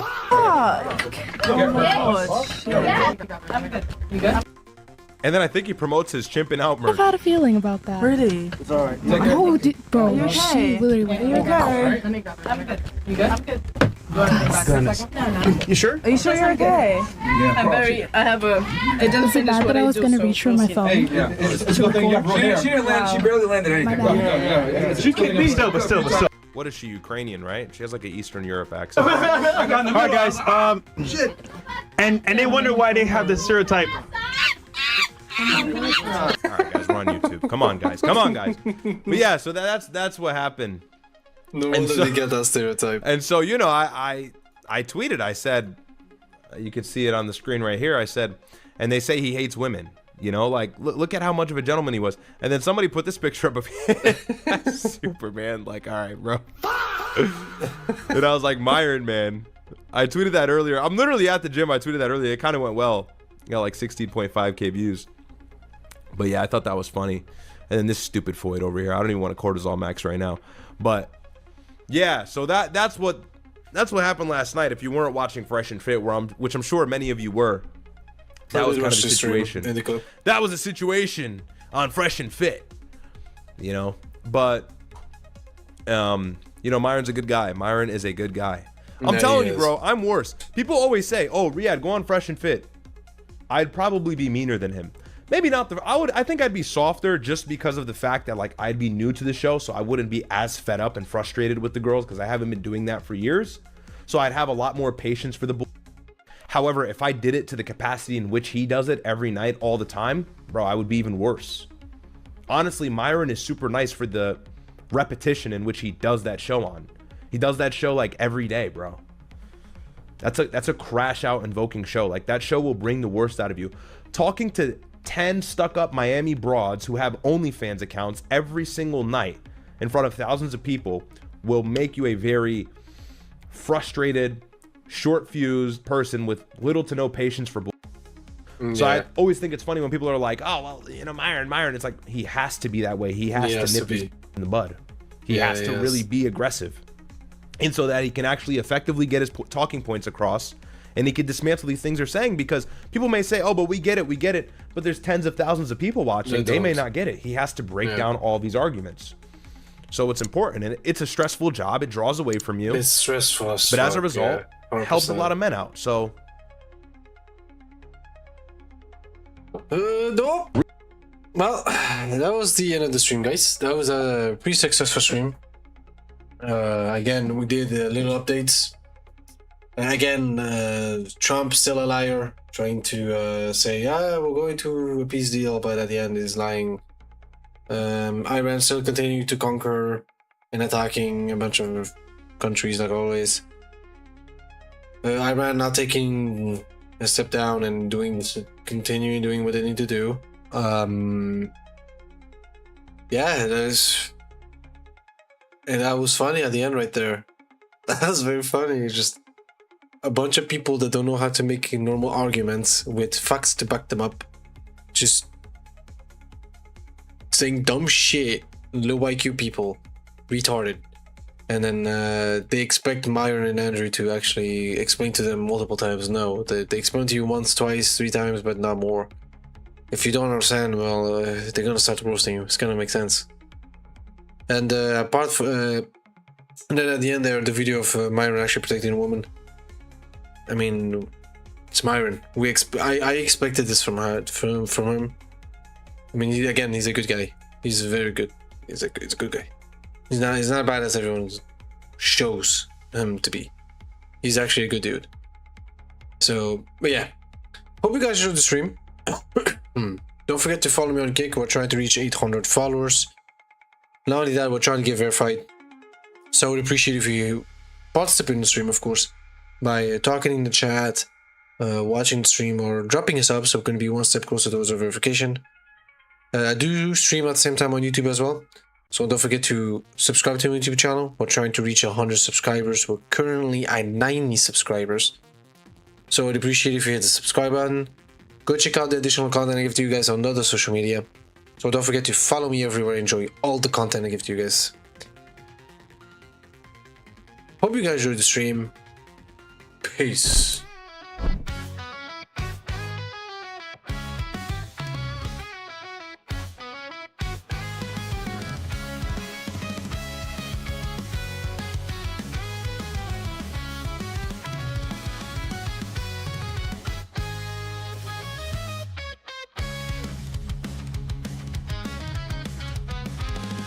I'm in the lake